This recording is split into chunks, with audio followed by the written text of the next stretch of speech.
Contrary, you are to become my cousin, henceforth, you will be connected with me, remotely, it is TME, but by ties that amply justify the feelings I have for you." And she kissed Wenceslas on the forehead. Hortense threw herself into Lisbeth's arms and melted into tears. "I owe my happiness to you," said she, "and I will never forget it." "Cousin Betty," said the Baroness, embracing Lisbeth in her excitement at seeing matters so happily settled, "the Baron and I owe you a debt of gratitude, and we will pay it. Come and talk things over with me," she added, leading her away.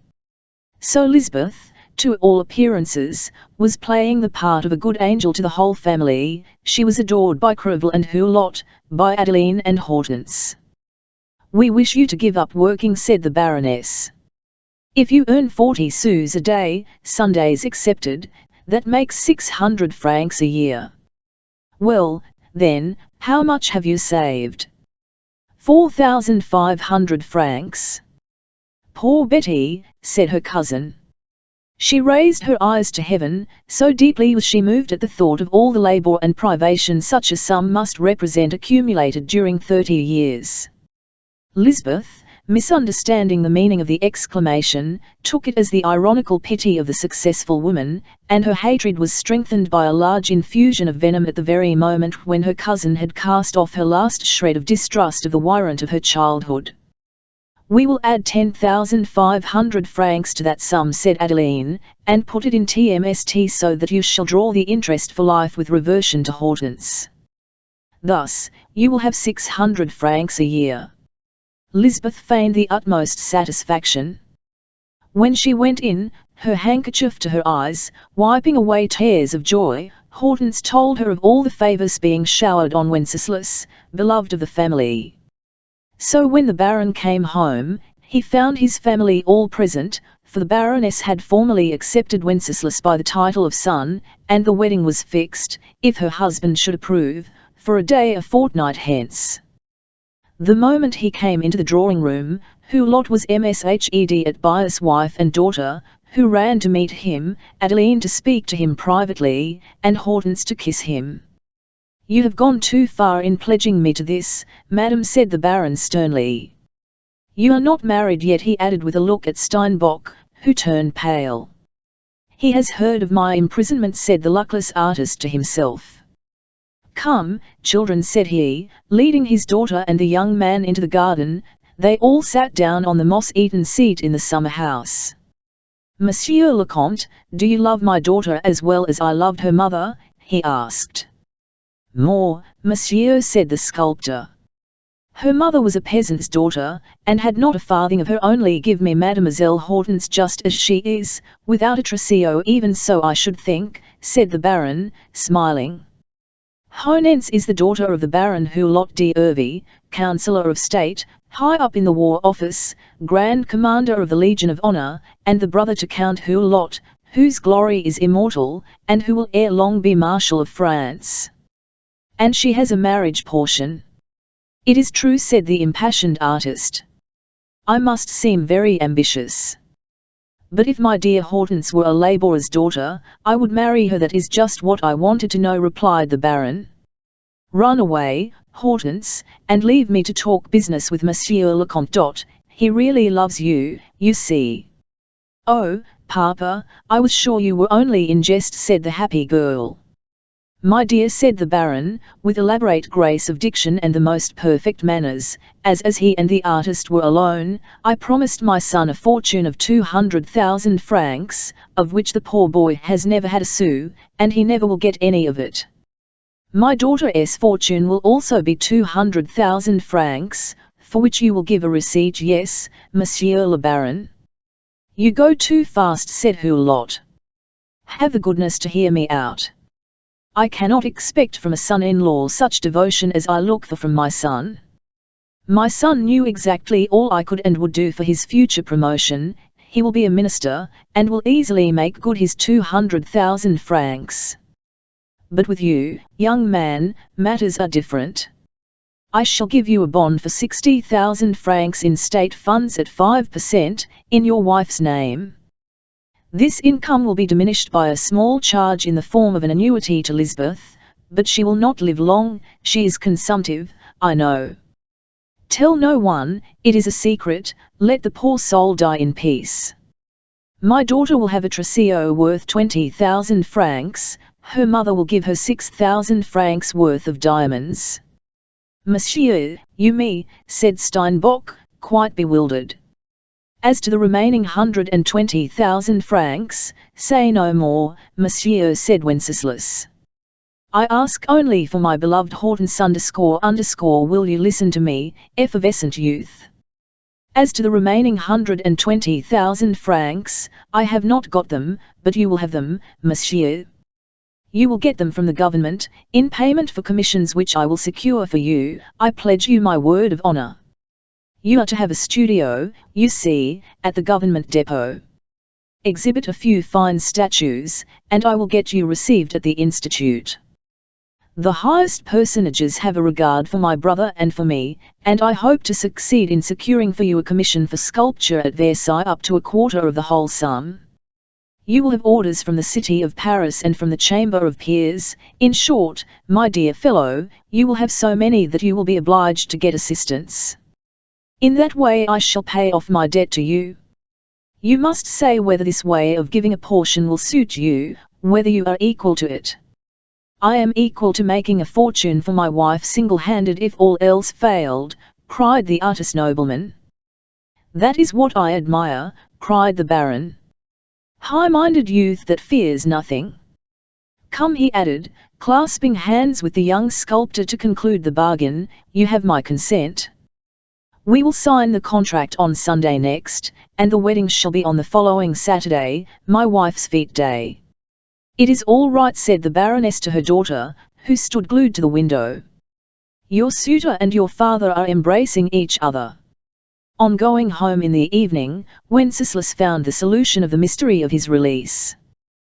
The porter handed him a thick sealed packet, containing the schedule of his debts, with a signed receipt affixed at the bottom of the writ, and accompanied by this letter: My dear, went to fetch at 10 o'clock this morning to introduce to a Royal Highness who wishes to see you. Their learned chat duns had you conveyed to a certain little domain, chief town, Cliché Castle. So off I went to Leon de Laura, and called him, for a joke, that you could not leave wire your country quarters lack of 4,000 francs, and that you future prospects if you did not make your bow to wire your royal patron. Happily, Bridal was there, a man of genius, who has known what it is to be poor, and has heard wire your story. My boy, between them they have the Rosny, and I went off to pay Turk who committed treason against genius by putting you insured. As I had to at the Tuileries at noon, could not wait to see sniffing the outer air. I know you to be a gentleman, and I answered you to my two friends, but look them up to morrow. Leonard Bridal do not want your cash, they will ask you to do them each a right. At least, so thinks the man who wishes he could sign himself your rival, but is only your faithful ally. P.S. I told the prince were away, and would not return till to marry, so he said. Very Count Wenceslas went to bed in sheets of purple, without a rose leaf to wrinkle them. That favour can make for us, favour, the halting divinity who moves more slowly for men of genius than either justice or fortune, because Jove has not chosen to bandage her eyes. Hence, lightly deceived by the display of impostors, and attracted by their frippio and trumpets, she spends the time in seeing them and the money in paying them which she ought to devote to seeking out men of merit in the nooks where they hide. It will now be necessary to explain how Monsieur le Baron Hulot had contrived to count up his expenditure on Hortense's wedding portion, and at the same time to defray the frightful cost of the charming rooms where Madame Marneffe was to make her home. His financial scheme bore that stamp of talent which leads prodigals and men in love into the quagmires where so many disasters await them. Nothing can demonstrate more completely the strange capacity communicated by vice, to which we owe the strokes of skill which ambitious or voluptuous men can occasionally achieve, or, in short, any of the devil's pupils. On the day before, old Johann Fischer, unable to pay 30,000 francs drawn for on him by his nephew, had found himself under the necessity of stopping payment unless the Baron could remit the sum. This ancient worthy, with the white hairs of 70 years, had such blind confidence in Hulot who, to the old Bonapartist, was an emanation from the Napoleonic sun, that he was calmly pacing his anteroom with the bank clerk, in the little ground-floor apartment that he rented for 800 francs a year as the headquarters of his extensive dealings in corn and forage. "Marguerite is gone to fetch the money from close by," said he. The official, in his grey uniform braided with silver, was so convinced of the old Alsatian's honesty, that he was prepared to leave the 30,000 francs worth of bills in his hands, but the old man would not let him go, observing that the clock had not yet struck 8. A cab drew up, the old man rushed into the street, and held out his hand to the Baron with sublime confidence, Hulot handed him out 30,000 franc notes. "Go on 2 doors further, and I will tell you why," said Fisher. "Here, young man," he said, returning to count out the money to the bank emissary, whom he then saw to the door. When the clerk was out of sight, Fisher called back the cab containing his august nephew, Napoleon's right hand, and said, as he led him into the house, "You do not want them to know at the Bank of France that you paid me the 30,000 francs, after endorsing the bills. It was bad enough to see them signed by such a man as you. Come to the bottom of your little garden, Father Fisher," said the important man. "You are hearty," he went on, sitting down under a vine arbor and scanning the old man from head to as a dealer in human flesh scans a substitute for the conscription. "Hearty enough for a tontine," said the lean little old man, his sinews were wiry, and his eye bright. "Day's heat disagree with you?" "Quite the contrary. What do you say to Africa?" "A very nice country. The French went there with the little corporal, Napoleon. To get us all out of the present scrape, you must go to Algiers," said the Baron. "And how about my business? An official in the War Office, who has to retire, and has not enough to live on with his pension, will buy your business. And what am I to do in Algiers? Supply the commissariat with victuals, corn, and forage. I have your commission ready, filled in and signed. You can collect supplies in the country at 70% below the prices at which you can credit us. How shall we get them? Oh, by raids, by taxes in kind, and the caliphate. The country is little known, though we settled there 8 years ago. Algeria produces vast quantities of corn and forage. When this produce belongs to Arabs, we take it from them under various pretenses. When it belongs to us, the Arabs toil to get it back again. There is a great deal of fighting over the corn, and no one ever knows exactly how much each party has stolen from the other. There is not time in the open field to measure the corn as we do in the Paris market, or the hay as it is sold in the Rue d'Enfer. The Arab chiefs, like our sparrows, prefer hard cash, and sell the plunder at a very low price. The commissariat needs a fixed quantity and must have it. It winks at exorbitant prices calculated on the difficulty of procuring food, and the dangers to which every form of transport is exposed. That is Algiers from the army contractor's point of view. It is a muddle tempered by the ink bottle, like every incipient government. We shall not see our way through off it for another 10 years, we who have to do the governing, but private enterprise has sharp eyes. So I am sending you there to make a fortune. I give you the job, as Napoleon Putin, impoverished marshal at the head of a kingdom where smuggling might be secretly encouraged. I am mind, my dear Fisher, I must have 100,000 francs within a year. I see no harm in getting it out of the Bedouins," said the Alsatian calmly. "It was always done under the Empire. The man who wants to buy your business will be here this morning, and pay you 10,000 francs down," the Baron went on. "That will be enough, to take you to Africa." The old man nodded assent. "As to capital out there, be quite easy. I will draw the remainder of the money due if I find it necessary. All I have is yours, my very," said old Fisher. "Oh, do not be uneasy," said Hulot, fancying that his uncle saw more clearly than was the fact. "As to our excise dealings, your character will not be impugned. Everything depends on the authority at your back. Now I myself appointed the authorities out there, I am sure of them. This, Uncle Fisher, is a dead secret between us. I know you well, and I have spoken out without concealment or circumlocution. It shall be done, said the old man. And it will go on. For 2 years, you will have made 100,000 francs of your own to live happy on in the Vosges. I will do as you wish, my honor is yours, said the little old man quietly. That is the sort of man I like. However, you must not go till you have seen your grandniece happily married. She is to be a countess. But even taxes and raids and the money paid by the War Office clerk for Fisher's business could not forthwith provide 60,000 francs to give Hortense, to say nothing of her trousseau, which was to cost about 5,000, and the 40,000 spent, or to be spent, on Madame Marneffe. Where, then, had the Baron found the 30,000 francs he had just produced? This was the history.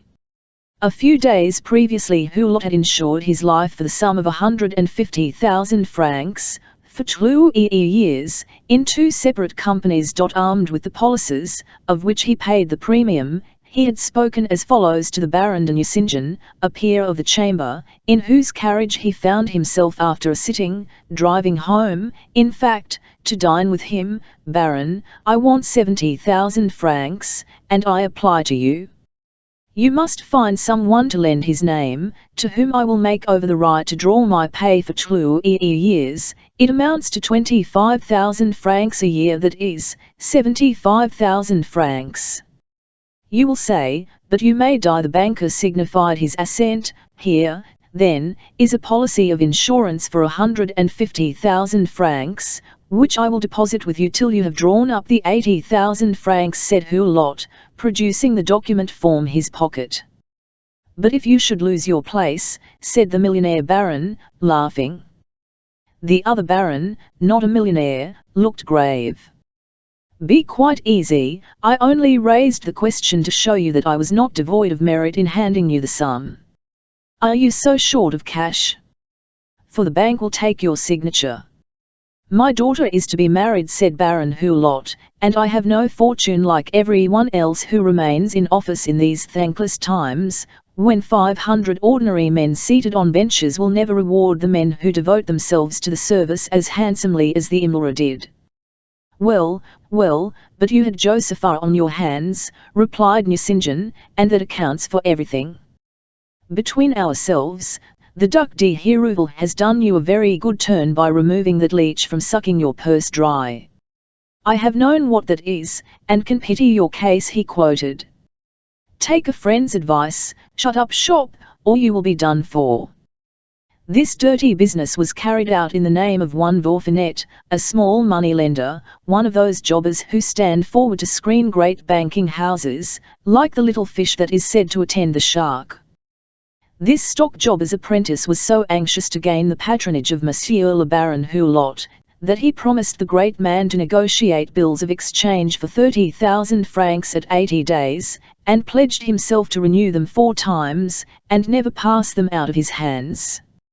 Fisher's successor was to pay 40,000 francs for the house and the business, with the promise that he should supply forage to a department close to Paris. This was the desperate maze of affairs into which a man who had hitherto been absolutely honest was led by his passions, one of the best administrative officials under Napoleon, calculation to pay the money-lenders, and borrowing of the money-lenders to gratify his passions and provide for his daughter.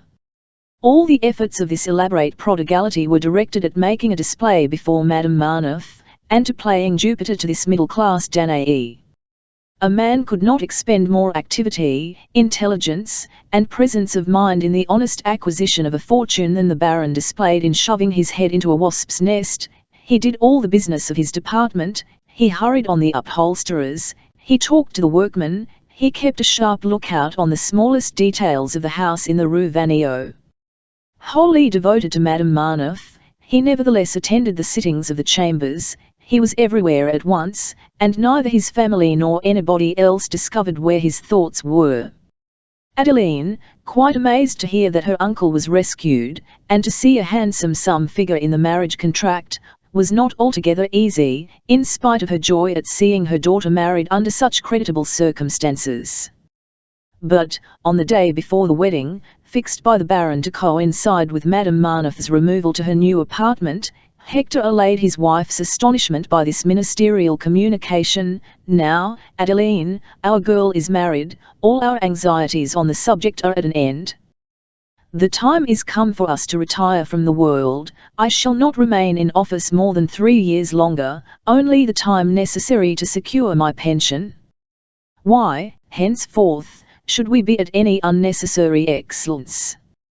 Our apartment costs us 6,000 francs a year in rent, we have 4 servants, we eat 30,000 francs worth of food in a year. If you want me to pay off my bills, for I have pledged my salary for the sums I needed to give Hortense her little money, and pay off your uncle, you did very right," said she, interrupting her husband, and kissing his hands. This explanation relieved Adeline of all her fears. "I shall have to ask some little sacrifices of you," he went on, disengaging his hands and kissing his wife's brow. "I have found in the Rue Plumet a very good flat on the first floor, handsome, splendidly panelled, at only 1,500 francs a year, where you would only need 1 woman to wait on you, and I could be quite content with a boy." "Yes, my dear. If we keep house in a quiet way, keeping up a proper appearance of course, we should not spend more than 6,000 francs a year, excepting my private account, which I will provide for." The generous-hearted woman threw her arms round her husband's neck in her joy. "How happy I shall be, beginning again to show you how truly I love you," she exclaimed. "And what a capital manager you are! We will have the children to dine with us once a week. I, as you know, rarely dine at home. You can very well dine twice a week with Victorine and twice a week with Hortense. And, as I believe, I may succeed in making matters up completely between Crevel and us, we can dine once a week with him. These 5 dinners and our own at home will fill up the week all but 1 day, supposing that we may occasionally be invited to dine elsewhere. I shall save a great deal for you," said Adeline. "Oh," he cried, "you are the pearl of women. My kind, divine Hector, I shall bless you with my latest breath," said she, "for you have done well for my dear Hortense." This was the beginning of the end of the beautiful Madame Hulot's home, and, it may be added, of her being totally neglected, as Hulot had solemnly promised Madame Marneffe. Crevel, the important and burly, being invited as a matter of course to the party given for the signing of the marriage contract, behaved as though the scene with which this drama opened had never taken place, as though he had no grievance against the Baron. Celestin Crevel was quite amiable. He was perhaps rather too much the ex-perfumer, but as a major he was beginning to acquire majestic dignity. He talked of dancing at the wedding. "Fair lady," said he politely to the Baroness, "people like us know how to forget. Do not banish me from your home, honour me, pray, by gracing my house with your presence now and then to meet your children. Be quite easy, I will never say anything of what lies buried at the bottom of my heart. I behaved, indeed, like an idiot, for I should lose too much by cutting myself off from seeing you. Monsieur, an honest woman has no ears for such speeches as those you refer to. If you keep your word, you need not doubt that it will give me pleasure to see the end of a coolness which must always be painful in a family." "Well, you sulky old fellow," said Hulot, dragging Crevel out into the garden, "you avoid me everywhere, even in my own house. Are 2 admirers of the fair sex to quarrel for ever over a petticoat? Come, this is really too plebeian. I, monsieur, am not such a fine man as you are, and my small attractions hinder me from repairing my losses so easily as you can." "Sarcastic," said the Baron. "Irony is allowable from the vanquished to the conqueror." The conversation, begun in this strain, ended in a complete reconciliation. Still Crevel maintained his right to take his revenge. Madame Marneffe particularly wished to be invited to Mademoiselle Hulot's wedding. To enable him to receive his future mistress in his drawing-room, the great official was obliged to invite all the clerks of his division down to the deputy head clerks inclusive. Thus a grand ball was a necessity. The Baroness, as a prudent housewife, calculated that an evening party would cost less than a dinner, and allow of a larger number of invitations, so Hortense's wedding was much talked about. Marshal Prince Wissembourg and the Baron de Nucingen signed in behalf of the bride, the Comtes de Rastignac and Popinot in behalf of Steinbock. Then, as the highest nobility among the Polish emigrants had been civil to Count Steinbock since he had become famous, the artist thought himself bound to invite them. The State Council, and the War Office to which the Baron belonged, and the army, anxious to do honour to the Comte de Forheim, were all represented by their magnates. There were nearly 200 indispensable invitations. How natural, then, that little Madame Marneffe was bent on figuring in all her glory amid such an assembly. The Baroness had, a month since, sold her diamonds to set up her daughter's house, while keeping the finest for the trousseau. The sale realized 15,000 francs, of which 5,000 were sunk in Hortense's clothes. And what was 10,000 francs for the furniture of the young folks' apartment, considering the demands of modern luxury? However, young Monsieur and Madame Hulot, old Crevel, and the Comte de Forheim made very handsome presents, for the old soldier had set aside a sum for the purchase of plate. Thanks to these contributions, even an exacting Parisian would have been pleased with the rooms the young couple had taken in the Rue Saint-Dominique, near the Invalids. Everything seemed in harmony with their love, pure, honest, and sincere. At last the great day dawned, for it was to be a great day not only for Wenceslas and Hortense, but for old Hulot too. Madame Marneffe was to give a house-warming in her new apartment the day after becoming Hulot's mistress en titre, and after the marriage of the lovers. Who but has once in his life been a guest at a wedding ball? Every reader can refer to his reminiscences, and will probably smile as he calls up the images of all that company in their Sunday best faces as well as their finest frippery. If any social event can prove the influence of environment, is it not this? In fact, the Sunday best mood of some reacts so effectually on the rest that the men who are most accustomed to wearing full dress look just like those to whom the party is a high festival, unique in their life. And think too of the serious old men to whom such things are so completely a matter of indifference, that they are wearing their everyday black coats, the long married men, whose faces betray their sad experience of the life the young pair are but just entering on, and the lighter elements, present as carbonic acid gas is in champagne, and the envious girls, the women absorbed in wondering if their dress is a success, the poor relations whose parsimonious get-up contrasts with that of the officials in uniform, and the greedy ones, thinking only of the supper, and the gamblers, thinking only of cards. There are some of every sort, rich and poor, envious and envied, philosophers and dreamers, all grouped like the plants in a flower bed round the rare, choice blossom, the bride. A wedding ball is an epitome of the world.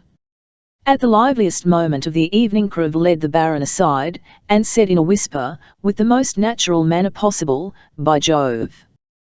That's a pretty woman, the little lady in pink who has opened a racking fire on you from her eyes." "Which?" "The wife of that clerk you are promoting, heaven knows how, Madame Marneffe." "What do you know about it?" "Listen, Hulot, I will try to forgive you the ill you have done me if only you will introduce me to her. I will take you to Hello's. Everybody is asking who is that charming creature. Are you sure that it will strike no one how and why her husband's appointment got itself signed? You happy rascal, she is worth a whole office. I would serve in her office only too gladly. Come, sinner, let us be friends, better friends than ever, said the Baron to the perfumer, and I promise you I will be a good fellow. Within a month you shall dine with that little angel. For it is an angel this time, old boy. And I advise you, like me, to have done with the devils."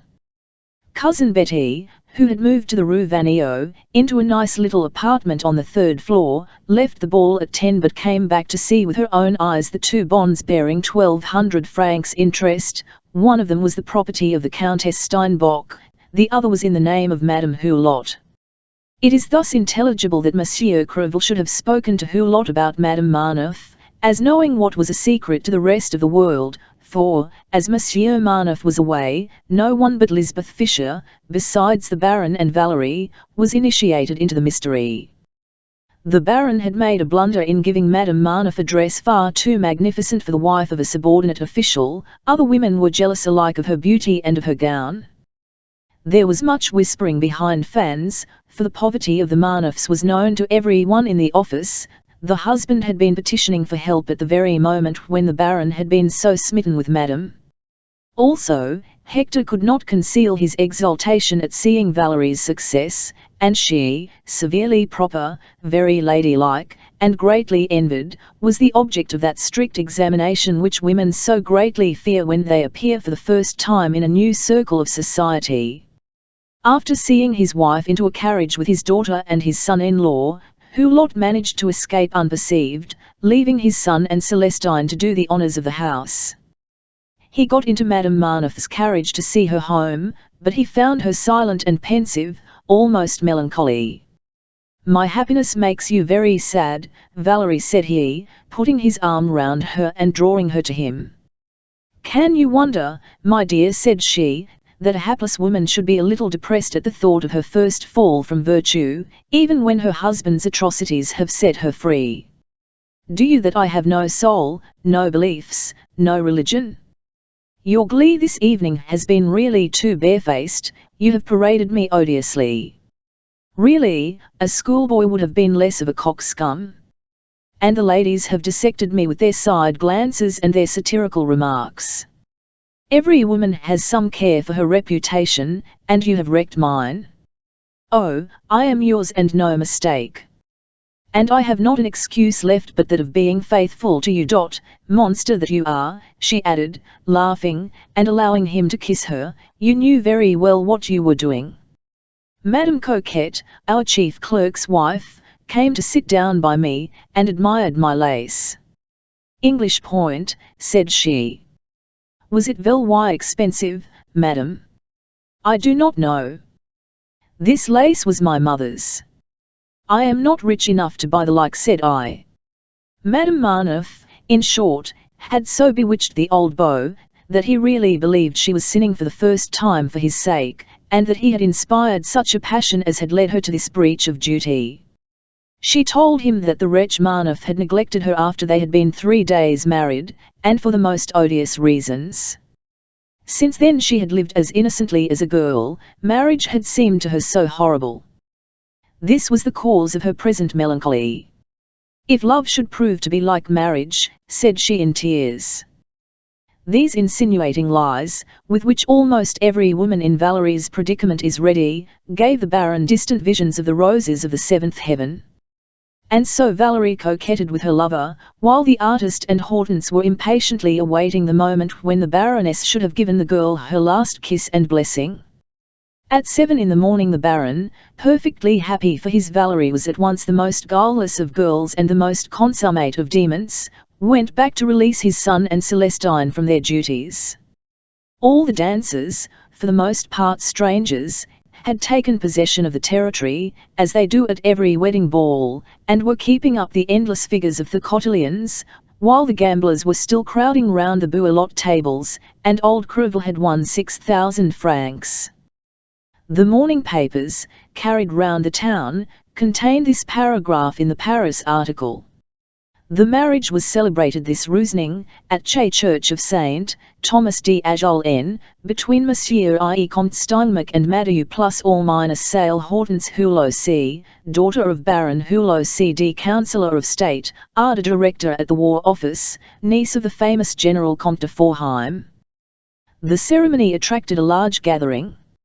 I here were present some of the most distinguished artists of Che Day, Leon Delora, Joseph Bridau, St. plus or minus Dman, and Bixacu, the magnates of the War Office, of the Council of State, and many members of the Chambers, also the most distinguished of the Polish exiles arriving in Paris, Counts Paz, Laginski, and others. Monsieur le Comte Wenceslas Steinbeck is grand-nephew to Che, famous general who served under Charles XLI, King of Sweden.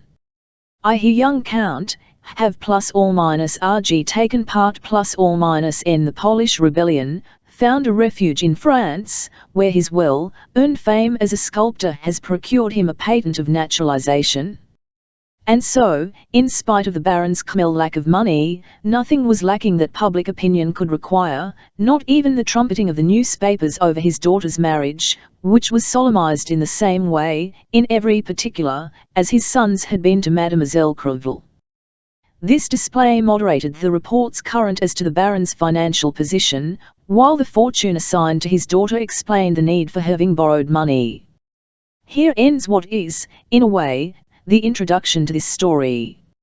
It is to the drama that follows that the premise is to a syllogism, what the prologue is to a classical tragedy in Paris. When a woman determines to make a business, a trade, of her beauty, it does not follow that she will make a fortune.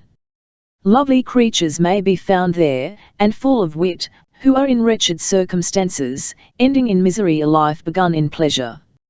And this is why it is not enough merely to accept the shameful life of a courtesan with a view to earning its profits, and at the same time to bear the simple garb of a respectable middle-class wife.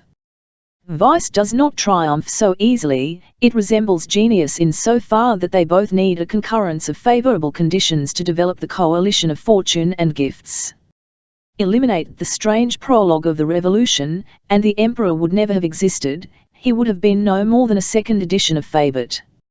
Venal beauty, if it finds no amateurs, no celebrity, no cross of dishonor earned by squandering men's fortunes, is Correggio in a hayloft, is genius starving in a garret.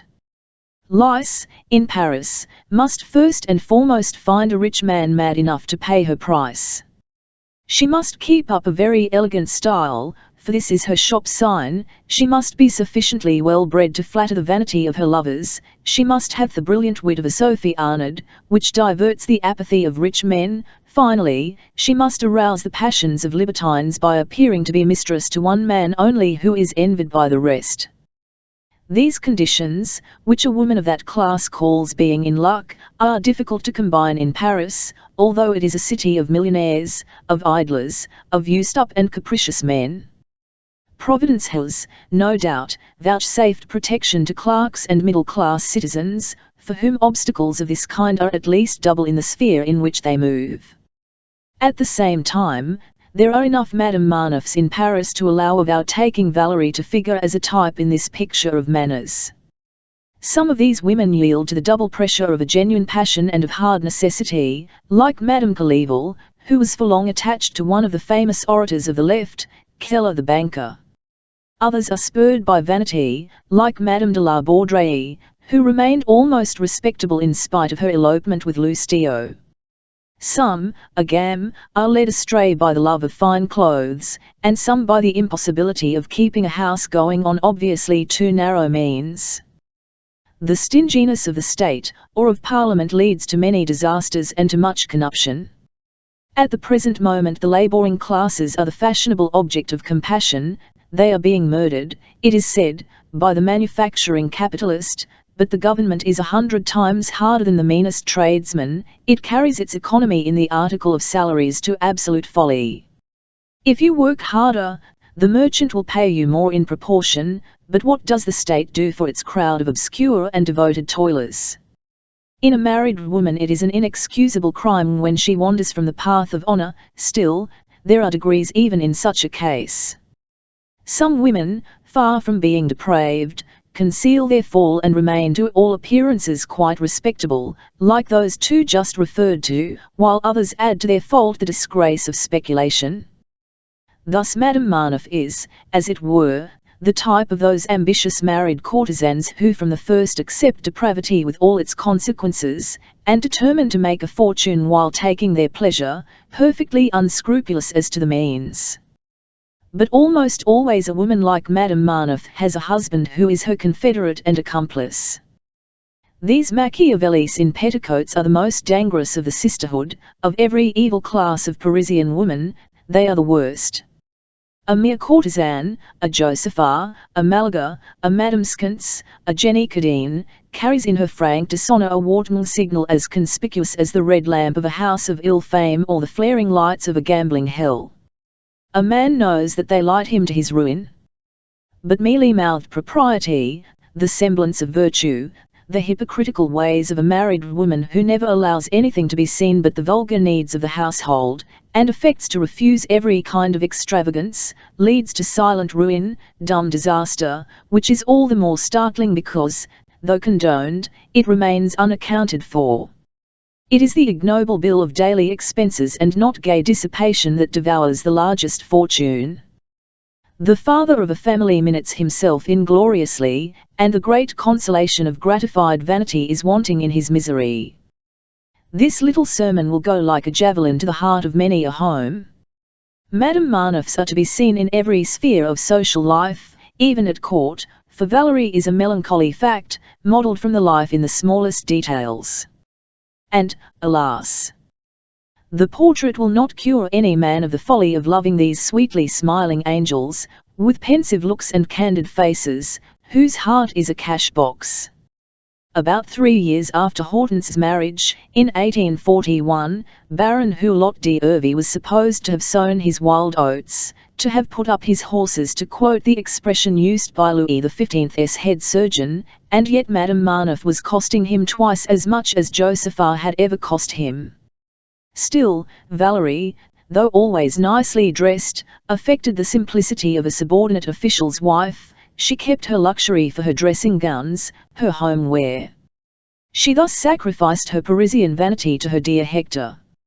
At the theatre, however, she always appeared in a pretty bonnet and a dress of extreme elegance, and the Baron took her in a carriage to a private box. Her rooms, the whole of the second floor of a modern house in the Rue Vanneau, between a forecourt and a garden, was redolent of respectability. All its luxury was in good chintz hangings and handsome convenient furniture. Her bedroom, indeed, was the exception, and rich with such profusion as Jenny Cadine or Madame Skintz might have displayed. There were lace curtains, cashmere hangings, brocade portieres, a set of chimney ornaments modelled by Stidmann, a glass cabinet filled with dainty knick-knacks. Hulot could not bear to see his Valerie in a bower of inferior magnificence to the dunghill of gold and pearls owned by a Josepha. The drawing-room was furnished with red damask, and the dining-room had carved oak panels. But the Baron, carried away by his wish to have everything in keeping, had at the end of 6 months, added solid luxury to mere fashion, and had given her handsome portable property, as, for instance, a service of plate that was to cost more than 24,000 francs. Madame Marnoff's house had in a couple of years achieved a reputation for being a very pleasant one. Gambling went on there. Valerie herself was soon spoken of as an agreeable and witty woman. To account for her change of style, a rumour was set going of an immense legacy bequeathed to her by her natural father Marshal Montcornet, and left in trust. With an eye to the future, Valerie had added religious to social hypocrisy. Punctual at the Sunday services, she enjoyed all the honours due to the pious. She carried the bag for the offertory, she was a member of a charitable presented bread for the sacrament, and did some good among the poor, all at Hector's expense. Thus everything about the house was extremely seemly. And a great many persons maintained that her friendship with the Baron was entirely innocent, supporting the view by the gentleman's mature age, and ascribing to him a platonic liking for Madame Marnoff's pleasant wit, charming manners, and conversation, such a liking as that of the late lamented Louis XVIII. For a well-turned note. The Baron always withdrew with the other company at about midnight, and came back a quarter of an hour later. The secret of this secrecy was as follows. The lodge-keepers of the house were a Monsieur and Madame Olivier, who, under the Baron's patronage, had been promoted from their humble and not very lucrative post in the Rue du Doyen to the highly paid and handsome one in the Rue Vanneau. Now, Madame Olivier, formerly a needlewoman in the household of Charles X, who had fallen in the world with the legitimate branch, had 2 children. the eldest, an underclerk in a notary's office, was object of his parents' adoration.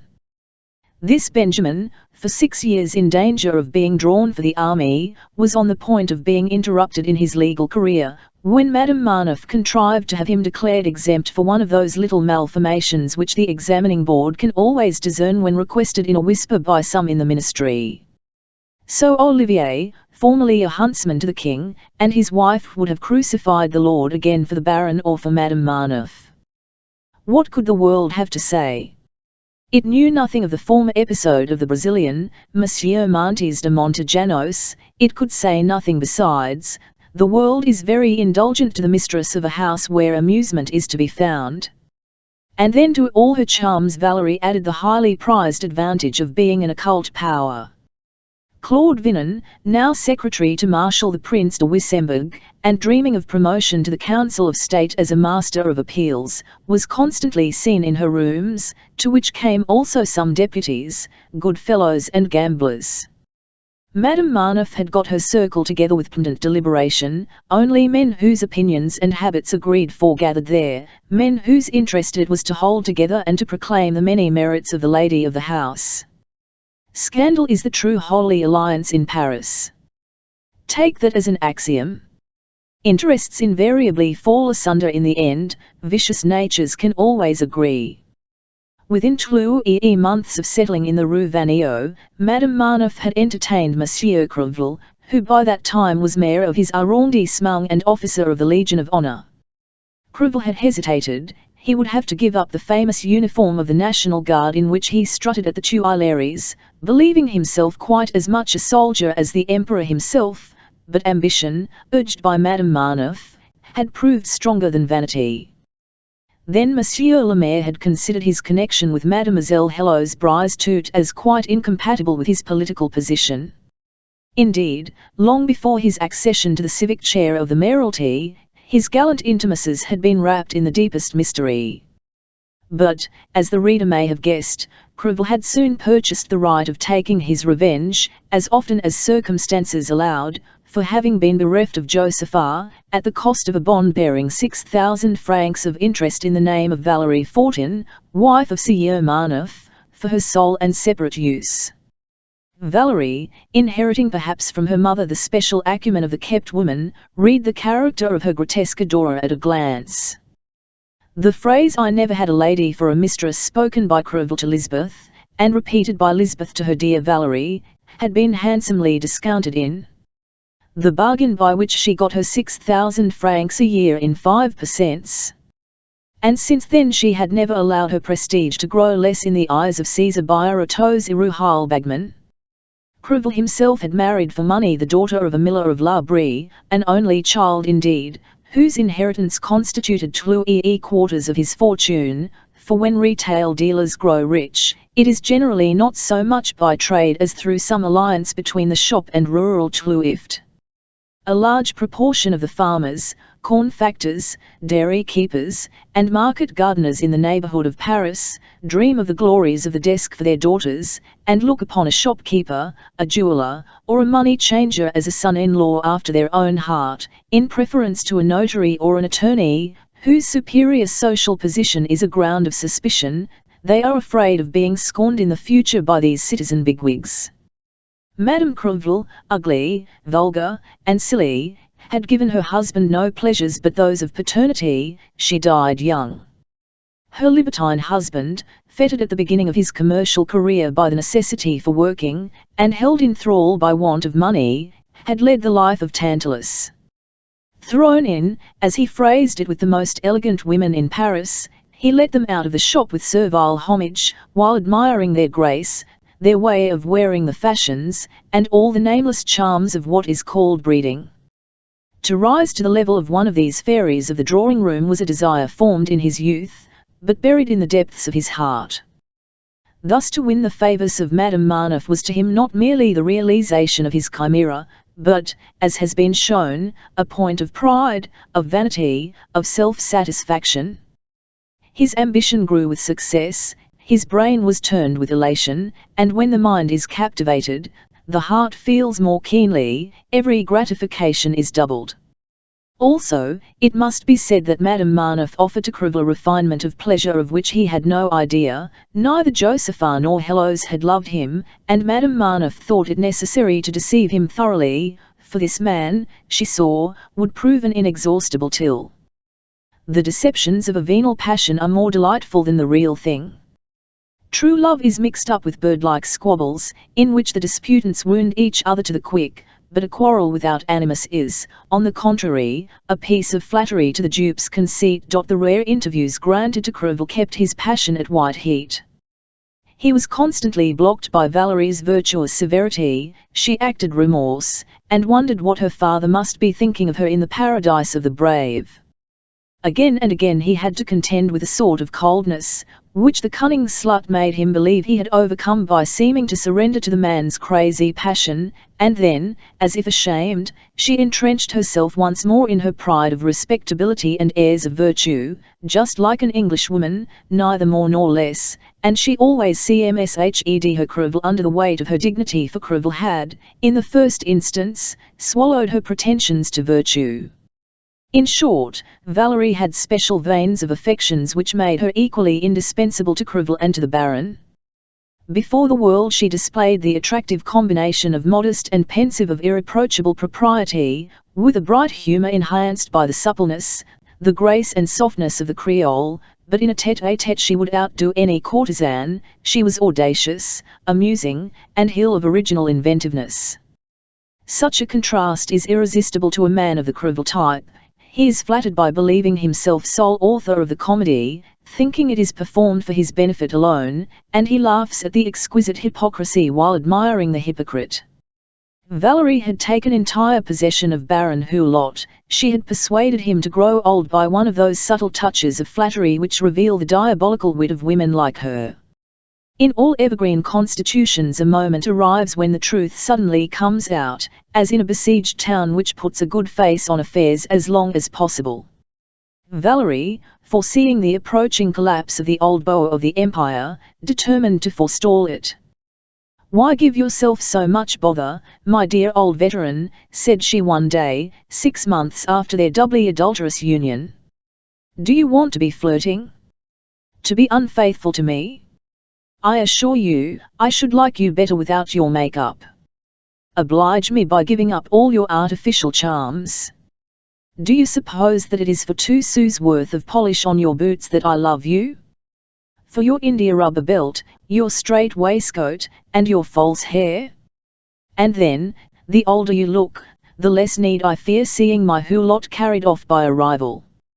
And Hulot, ousting to Madame Marneffe's heavenly friendship as much as to her love, intending to end his days with her, had taken this confidential hint, and ceased to dye his whiskers and hair.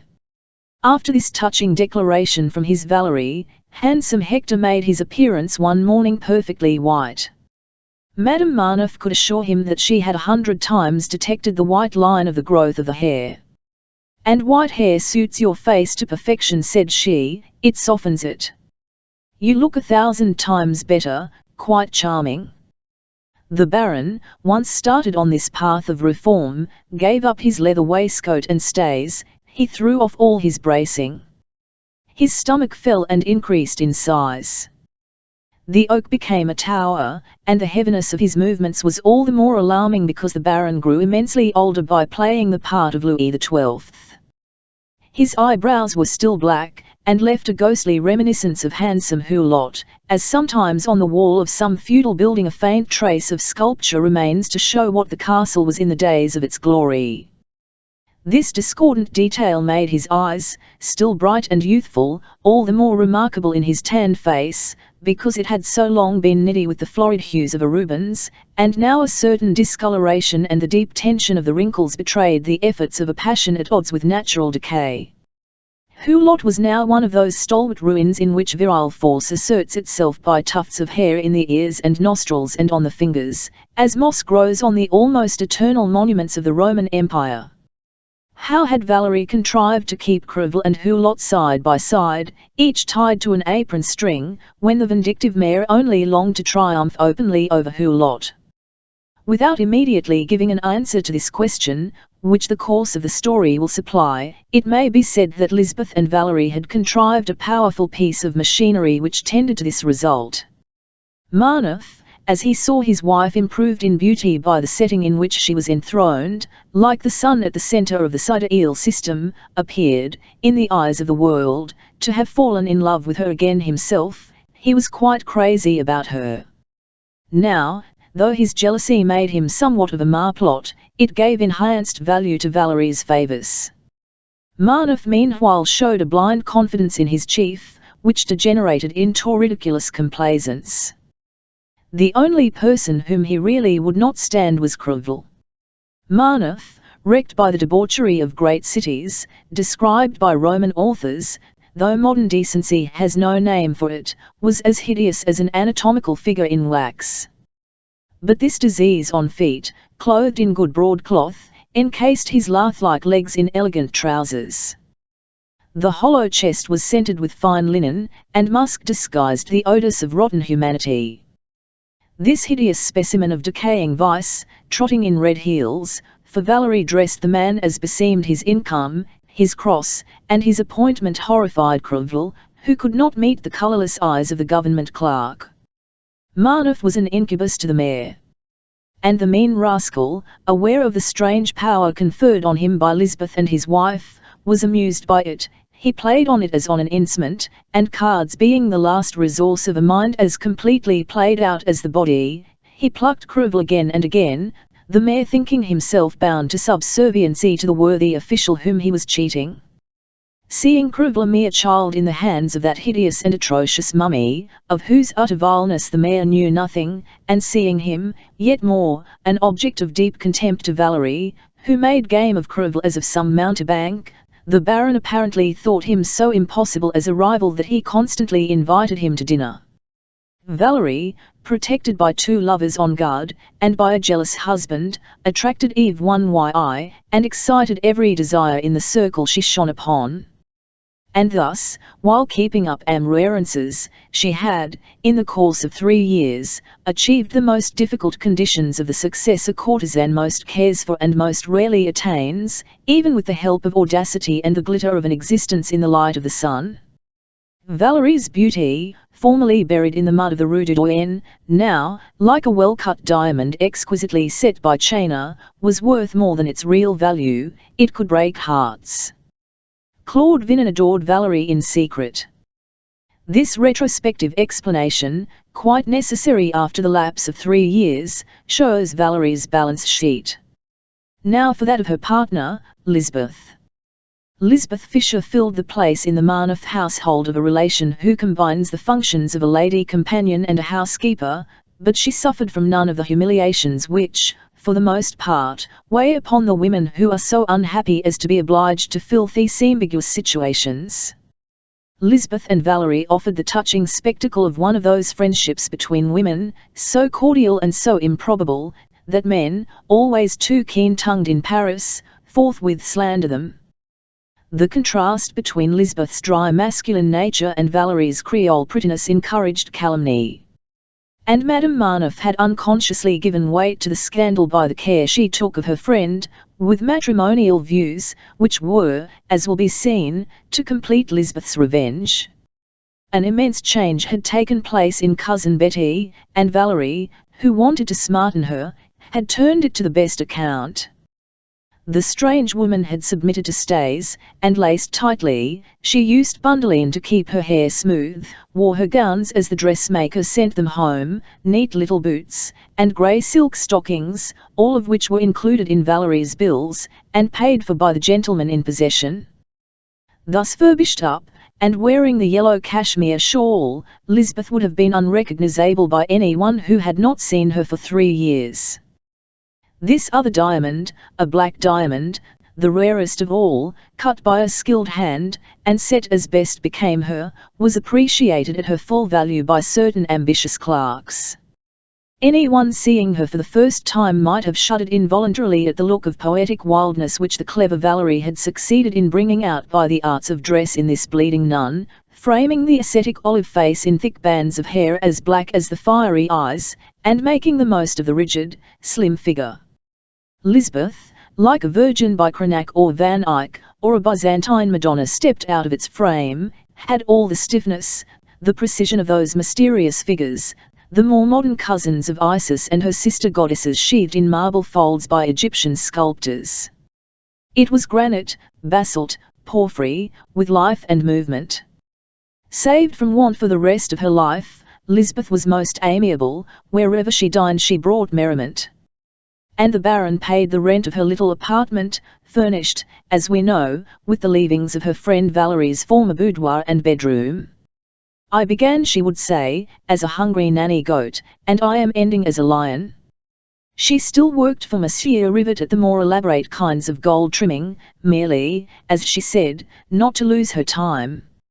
At the same time, she was, as we shall see, the heel of business, but it is inherent in the nature of country folks never to give up bread-winning. In this they are like the Jews. Every morning, very early, Cousin Betty went off to market with the cook. It was part of Lisbeth's scheme that the housebook, which was ruining Baron Hulot, was to enrich her dear Valerie, as it did indeed.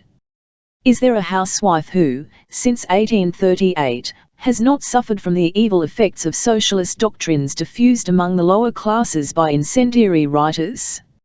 In every household the plague of servants is nowadays the worst of financial afflictions. With very few exceptions, who ought to be rewarded with the Montian prize, the cook, male or female, is a domestic robber, a thief taking wages, and perfectly barefaced, with the government for offence, developing the tendency to dishonesty, which is almost authorized in the cook by the time-honoured jest as to the handle of the basket. The women who formerly picked up their 40 sous to buy a lottery or ticket now take 50 francs to put into the savings bank. And the smug Puritans who amuse themselves in France with philanthropic experiments fancy that they are making the common people moral. Between the market and the master's table the servants have their secret toll, and the municipality of Paris is less sharp in collecting the city dues than the servants are in taking theirs on every single thing. To say nothing of 50% charged on every form of they demand large New Year's premiums from the tradesmen. The best class of dealers tremble before this occult power, and subsidize it without a word, coachmakers, jewellers, tailors, and all. If any attempt is made to interfere with them, the servants reply with impudent retorts, or revenge themselves by the costly blunders of assumed clumsiness, and in these days they inquire into their master's character as, formerly, the master inquired into theirs. This mischief is now really at its height, and the law courts are beginning to take cognizance of it, but in vain, for it cannot be remedied but by a law which shall compel domestic servants, like labourers, to have a pass-book as a guarantee of conduct.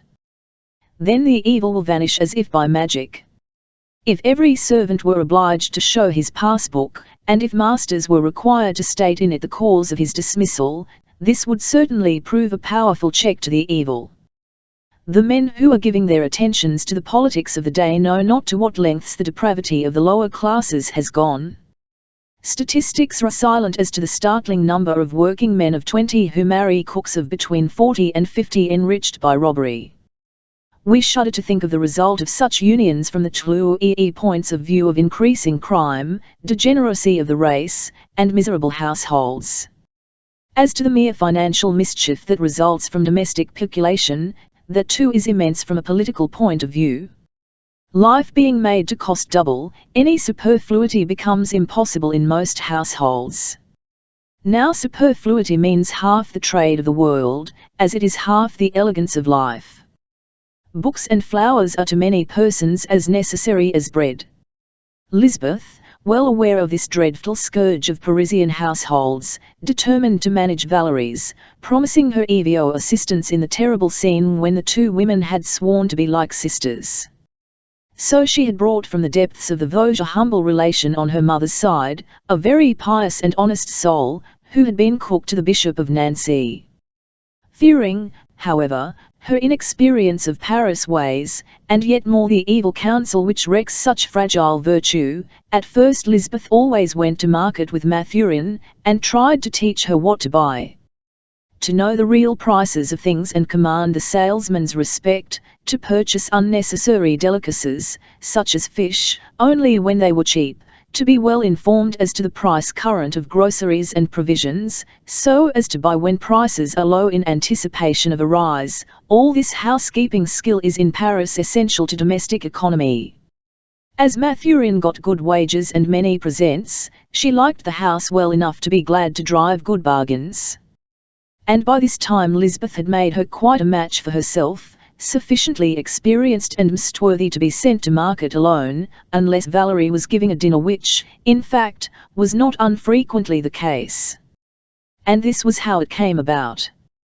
The Baron had at first observed the strictest decorum, but his passion for Madame Marneffe had ere long become so vehement, so greedy, that he would never quit her if he could help it.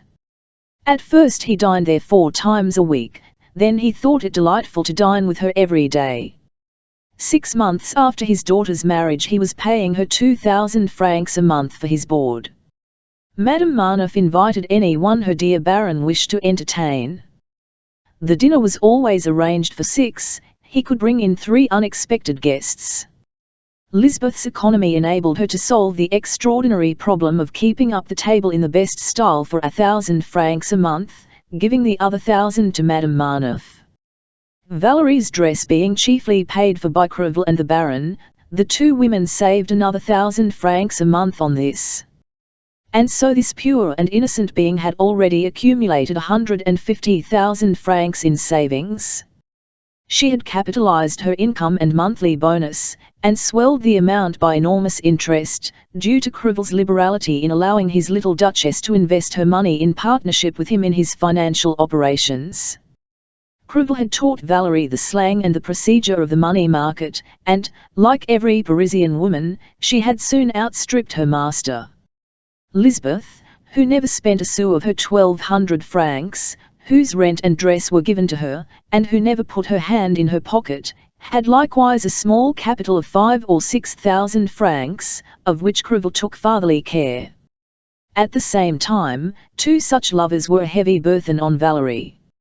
On the day when this drama reopens, Valerie, spurred by one of those incidents which have the effect in life that the ringing of a bell has in inducing a swarm of bees to settle, went up to Lisbeth's rooms to give vent to one of those comforting lamentations, a sort of cigarette blown off from the tongue, by which women alleviate the minor miseries of life.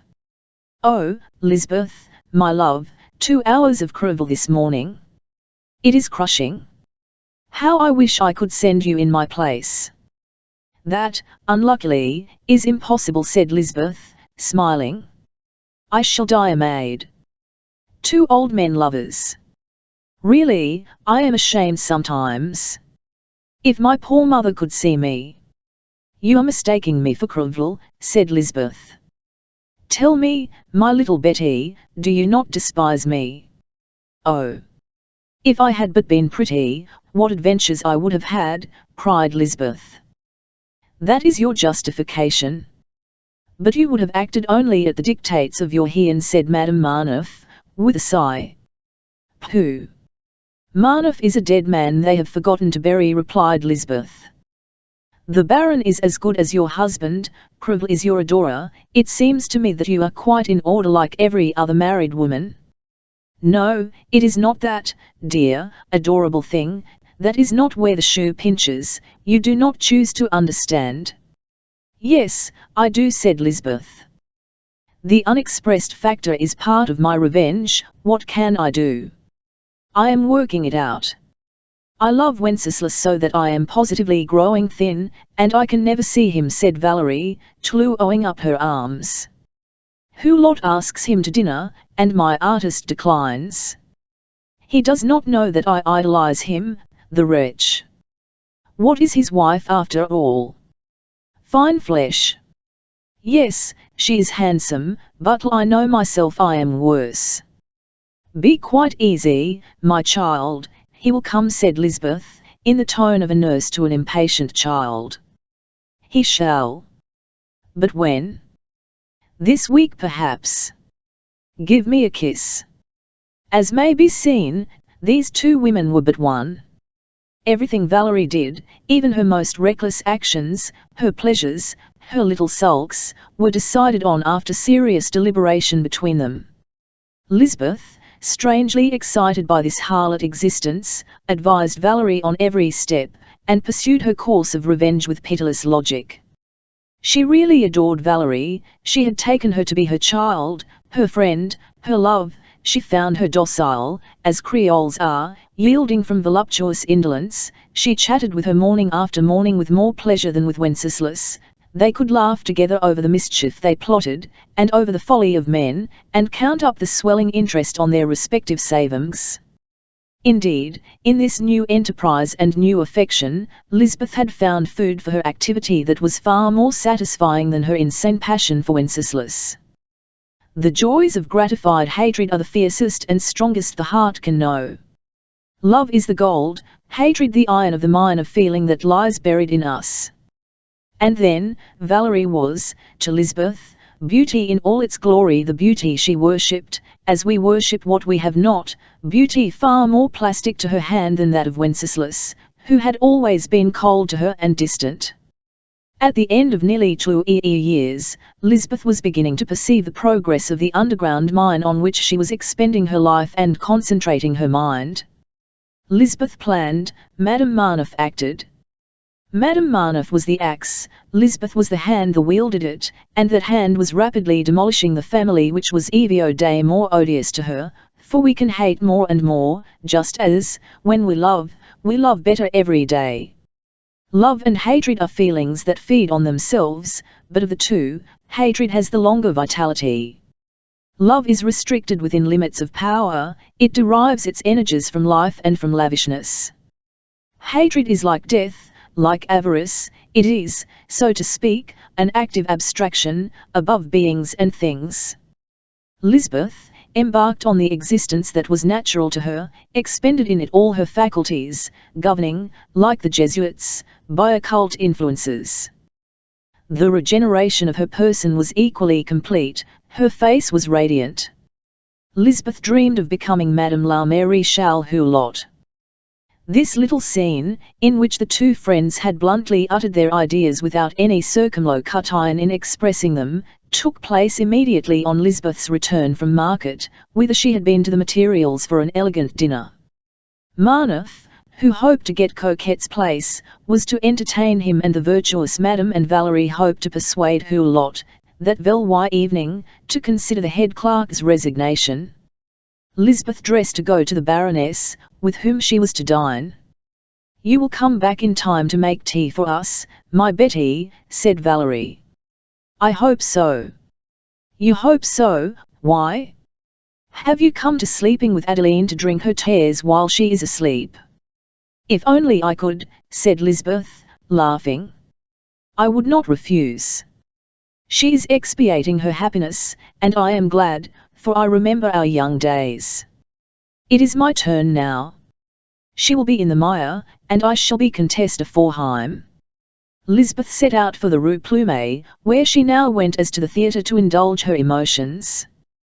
The residence Hulot had found for his wife consisted of a large, bare entrance room, a drawing room, and a bed and dressing room.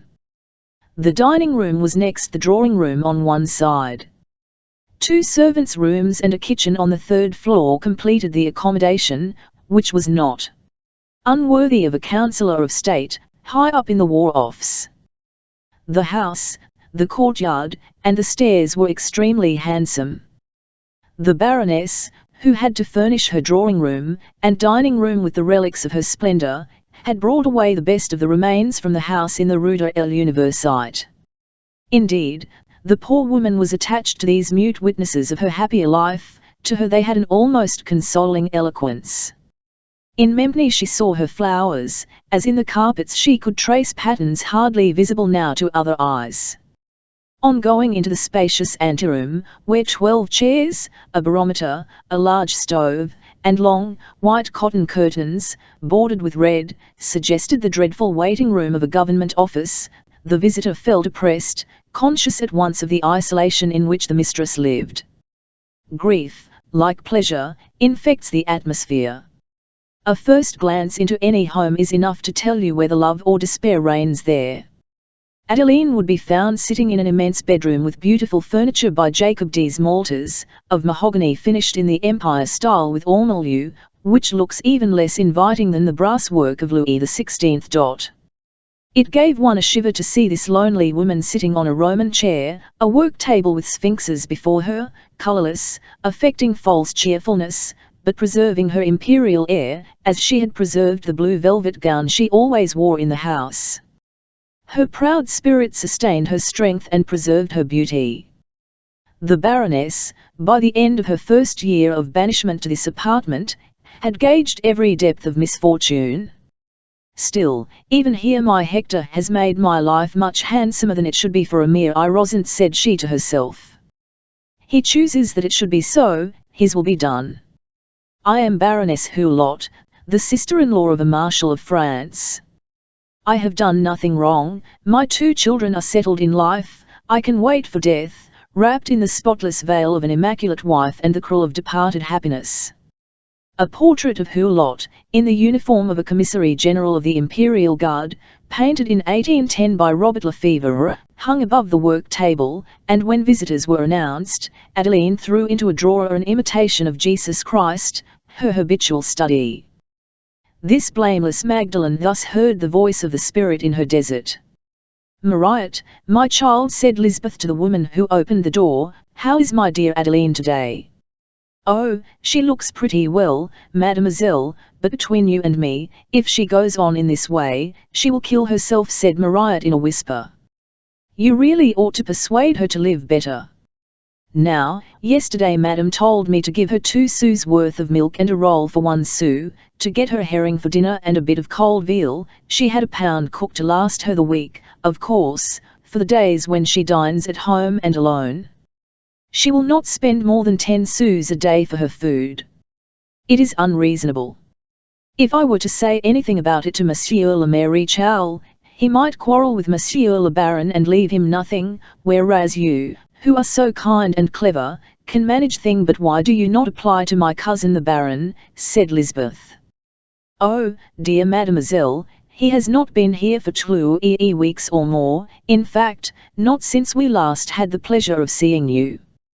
Besides, Madame has forbidden me, under threat of dismissal, ever to ask the master for money. But as for grief, oh, poor lady, she has been very unhappy. It is the first time that Monsieur has neglected her for so long.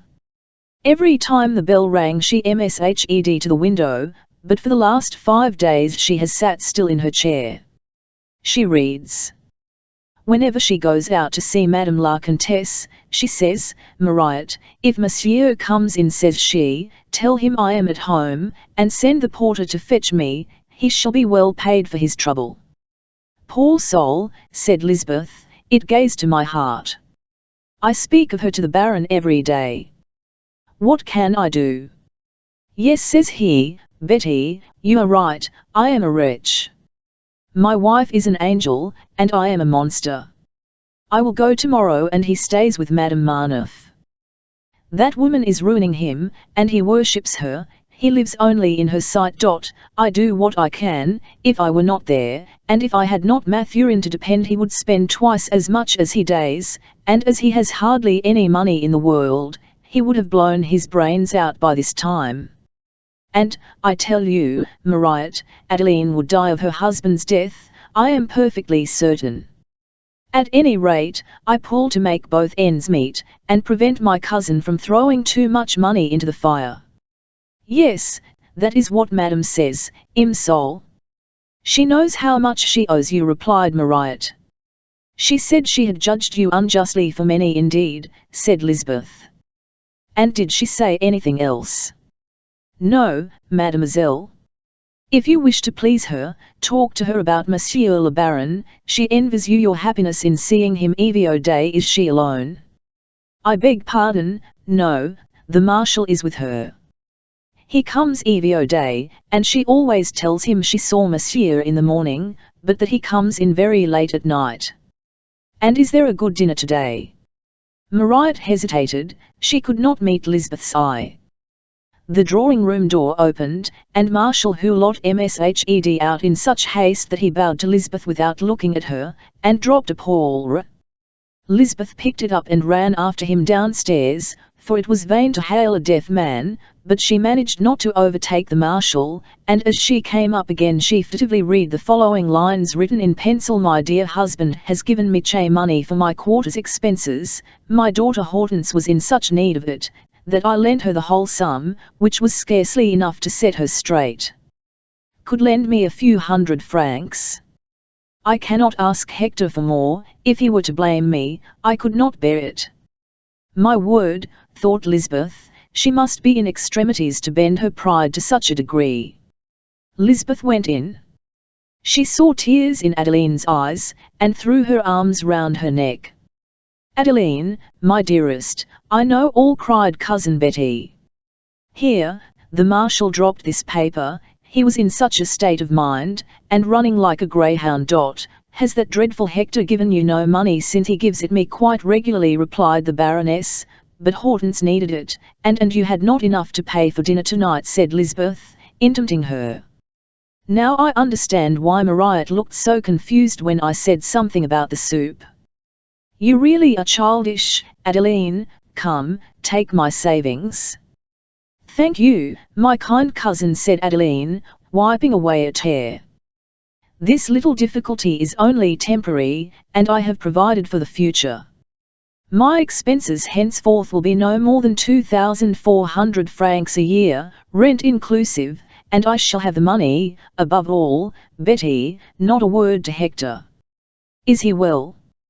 "As strong as the Pont Neuf, and as gay as a lark. He thinks of nothing but his charmer Valerie." Madame Hulot looked out at a tall silver fir in front of the window, and Lisbeth could not see her cousin's eyes to read their expression. "Did you mention that it was the day when we all dined together here?" "Yes. But, dear me, Madame Marneffe is giving a grand dinner. She hopes to get Monsieur Coquet to resign, and that is of the first importance. Now, Adeline, listen to me. You know that I am fiercely proud as to my independence. Your husband, my dear, will certainly bring you to ruin. I fancied I could be of use to you all by living near this woman, but she is a creature of unfathomable depravity, and she will make your husband promise things which will bring you all to disgrace." Adeline writhed like Apison stabbed to the heart. "My dear Adeline, I am sure of what I say. I feel it is my duty to enlighten you. Well, let us think of the future. The Marshal is an old man, but he will last a long time yet. He draws good pay. When he dies his widow would have a pension of 6,000 francs. On such an income I would undertake to maintain you all. Use your influence over the good man to get him to marry me. It is not for the sake of being Madame la Maréchale. I value such nonsense at no more than I value Madame Marneffe's conscience, but you will all have bread.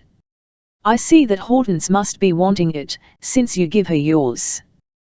The Marshal now came in. He had made such haste, that he was mopping his forehead with his bandana. "I have given Maria 2,000 francs, he whispered to his sister-in-law. Adeline coloured to the roots of her hair. 2 tears hung on the fringes of the still long lashes, and she silently pressed the old man's hand. His beaming face expressed the glee of a favoured lover. "I intended to spend the money in a present for you, Adeline," said he. "Instead of repaying me, you must choose for yourself the thing you would like best." He took Lisbeth's hand, which she held out to him, and so bewildered was he by his satisfaction, that he kissed it. "That looks promising," said Adeline to Lisbeth, smiling so far as she was able to smile. The younger Hulot and his wife now came in. "Is my brother coming to dinner?" asked the Marshal sharply. Adeline took up a pencil and wrote these words on a scrap of paper: "I expect him. He promised this morning that he would be here, but if he should not come, it would be because the Marshal kept him. He is overwhelmed with business." And she handed him the paper. She had invented this way of conversing with Marshal Hulot, and kept a little collection of paper scraps and a pencil at hand on the work table. "No," said the Marshal, "he's worked very hard over the business in Algiers." At this moment, Hortense and Wenceslas arrived, and the Baroness, as she saw all her family about her, gave the Marshal a significant glance understood by none but Lisbeth. Happiness had greatly improved the artist, who was adored by his wife and flattered by the world. His face had become almost round, and his graceful figure did justice to the advantages which blood gives to men of birth. His early fame, his important position, the delusive eulogies that the world sheds on artists as lightly as we say, "How do ye do?" or discuss the weather, gave him that high sense of merit which degenerates into sheer fatuity when talent wanes. The Cross of the Legion of Honor was the crowning stamp of the great man he believed himself to be. After 2 years of married life, Hortense was to her husband what a dog is to its master. She watched his every movement with a look that seemed a constant inquiry. Her eyes were always on him, like those of a miser on his treasure. Her admiring abnegation was quite pathetic. In her might be seen her mother's spirit and teaching. Her beauty, as great as ever, was poetically touched by the gentle shadow of concealed melancholy. On seeing Hortense come in, it struck Lisbeth that some long-suppressed complaint was about to break through the thin veil of reticence.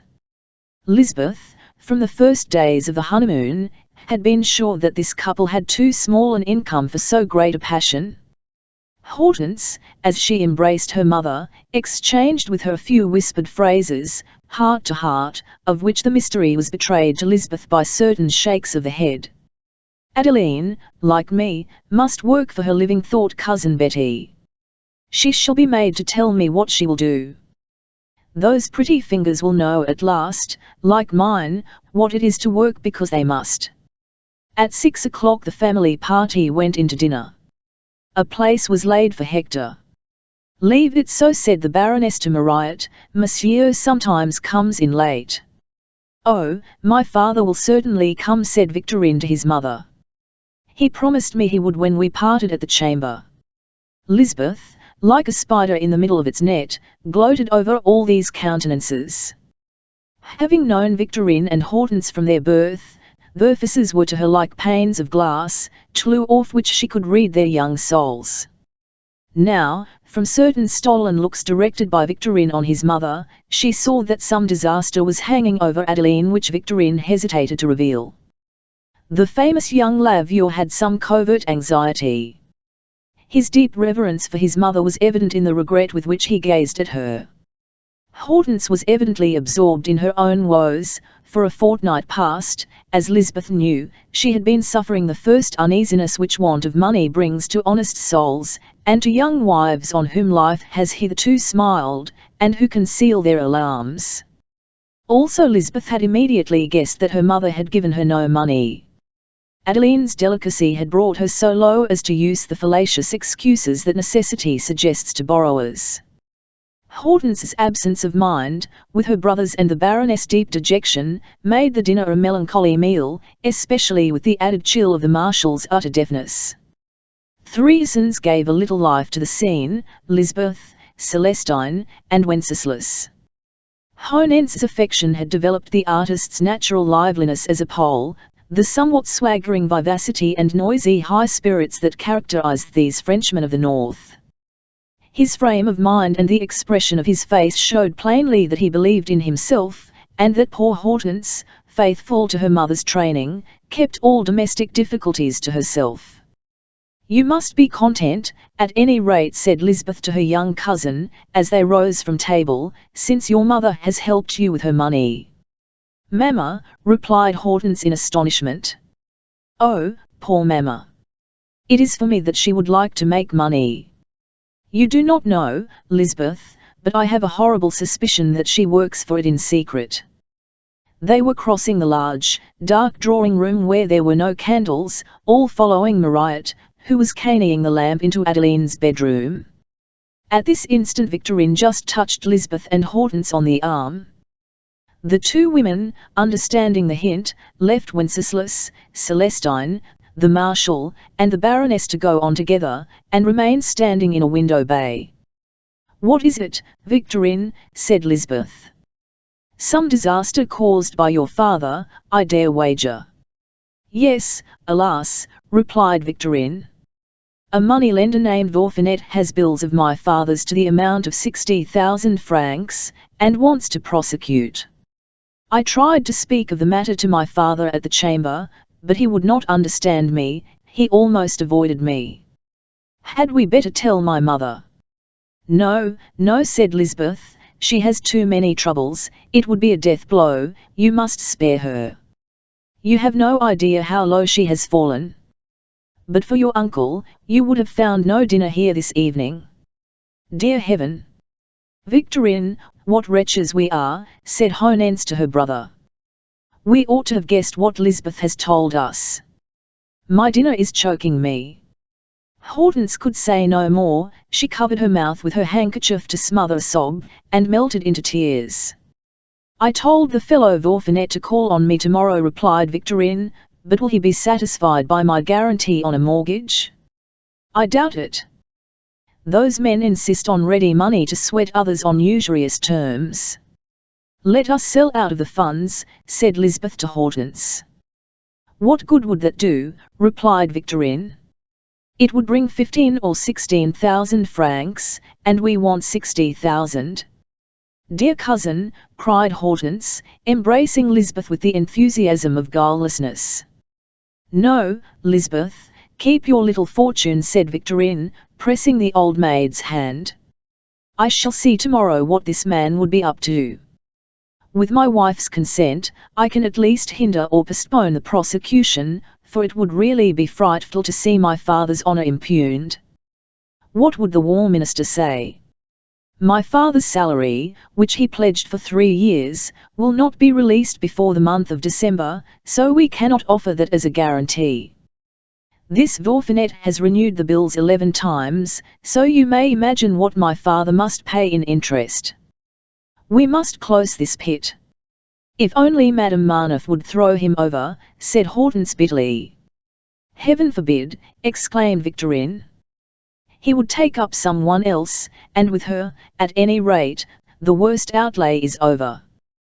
What a change in children formerly so respectful, and kept so long by their mother in blind worship of their father. They knew him now for what was. But for me," said Lisbeth, "your father's ruin would be more complete than it is." "Come into Mamma," said Hortense, "she is very sharp, and will suspect something, as our kind Lisbeth says, let us keep everything from her, let us be cheerful." "Victorine," said Lisbeth, "you have no notion of what your father will be brought to by his passion for women. Try to secure some future resource by getting the Marshal to marry me. Say something about it this evening, I will leave early on purpose." Victorine went into the bedroom. "And you, little thing," said Lisbeth in an undertone to Hortense, "what can you do?" "Come to dinner with us tomorrow, and we will talk it over," answered Hortense. "I do not know which way to turn, you know how hard life is, and you will advise me." While the whole family with one consent tried to persuade the Marshal to marry, and while Lisbeth was making her way home to the Rue Vanneau, one of those incidents occurred which, in such women as Madame Marneffe, are a stimulus to vice by compelling them to exert their energy and every resource of depravity. One fact, at any rate, must however be acknowledged: life in Paris is too full for vicious persons to do wrong instinctively and unprovoked. Vice is only a of defence against aggressors, that is all. Madame Marneffe's drawing-room was full of her faithful admirers, and she had just started the whist tables, when the footman, a pensioned soldier recruited by the Baron, announced, "Monsieur le Baron Mantes de Montejanos." Valerie's heart jumped, but she hurried to the door, exclaiming, "My cousin," and as she met the Brazilian, she whispered, "You are my relation, or all is at an end between us." "And so you were not wrecked, Henry," she went on audibly, as she led him to the fire. "I heard you were lost, and have mourned for you these 2 years. How are you, my good fellow?" said Marneffe, offering his hand to the stranger, whose get-up was indeed that of a Brazilian and a millionaire. Monsieur le Baron Henri Mantes de Montejanos, to whom the climate of the equator had given the colour and stature we expect to see in Othello on the stage, had an alarming look of gloom, but it was a merely pictorial illusion, for, sweet and affectionate by nature, he was predestined to be the victim that a strong man often is to a weak woman. The scorn expressed in his countenance, the muscular strength of his stalwart frame, all his physical powers were shown only to his fellow men, a form of flattery which women appreciate, nay, which so intoxicates them, that Evio man with his mistress on his arm assumes a matador swagger that provokes a smile. Very well set up, in a closely fitting blue coat with solid gold buttons, in black trousers, spotless patent evening boots, and gloves of a fashionable hue, the only Brazilian touch in the Baron's costume was a large diamond, worth about 100,000 francs, which blazed like a star on a handsome blue silk cravat, tucked into a white waistcoat in such a way as to show corners of a fabulously fine shirt front. His brow, bossy like that of a satyr, a sign of tenacity in his passions, was crowned by thick jet black hair like a virgin forest, and under it flashed a pair of hazel eyes, so wild-looking as to suggest that before his birth his mother must have been scared by a jaguar. This fine specimen of the Portuguese race in Brazil took his stand with his back to the fire, in an attitude that showed familiarity with Paris manners, holding his hat in one hand, his elbow resting on the velvet-covered shelf. He bent over Madame Marneffe, talking to her in an undertone, and troubling himself very little about the dreadful people who, in his opinion, were so very much in the way. This fashion of taking the stage, with the Brazilian's attitude and expression, gave, alike to Crevel and to the Baron, an identical shock of curiosity and anxiety. Both were struck by the same impression and the same surmise. And the manoeuvre suggested in each by their very genuine passion was so comical in its simultaneous results, that it made everybody smile who was sharp enough to read its meaning. Crevel, a tradesman and shopkeeper to the backbone, though a mayor of Paris, unluckily, was a little slower to move than his rival partner, and this enabled the Baron to read at a glance Crevel's involuntary self-betrayal. This was a fresh arrow to rankle in the very amorous old man's heart, and he resolved to have an explanation from Valerie. This evening, said Crevel to himself too, as he sorted his hand, I must know where I stand. You have a heart, cried Marneffe. You have just revoked. I beg your pardon, said Crevel, trying to withdraw his card. This Baron seems to me very much in the way, he went on, thinking to himself. If Valerie carries on with my Baron, well and good, it is a means to my revenge, and I can get rid of him if I choose, but as for this cousin, he is one Baron too many, I do not mean to be made a fool of. I will know how they are related. That evening, by one of those strokes of luck which come to pretty women, Valerie was charmingly dressed. Her white bosom gleamed under a lace tucker of rusty white, which showed off the satin texture of her beautiful shoulders, for Parisian women, heaven knows how, have some way of preserving their fine flesh and remaining slender. She wore a black velvet gown that looked as if it might at any moment slip off her shoulders, and her hair was dressed with lace and drooping flowers. Her arms, not fat but dimpled, were graced by deep ruffles to her sleeves. She was like a luscious fruit coquettishly served in a handsome dish, and making the knife blade long to be cutting it. Valerie the Brazilian was saying in her ear, I have come back faithful to you. My uncle is dead, I am twice as rich as I was when I went away. I mean to live and die in Paris, for you and with you.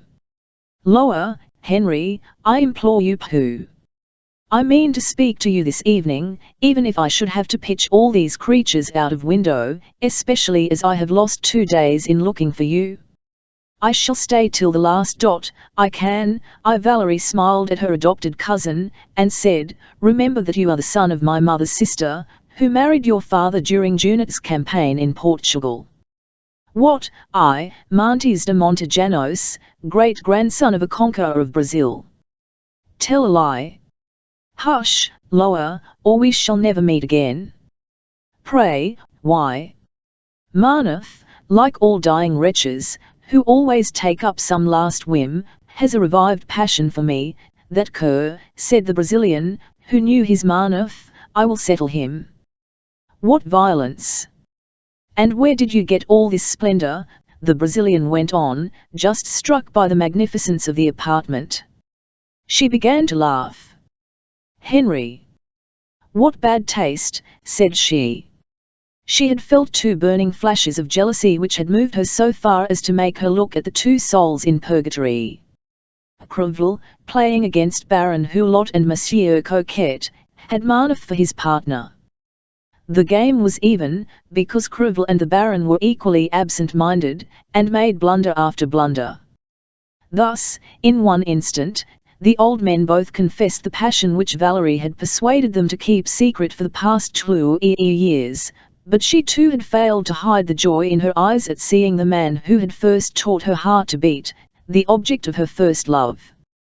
The rights of such happy mortals survive as long as the women lives over whom they have acquired them.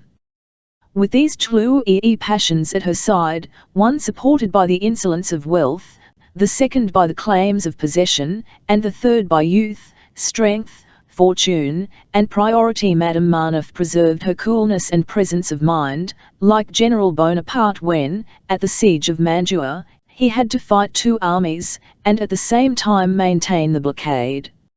Jealousy, distorting Hulot's face, made him look as terrible as the late Marshal Montcornet leading a cavalry charge against a Russian square.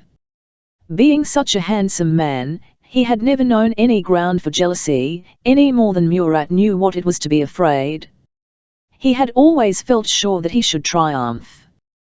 His rebuff by Josepha, the first he had ever met, he ascribed to her love of money. He was conquered by millions, and not by a changeling, he would say when speaking of the Duc de Herouville. And now, in one instant, the poison and delirium that the mad passion sheds in a flood had rushed to his heart. He kept turning from the whist table towards the fireplace with an action alarmiradio, and as he laid down his cards to cast a challenging glance at the Brazilian and Valerie, the rest of the company felt the sort of alarm mingled with curiosity that is caused by evident violence ready to break out at any moment. The sham cousin stared at Hulot as he might have looked at some big China mandarin. This state of things could not last, it was bound to end in some tremendous outbreak. Marnuf was as much afraid of Hulot as Crevel was of Marnuf, for he was anxious not to die a mere clerk. Men marked for death believe in life as galley slaves believe in liberty. This man was bent on being a first-class clerk at any cost. Thoroughly frightened by the pantomime of the Baron and Crevel, he rose, said a few words in his wife's ear, and then, to the surprise of all, Valerie went into the adjoining bedroom with the Brazilian and her husband. "Did Madame Marnuf ever speak to you of this cousin of hers?" said Crevel to Hulot. "Never," replied the Baron, getting up. "That is enough for this evening," said he. "I have lost 2 louis, there they are." He threw the 2 gold pieces on the table, and seated himself on the sofa with a look which everybody else took as a hint to go. Monsieur and Madame Coquette, after exchanging a few words, left the room, and Claude Vinon, in despair, followed their example. These 2 departures were a hint to less intelligent citizens, who now found that they were not wanted. The Baron and Crevel were left together, and spoke never a word. Hulot, at last, ignoring Crevel, went on tiptoe to listen at the bedroom door, but he bounded back with a prodigious jump, for Marnuf opened the door and appeared with a calm face, astonished to find only the 2 men. "And the tea," said he. "Where is Valerie?" replied the Baron in a rage. "My wife," said Marnuf. "She's gone upstairs to speak to Mademoiselle your cousin. She will come down directly." "And why has she deserted us for that stupid creature?" "Well," said Marnuf, "Mademoiselle Lisbeth came back from dining with the Baroness with an attack of indigestion, and Mathurin asked Valerie for some tea for her, so my wife went up to see what was the matter." "And her cousin?" "He's gone." "Do you really believe that?" said the Baron. "I have seen him to his carriage," replied Marnuf, with a hideous smirk. The wheels of a departing carriage were audible in the street. The Baron, counting Marnuf for nothing, went upstairs to Lisbeth. An idea flashed flew off him such as the heart sends to the brain when it is on fire with jealousy.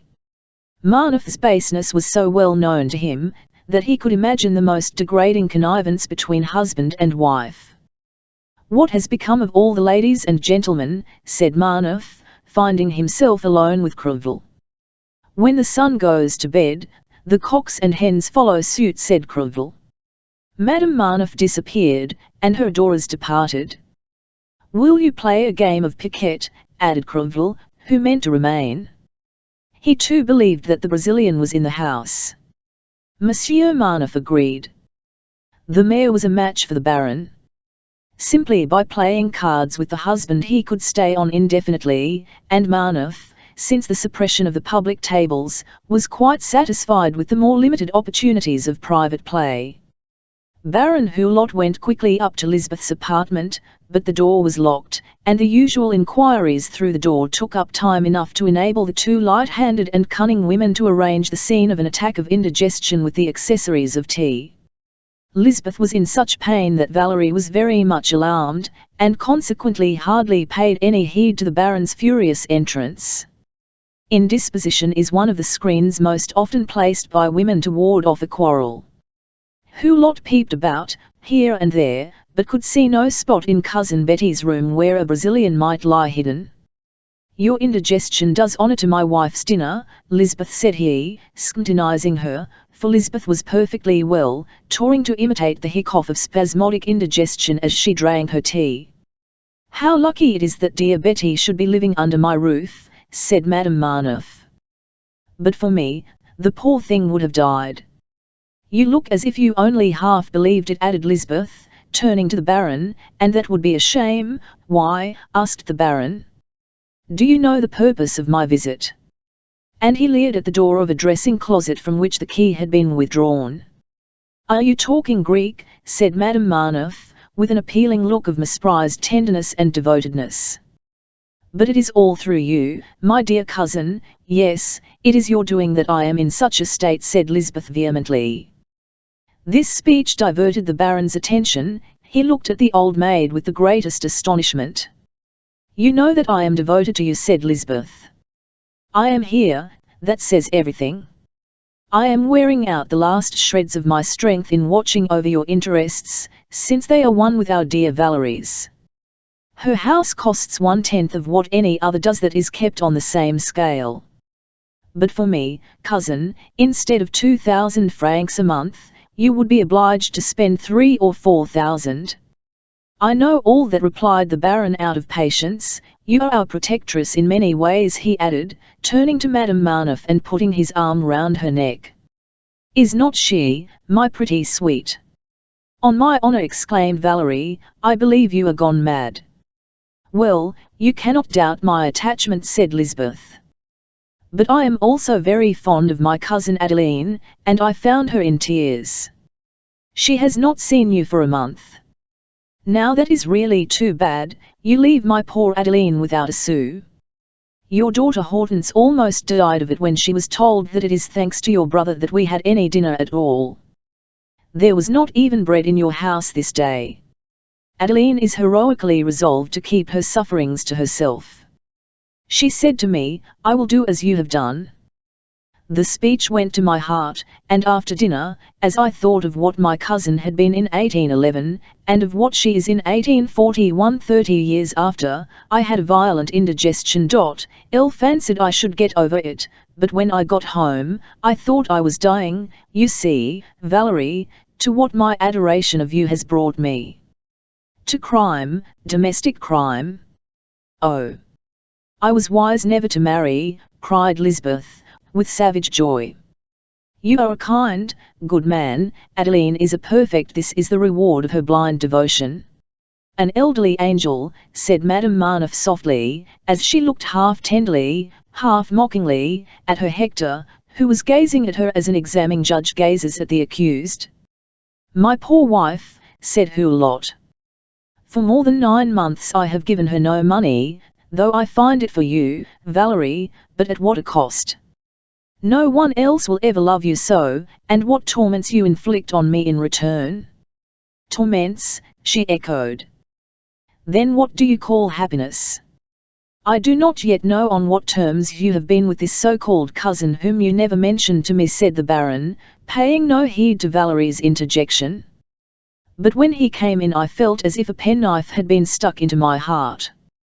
Blinded I may be, but I am not blind. I could read his eyes, and yours. In short, from under that ape's eyelids there flashed sparks that he flung at you, and your eyes, oh! You have never looked at me so, never. As to this mystery, Valerie, it shall all be cleared up. You are the only woman who ever made me know the meaning of jealousy, so you need not be surprised by what I say. But another mystery which has rent its cloud, and it seems to me infamous. Go on, said Valerie. It is that Crevel, that square lump of flesh and stupidity, is in love with you, and that you accept his attentions with so good a grace that the idiot flaunts his passion before everybody. Only 3.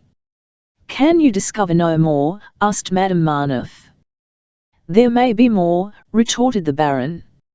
If Monsieur Crevel is in love with me, he is in his rights as a man after all. If I favoured his passion, that would indeed be the act of a coquette, or of a woman who would leave much to be desired on your part. Well, love me as you find me, or let me alone. If you restore me to freedom, neither you nor Monsieur Crevel will ever enter my doors again. But I will take up with my cousin, just to keep my hand in those charming habits you suppose me to indulge. Goodbye, Monsieur le Baron Hulot. She rose, but the Baron took her by the arm and made her sit down again. The old man could not do without Valerie. She had become more imperatively indispensable to him than the necessaries of life. He preferred remaining in uncertainty to having any proof of Valerie's infidelity. My dearest Valerie, said he, do you not see how miserable I am? I only ask you to justify for yourself. Give me sufficient reasons. Well, go downstairs and wait for me, for I suppose you do not wish to look on at the various ceremonies required by your cousin's state. Hulot slowly turned away. You old profligate, cried Lisbeth, you have not even asked me how your children are. What are you going to do for Adeline? I, at any rate, will take her my savings tomorrow. You owe your wife white bread to eat at least, said Madame Marneffe, smiling. The Baron, without taking offence at Lisbeth's tone, as despotic as Josepha's, got out of the room, only too glad to escape so importunate a question. The door bolted once more. The Brazilian came out of the dressing-closet, where he had been waiting, and he appeared with his eyes full of tears, in a really pitiable condition. Mantes had heard everything. Henry, you must have ceased to love me, I know it, said Madame Marneffe, hiding her face in her handkerchief and bursting into tears. It was the outcry of real affection. The core of a woman's despair is so convincing that it wins the forgiveness that lurks at the bottom of every lover's heart when she is young and pretty, and wears a gown so low that she could slip out at the top and stand in the garb of Eve. But why, if you love me, do you not leave everything for my sake? Asked the Brazilian. This South American-born, being logical, as men are who have lived the life of nature, at once resumed the conversation at the point where it had been broken off, putting his arm round Valerie's waist. Why, she repeated, gazing up at Henry, whom she subjugated at once by a look charged with passion, why, my dear boy, I am married, we are in Paris, not in the savannah, the pampas, the backwoods of America. My dear Henry, my first and only love, listen to me. That husband of mine, a second clerk in the War Office, is bent on being a head clerk and officer of the Legion of Honor. Can I help his being ambitious? Now for the very reason that made him leave us our liberty, nearly 4 years ago, do you remember, you bad boy, he now abandons me to Monsieur Hulot. I cannot get rid of that dreadful official, who snorts like a grampus, who has fins in his nostrils, who is 63 years old, and who had grown 10 years older by dint of tearing to be young, who is so odious to me that the very day when Marneffe is promoted, and gets his cross of the Legion of Honor, how much more will your husband get then? 1,000 crowns. I will pay him as much in an annuity, said Baron Mantes. We will leave Paris and go where, said Valerie, with one of the pretty sneers by which a woman makes fun of a man she is sure of. Paris is the only place where we can live happy. I care too much for your love to risk seeing it die out in a tete-a-tete in the wilderness. Listen, Henry, you are the only man I care for in the whole world. Write that down clearly in your tiger's brain. For women, when they have made a sheep of a man, always tell him that he is a lion with a will of iron. Now, attend to me. Monsieur Maneuf has not 5 years to live, he is rotten to the marrow of his bones. He spent 7 months of the 12 in swallowing drugs and decoctions, he lives wrapped in flannel, in short, as the doctor says, he lives under the scythe, and may be cut off at any moment. An illness that would not harm another man would be fatal to him, his blood is corrupt, his life undermined at the root. For 5 years I have never allowed him to kiss me, he is poisonous. Some day, and the day is not far off, I shall be a widow. Well, then, I, who have already had an offer from a man with 60,000 francs a year, I who am as completely mistress of that man as I am of this lump of sugar, I swear to you that if you were as poor as Hulot and as foul as Maneuf, if you beat me even, still you are the only man I will have for a husband, the only man I love, or whose name I will ever bear. And I am ready to give any pledge of my love that you may require. Well, then, tonight, but you, son of the South, my splendid jaguar, come expressly for me from the virgin forest of Brazil, said she, taking his hand and kissing and fondling it. I have some consideration for the poor creature you mean to make your wife. Shall I be your wife, Henry? Yes, said the Brazilian, overpowered by this unbridled volubility of passion. And he knelt at her feet. Well, then, Henry, said Valerie, taking his 2 hands and looking straight into his eyes, swear to me now, in the presence of Lisbeth, my best and only friend, my sister, that you will make me your wife at the end of my year's widowhood. I swear it. That is not enough. Swear by your mother's ashes and eternal salvation, swear by the Virgin Mary and by all your hopes as a Catholic. Valerie knew that the Brazilian would keep that oath even if she should have fallen into the foulest social slough. The Baron solemnly swore it, his nose almost touching Valerie's white bosom, and his eyes spellbound.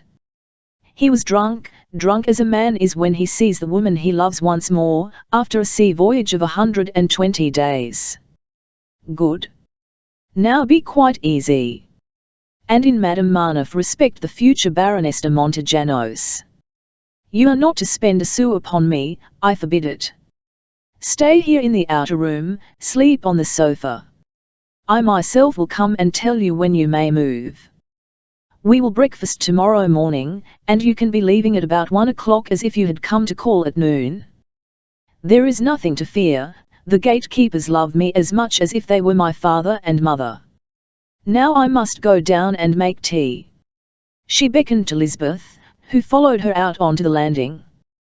There Valerie whispered in the old maid's ear, my darky has come back too soon. I shall die if I cannot avenge you on Hortense. Make your mind easy, my pretty little devil, said Lisbeth, kissing her forehead. Love and revenge on the same track will never lose the game. Hortense expects me tomorrow, she is in beggary. For 1,000 francs you may have 1,000 kisses from Wenceslas. On leaving Valerie, Hulot had gone down to the porter's lodge and made a sudden invasion there. Madame Olivier. On hearing the imperious tone of this address, and seeing the action by which the Baron emphasized it, Madame Olivier came out into the courtyard as far as the Baron led her. You know that if any one can help your son to a connection by and by, it is I. It is owing to me that he is already 3rd clerk in a Notme's office, and is finishing his studies. Yes, Monsieur le Baron, and indeed, sir, you may depend on our gratitude. Not a day passes that I do not pray to God for Monsieur le Baron's happiness. Not so many words, my good woman, said Hulot, but deeds. What can I do, sir? Asked Madame Olivier. A man came here tonight in a carriage. Do you know him? Madame Olivier had recognized Mantes well enough. How could she have forgotten him? In the Rue du Doyen the Brazilian had always slipped a 5-franc piece into her hand as he went out in the morning, rather too early. If the Baron had applied to Monsieur Olivier, he would perhaps have learned all he wanted to know. But Olivier was in bed. In the lower orders the woman is not merely the superior of the man, she almost always has the upper hand. Madame Olivier had long since made up her mind as to which side to take in case of a collision between her two benefactors. She regarded Madame Marneffe as the stronger power. "Do I know him?" she repeated. "No, indeed, no, I never saw him before." "What? Did Madame Marneffe's cousin never go to see her when she was living in the Rue du Doyen?" "Oh! Was it her cousin?" cried Madame Olivier. "I dare say he did come, but I did not know him again." "Next time, sir, I will look at him, he will be coming out," said Hulot, hastily interrupting Madame Olivier. "He has left," said Madame Olivier, understanding the situation. "The Camage is gone." "Did you see him go?" "As plainly as I see you." "He told his servant to drive to the embassy." This audacious statement wrung a sigh of relief from the Baron. He took Madame Olivier's hand and squeezed it. "Thank you, my good Madame Olivier. But that is not all. Monsieur Crevel." "Monsieur Crevel? What can you mean, sir?" "I do not understand," said Madame Olivier. "Listen to me. He is Madame Marneffe's lover." "Impossible, Monsieur le Baron, impossible," said she, clasping her hands. "He is Madame Marneffe's lover," the Baron repeated very positively. "How do they manage it?" "I don't know, but I mean to know, and you are to find out. If you can put me on the tracks of this intrigue, your son is and not me." "Don't you fret yourself so, Monsieur le Baron," said Madame Olivier. "Madame cares for you, and for no one but you. Her maid knows that for TME, and we say, between her and me, that you are the luckiest man in this world, for you know what Madame is. Just perfection. She gets up at 10 every morning, then she breakfasts. Well and good. After that she takes an hour or so to dress, that carries her on till 2, then she goes for a walk in the Tuileries in the sight of all men, and she is always in by 4 to be ready for you. She lives like clockwork. She keeps no secrets from her maid, and Raina keeps nothing from me, you may be sure. Raina can't if she would, along of my son, for she is very sweet upon him. So, you see, if Madame had any intimacy with Monsieur Crevel, we should be bound to know it." The Baron went upstairs again with a beaming countenance, convinced that he was the only man in the world to that shameless slut, as treacherous, but as lovely and as engaging as a siren. Crevel and Marneffe had begun a second rubber at piquet. Crevel was losing, as a man must who is not giving his thoughts to his game. Marneffe, who knew the cause of the mayor's absence of mind, took unscrupulous advantage of it. He looked at the cards in reverse, and discarded accordingly. Thus, knowing his adversary's hand, he played to beat him. The stake being a franc a point, he had already robbed the mayor of 30 francs when Hulot came in. "Heyday," said he, amazed to find no company. "Are you alone? Where is everybody gone?" "Your pleasant temper put them all to flight," said Crevel. "No, it was my wife's cousin," replied Marneffe. The ladies and gentlemen supposed that Valerie and Henry might have something to say to each other after 3 years' separation, and they very discreetly retired. If I had been in the room, I would have kept them, but then, as it happens, it would have been a mistake, for Lisbeth, who always comes down to make tea at 10:30, was taken ill, and that upset everything. "Then is Lisbeth really unwell?" asked Crevel in a fury. "So I was told," replied Marneffe, with the heartless indifference of a man to whom women have ceased to exist.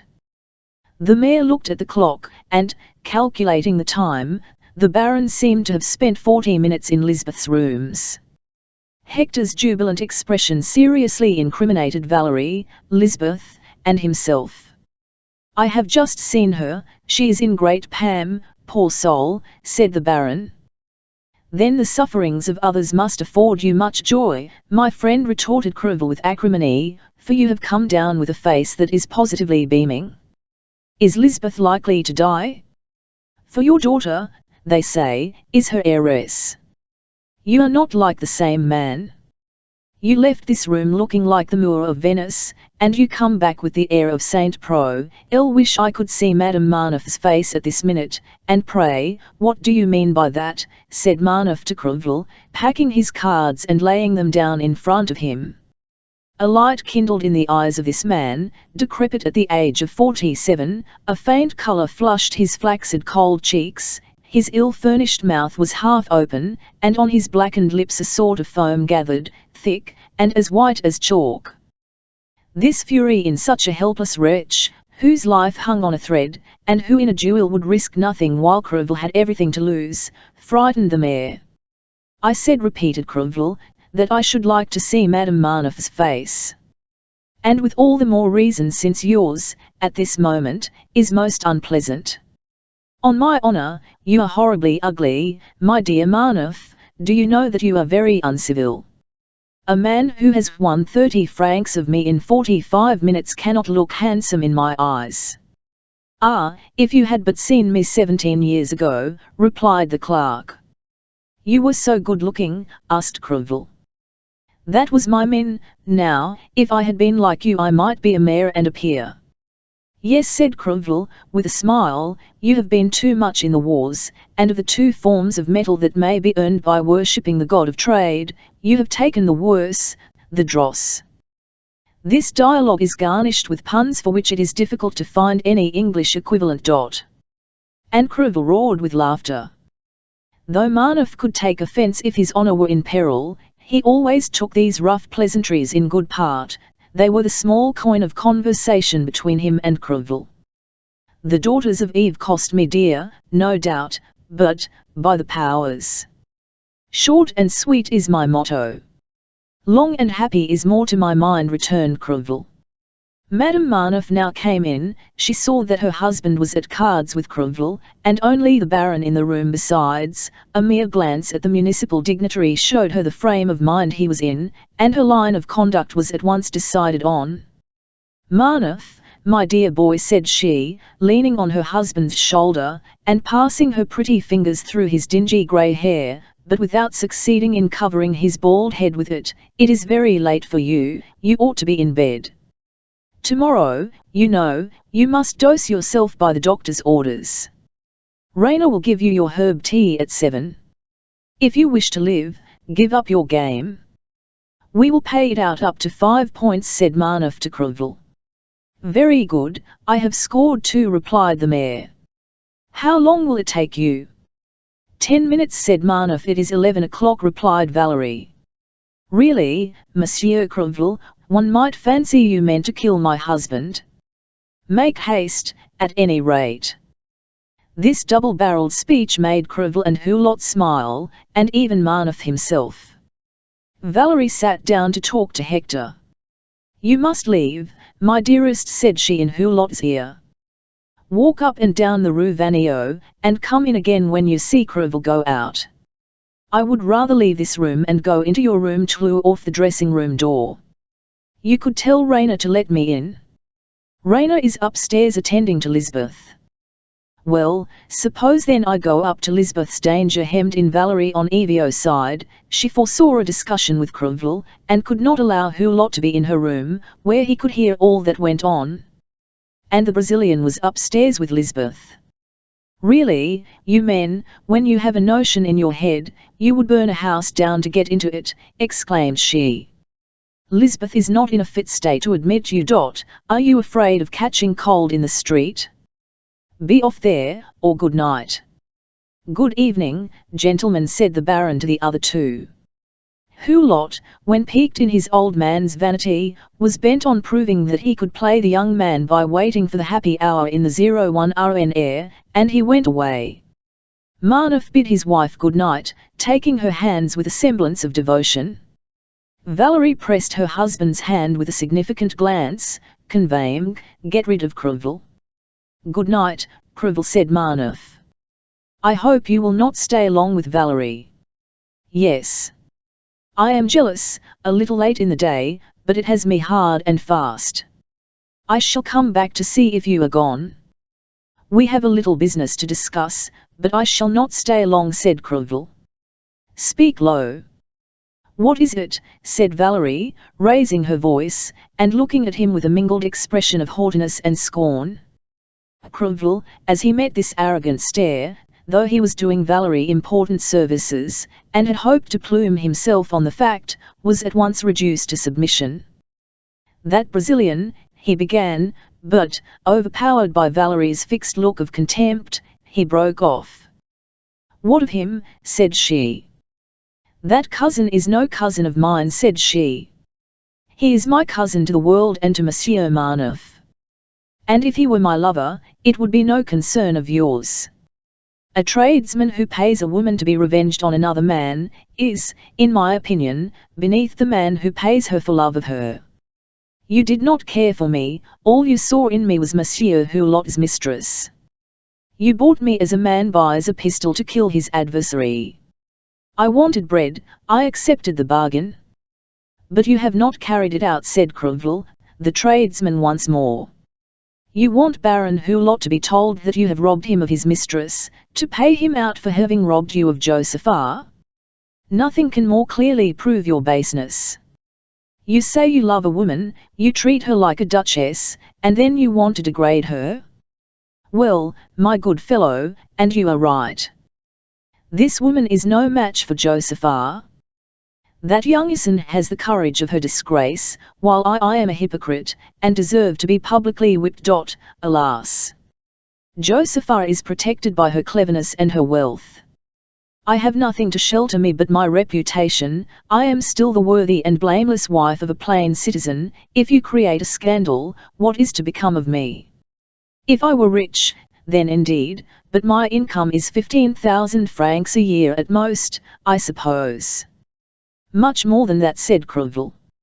"I have doubled your savings in these last 2 months by investing in Orleans." "Well, a position in Paris begins with 50,000. And you certainly will not make up to me for the position I should surrender." "What was my aim? I want to see Marnef a first-class clerk. He will then draw a salary of 6,000 francs. He has been 27 years in his office. Within 2 years I shall have a right to a pension of 1,500 francs when he dies.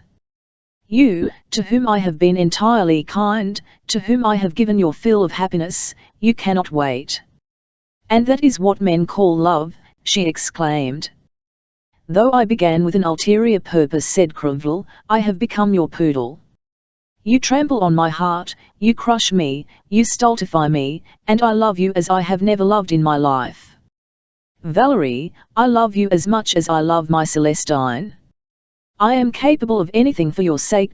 Listen, instead of coming twice a week to the Rue du Dauphin, come 3 times. Is that all? You are quite young again, my dear boy. Only let me pack off Hulot, humiliate him, rid you of him," said Crevel, not heeding her impertinence. "Have nothing to say to the Brazilian, be mine alone, you shall not repent of it. To begin with, I will give you 8,000 francs a year, secured by bond, but only as an annuity. I will not give you the capital till the end of 5 years. Constancy always a bargain. A tradesman can never learn to give. You want to stop for refreshments on the road of love, in the form of government bonds. Bah! Shopman, pomatum seller. You put a price on everything. Hector told me that the Duc de Herouville gave Josepha a bond for 30,000 francs a year in a packet of sugar almonds. And I am worth 6 of Josepha. Oh! To be loved," she went on, twisting her ringlets round her fingers, and looking at herself in the glass. "Henry loves me. He would smash you like a fly if I winked at him. Hulot loves me, he leaves his wife in beggary. As for you, go my good man, be the worthy father of a family. You have 200,000 francs over and above your fortune, only to amuse yourself, a hoard, in fact, and you think of nothing but increasing it for you, Valerie, since I offer you half, said he, falling on his knees. What, still here? Cried Marneffe, hideous in his dressing gown. What are you about? He is begging my pardon, my dear, for an insulting proposal he has dared to make me. Unable to obtain my consent, my gentleman proposed to Crevel, only longed to vanish into the cellar, through a trap, as is done on the stage. Get up, Crevel, said Marneffe, laughing, you are ridiculous. I can see by Valerie's manner that my honour is in no danger. Go to bed and sleep in Iris, said Madame Marneffe. Isn't she clever, thought Crevel. She has saved me. She is adorable. As Marneffe disappeared, the mayor took Valerie's hands and kissed them, leaving on them the traces of tears. It shall all stand in your name, he said. That is true love, she whispered in his ear. Well, love for love. Hulot is below, in the street. The poor old thing is waiting to return when I place a candle in one of the windows of my bedroom. I give you leave to tell him that you are the man I love. He will refuse to believe you. Take him to the Rue du Dauphin, give him every proof, CMSH him, I allow it, I order it. I am tired of that old seal, he bores me to death. Keep your man all night in the Rue du Dauphin, grill him over a slow fire, be revenged for the loss of Josepha. Hulot may die of it perhaps, but we shall save his wife and children from utter ruin. Madame Hulot is working for her bread, oh! Woman! On my word, it is quite shocking, exclaimed Crevel, his natural feeling coming to the top. If you love me, Celestin, said she in Crevel's ear, which she touched with her lips, keep him there, or I am done for. Marneffe is suspicious. Hector has a key of the outer gate, and will certainly come back. Crevel clasped Madame Marneffe to his heart, and went away in the seventh heaven of delight. Valerie fondly escorted him to the landing, and then followed him, like a woman magnetized, down the stairs to the very bottom. My Valerie, go back, do not compromise yourself before the porters. Go back, my life, my treasure, all is yours. Go in, my Duchess.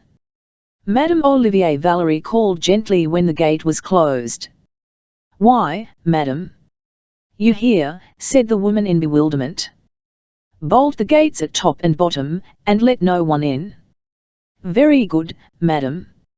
Having barred the gate, Madame Olivier told of the bribe that the War Office chief had tried to offer her.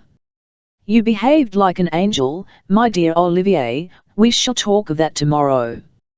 Valerie flew like an arrow to the third floor, tapped 2 times at Lisbeth's door, and then went down to her room, where she gave instructions to Mademoiselle Rayner, for a woman must make the most of the opportunity when Amantes arrives from Brazil. By heaven! Only a woman of the world is capable of such love, said Crevel to himself. How she came down those stairs, lighting them up with her eyes, following me. Never did Josepha. She's CAG Mag, cried the ex-bagman. What have I said? CAG Mag, why, I might have let words slip out at the Tuileries. I can never do any good unless Valerie educates me, and I was so bent on being a gentleman. What a woman she is! She upsets me like a fit of the colic when she looks at me coldly. What grace! What wit! Never did Josepha move me so. And what perfection when you come to know her. Ha, there is my man. He perceived in the gloom of the Rue de Babylone the tall, somewhat stooping figure of Hulot, stealing along close to a boarding, and he went straight up to him. Good morning, Baron, for it is past midnight, my dear fellow. What the devil are you doing here? You are airing yourself under a pleasant drizzle. That is not wholesome at our time of life. Will you let me give you a little piece of advice? Let each of us go home, for, between you and me, you will not see the candle in the window.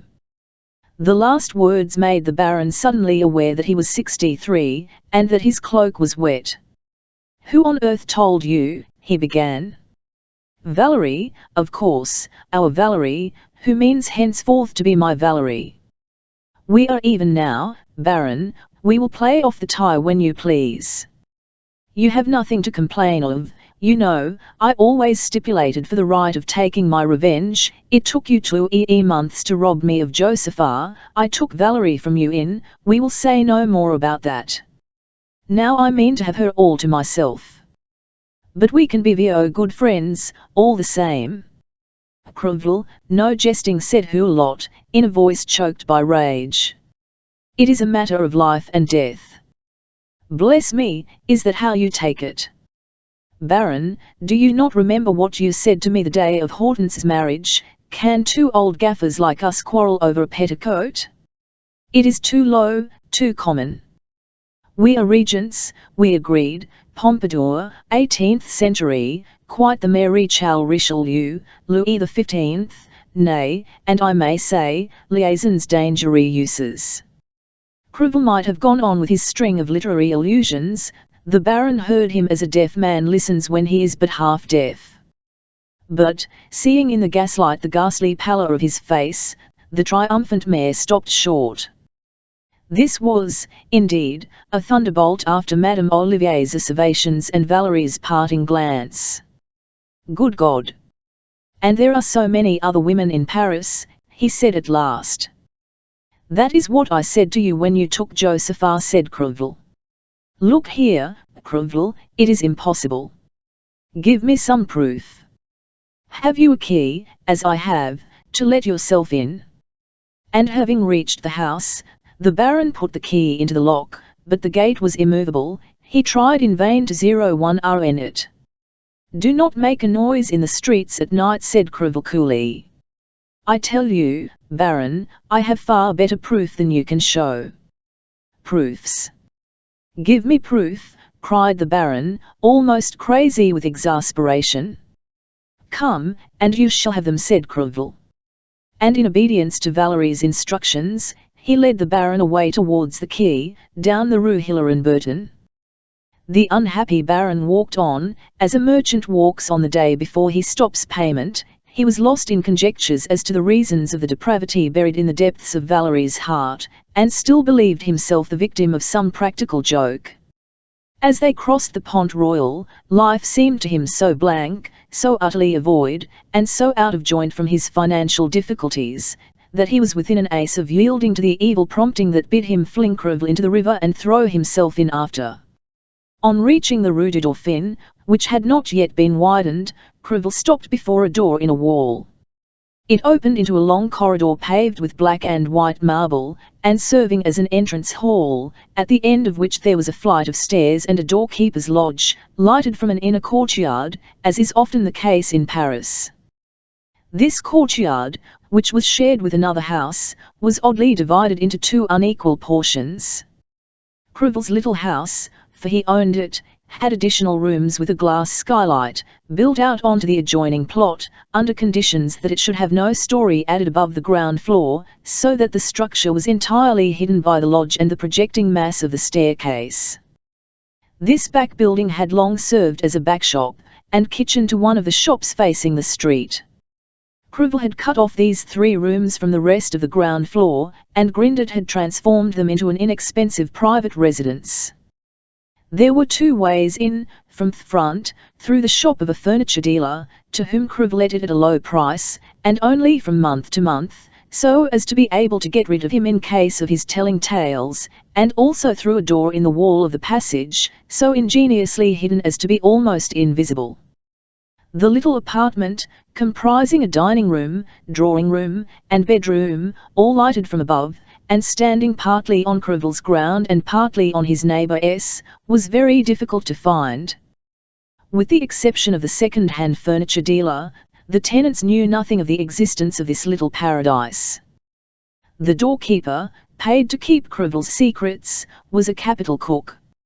So Monsieur le Maire could go in and out of his inexpensive retreat at any hour of the night without any fear of being spied by day. A lady, dressed as Paris women dress to go shopping, and having a key, ran no risk in coming to Crevel's lodgings. She would stop to look at the cheapened goods, ask the price, go into the shop, and come out again, without exciting the smallest suspicion if anyone should happen to meet her. As Crevel had lighted the candles in the sitting-room, the Baron was surprised at the elegance and refinement it displayed. The perfumer had given the architect a free hand, and Grindot had done himself credit by fittings in the Pompadour style, which had in fact cost 60,000 francs. "What I want," said Crevel to Grindot, "is that a duchess, if I brought one there, should be surprised at it." He wanted to have a perfect Parisian Eden for his Eve, his real lady, his Valerie, his duchess. "There are 2 beds," said Crevel to Hulot, showing him a sofa that could be made wide enough by pulling out a drawer. "This is one, the other is in the bedroom. We can both spend the night here." "Proof," was all the Baron could say.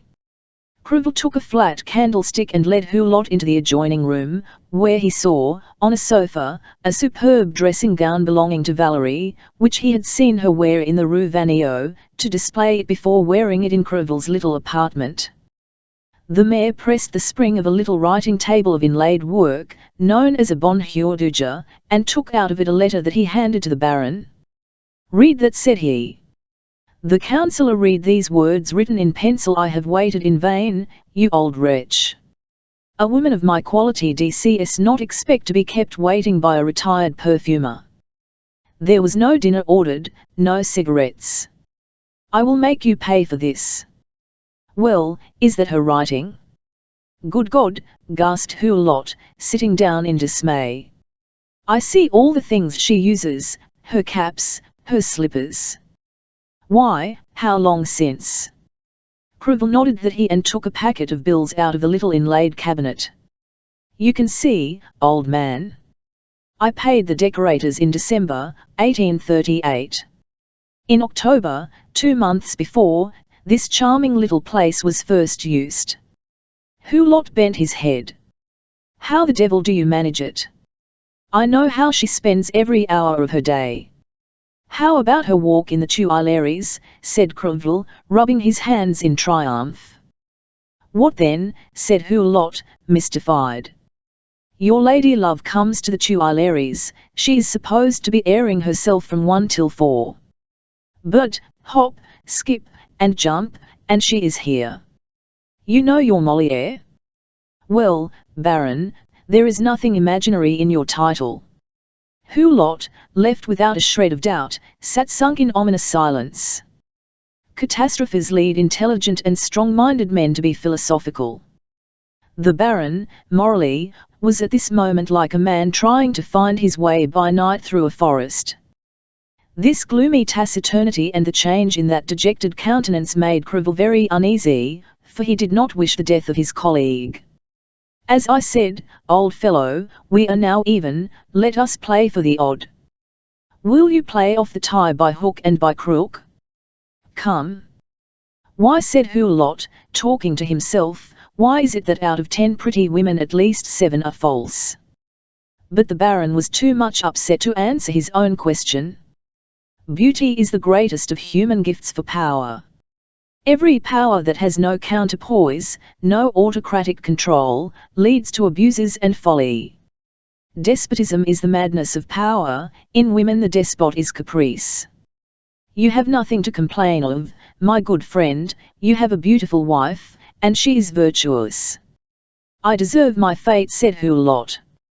"I have undervalued my wife and made her miserable, and she is an angel.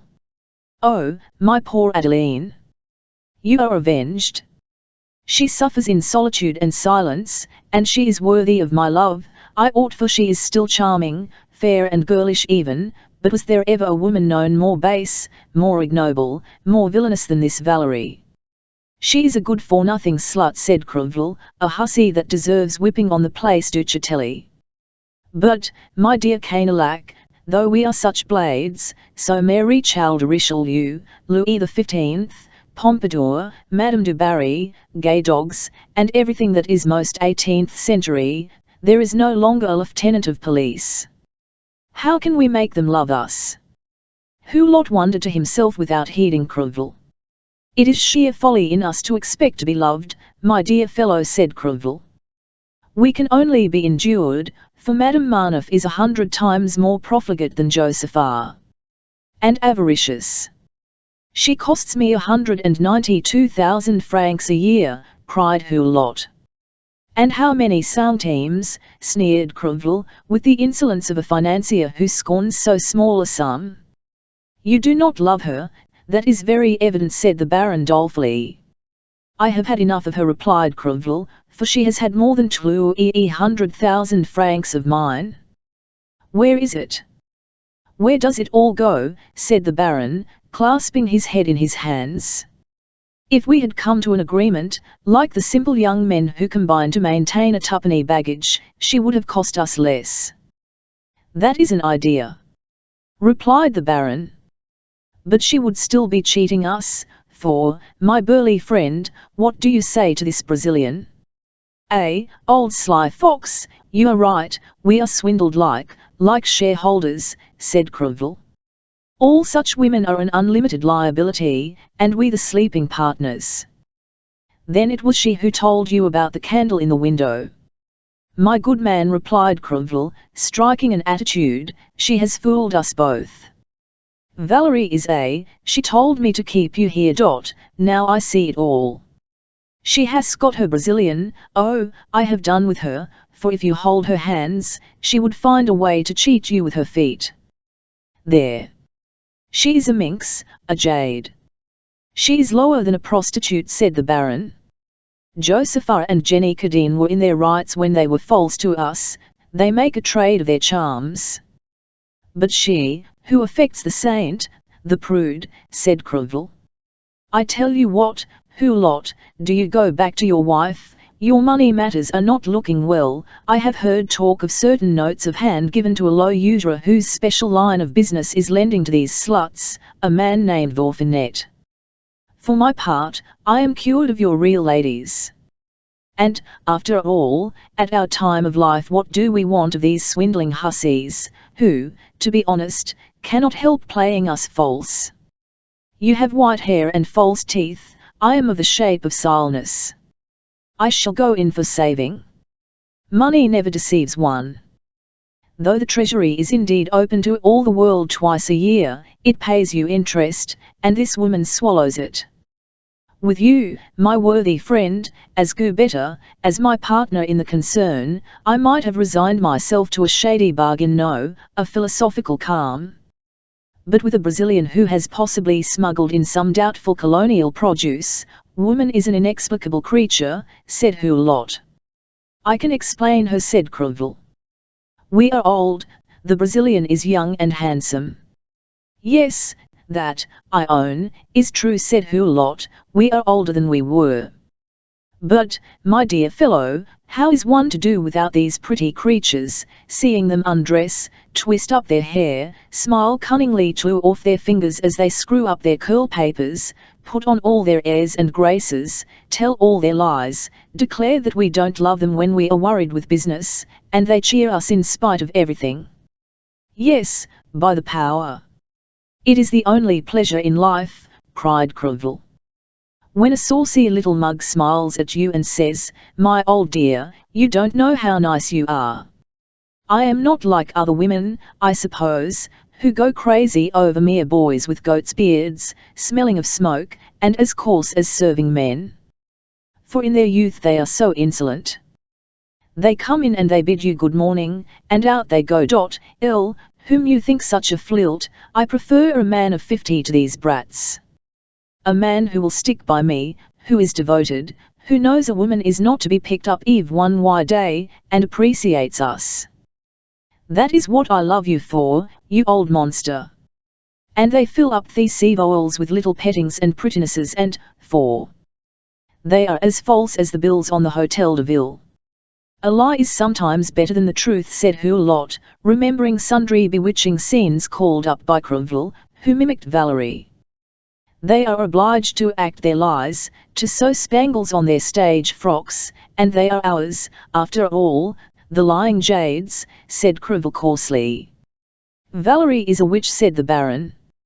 She can turn an old man into a young one. Oh, yes, said Crivel, she's an eel that wriggles through your hands, but the prettiest eel, as white and sweet as sugar, as amusing as Arnold, and ingenious. Yes, she's full of fun, said Hulot, who had now quite forgotten his wife.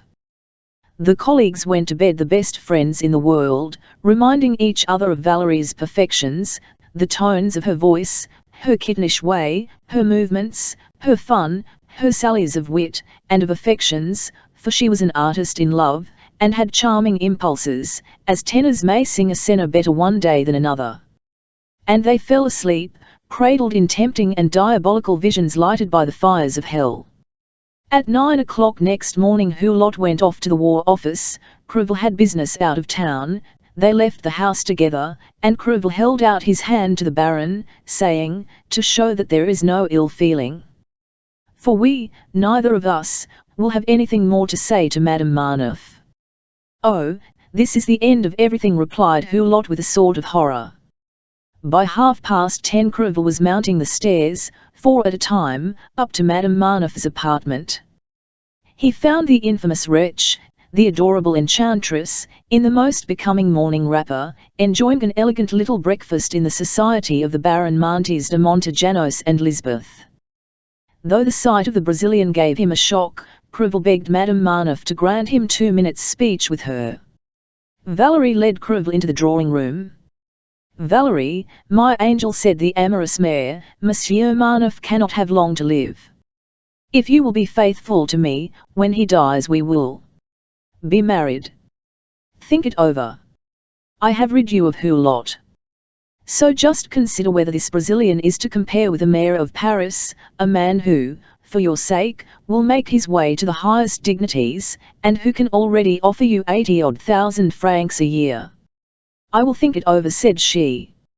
You will see me in the Rue du Dauphin at 2 o'clock, and we can discuss the matter.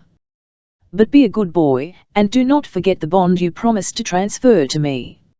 She returned to the dining room, followed by Crivel, who flattered himself that he had hit on a plan for keeping Valerie to himself, but there he found Baron Hulot, who, during this short colloquy, had also arrived with the same end in view. He, like Crivel, begged for a brief interview. Madame Marneffe again rose to go to the drawing-room, with a smile at the Brazilian that seemed to say, what fools they are. Cannot they see you? Valerie, said the official, my child, that cousin of yours is an American cousin. Oh, that is enough, she cried, interrupting the Baron. Marneffe never has been, and never will be, never can be my husband. The first, the only man I ever loved, has come back quite unexpectedly. It is no fault of mine. But look at Henry and look at yourself. Then ask yourself whether a woman, and a woman in love, can hesitate for a moment. My dear fellow, I am not a kept mistress. From this day forth I refuse to play the part of Susanna between the two elders. If you really care for me, you and Crivel, you will be our friends, but all else is at an end, for I am 26, and henceforth I mean to be a saint, an admirable and worthy wife, as yours. Is that what you have to say? Answered Hulot. Is this the way you receive me when I come like a pope with my hands full of indulgences? Well, your husband will never be a first-class clerk, nor be promoted in the Legion of Honor. That remains to be seen, said Madame Marneffe, with a meaning look at Hulot. Well, well, no temper, said Hulot in despair. I will call this evening, and we will come to an understanding. In Lisbeth's rooms then? Very good, at Lisbeth's, said the old dotard. Hulot and Crivel went downstairs together without speaking a word till they were in the street, but outside on the sidewalk they looked at each other with a dreary laugh. We are a couple of old fools, said Crivel. I have got rid of them, said Madame Marneffe to Lisbeth, as she sat down once more. I never loved and I never shall love any man but my Jaguar, she added, smiling at Henry Marneffe. Lisbeth, my dear, you don't know. Henry has forgiven me the infamy to which I was reduced by poverty. It was my own fault, said the Brazilian. I ought to have sent you 100,000 francs. Poor boy, said Valerie, I might have worked for my living, but my fingers were not made for that, asked Lisbeth. The Brazilian went away the happiest man in Paris.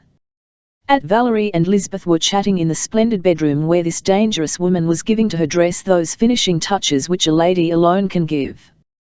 The doors were bolted, the curtains drawn over them, and Valerie related in every detail all the events of the evening, the night, the morning. What do you think of it all, my darling? She said to Lisbeth in conclusion. Which shall I be when the time comes, Madame Crevel, or Madame Mantes? Crevel will not last more than 10 years, such a profligate as he is, replied Lisbeth. Mantes is young. Crevel will leave you about 30,000 francs a year. Let Mantes wait, he will be happy enough as Benjamin. And so, by the time you are 33, if you take care of your looks, you may marry your Brazilian and make a fine show with 60,000 francs a year of your own, especially under the wing of a Maréchal. Yes, but Mantes is a Brazilian, he will never make his mark, observed Valerie. We live in the day of railways, said Lisbeth, when foreigners rise to high positions in France. We shall see, replied Valerie, when Marneffe is dead. He has not much longer to suffer. These attacks that return so often are a sort of physical remorse, said Lisbeth. Well, I am off to see Hortense. Yes, go, my angel, replied Valerie. And bring me my artist. 3 years, and I have not gained an inch of ground. It is a disgrace to both of us. Wenceslas and Henry, these are my two passions, one for love, the other for fancy. You are lovely this morning, said Lisbeth, putting her arm round Valerie's waist and kissing her forehead.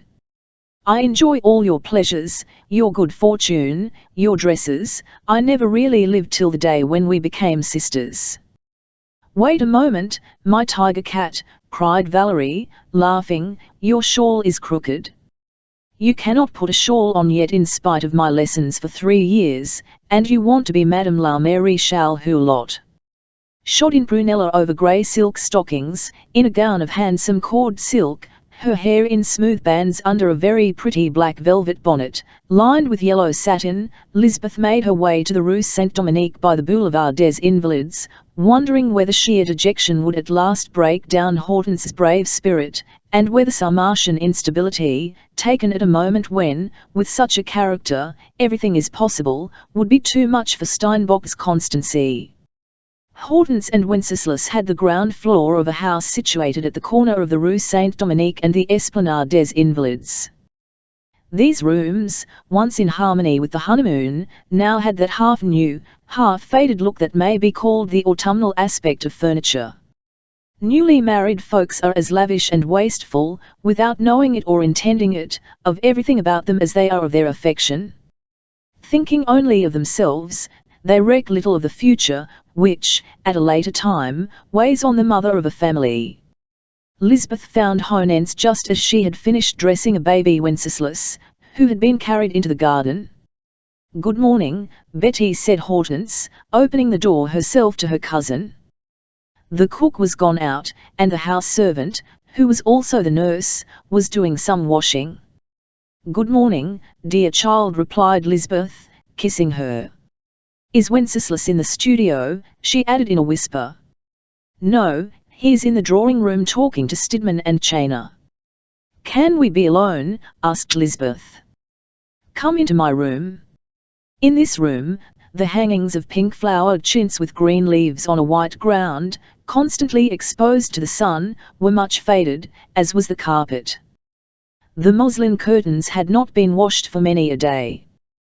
The smell of tobacco hung about the room, for Wenceslas, now an artist of repute, and born a fine gentleman, left his cigar ash on the arms of the chairs and the prettiest pieces of furniture, as a man does to whom love allows everything, a man rich enough to scorn vulgar carefulness. Now, then, let us talk over your affairs, said Lisbeth, seeing her pretty cousin silent in the armchair into which she had dropped. "But what ails you? You look rather pale, my dear. 2 articles have just come out in which my poor Wenceslas is pulled to pieces. I have read them, but I have hidden them from him, for they would completely depress him.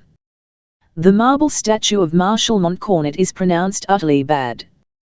The bas-reliefs are allowed to pass muster, simply to allow of the most perfidious praise of his talent as a decorative artist, and to give the greater emphasis to the statement that serious art is quite out of his reach.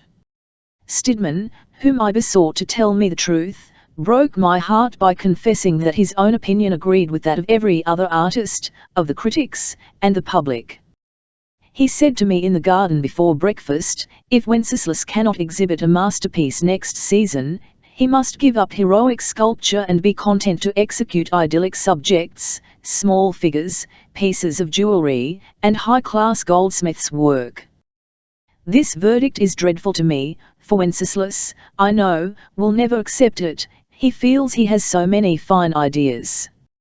"Ideas will not pay the tradesmen's bills," remarked Lisbeth. "I was always telling him so, nothing but money. Money is only to be had for work done, things that ordinary folks like well enough to buy them. When an artist has to live and keep a family, he had far better have a design for a candlestick on his counter, or for a fender or a table, than for groups or statues. Everybody must have such things, while he may wait months for the admirer of the group, and for his money. You are right, my good Lisbeth. Tell him all that, I have not the courage. Besides, as he was saying to Stidmann, if he goes back to ornamental work and small sculpture, he must give up all hope of the Institute and grand works of art, and we should not get the 300,000 francs worth of work promised at Versailles and by the city of Paris and the ministers. That is what we are robbed of by those dreadful articles, written by rivals who want to step into our shoes." "And that is not what you dreamed of, poor little puss," said Lisbeth, kissing Hortense on the brow. "You expected to find a gentleman, a leader of art, the chief of all living sculptors. But that is poetry, you see, a dream requiring 50,000 francs a year, and you have only 2,400, so long as I live. After my death 2,000. A few tears rose to Hortense's eyes, and Lisbeth drank them with her eyes as a cat laps milk. This is the story of their honeymoon. The tale will perhaps not be lost on some artists. Intellectual work, labor in the upper regions of mental effort, is one of the grandest achievements of man. That which deserves real glory in art, for by art we must understand why creation of the mind, is courage above all things, a sort of courage of which the vulgar have no conception, and which has never perhaps been described till now. Driven by the dreadful stress of poverty, goaded by Lisbeth, and kept by her in blindness, as a horse is, to hinder it from seeing to the right and left of its road, lashed on by that hard woman, the personification of necessity, a sort of deputy fate, Wenceslas, a born poet and dreamer, had gone on from conception to execution, and overleaped, without sounding it, the gulf that divides these two hemispheres of art. To muse, to dream, to conceive of fine works, is a delightful occupation. It is like smoking a magic cigar or leading the life of a courtesan who follows her own fancy. The work then floats in all the grace of infancy, in the mad joy of conception, with the fragrant beauty of a flower, and the aromatic juices of a finet enjoyed in anticipation. The man who can sketch his beforehand in words is regarded as a wonder, and every artist and writer possesses that faculty. But gestation, fruition, the laborious rearing of the offspring, putting it to bed every night ill-fed with milk, embracing it anew every morning with the inexhaustible affection of a mother's heart, licking it clean, dressing it 100 times in the richest garb only to be instantly destroyed, then never to be cast down at. The convulsions of this headlong life till the living masterpiece is perfected, which in sculpture speaks to evoi, in literature to every intellect, in painting to every memory, in music to every heart, this is the task of execution. The hand must be ready at every instant to come forward and obey the brain. but the brain has no more a creative at command than love has a perennial spring. The habit of creativeness, the indefatigable love of motherhood which makes a mother that miracle of nature which Raphael so perfectly understood, the maternity of the brain, in short, which is so difficult to develop, is lost with prodigious ease. Inspiration is the opportunity of genius. She does not indeed dance on the razor's edge, she is in the air and flies away with the suspicious swiftness of a crow, she wears no scarf by which the poet can clutch her, her hair is a flame, she vanishes like the lovely rose and white flamingo, the sportsman's despair. And work, again, is a weariful struggle, alike dreaded and delighted in by these lofty and powerful natures who are often broken by it. A great poet of our day has said in speaking of this overwhelming labor, I sit down to it in despair, but I leave it with regret. Be it known to all who are ignorant. If artist does not throw himself into his work as Curtius sprang into the gulf, as a soldier leads a forlorn hope without a moment's thought, and if when he is in the crater he does not dig on as a miner does when the earth has fallen in on him, if he contemplates the difficulties before him instead of conquering them one by one, like the lovers in fairy tales, who to win their princesses overcome ever new enchantments, the work remains incomplete, it perishes in the studio where creativeness becomes impossible, and the artist looks on at the suicide of his own talent. Rossini, a brother genius to Raphael, is a striking instance in his poverty-stricken youth, compared with his latter years of opulence. This is the reason why the same prize, the same triumph, the same bays are awarded to great poets and to great generals. Wenceslas, by nature a dreamer, had expended so much energy in production, in study, and in work under Lisbeth's despotic rule, that love and happiness resulted in reaction. His real character reappeared, the weakness, recklessness, and indolence of the Sarmatian returned to nestle in the comfortable corners of his soul, whence the schoolmaster's rod had routed them. For the first few months the artist adored his wife. Hortense and Wenceslas abandoned themselves to the happy childishness of a legitimate and unbounded passion. Hortense was the first to release her husband from his labours, proud to triumph over her rival, his art. And, indeed, a woman's caresses scare away the muse, and break down the sturdy, brutal resolution of the worker. 6 or 7 months slipped by, and the artist's fingers had forgotten the use of the modelling tool.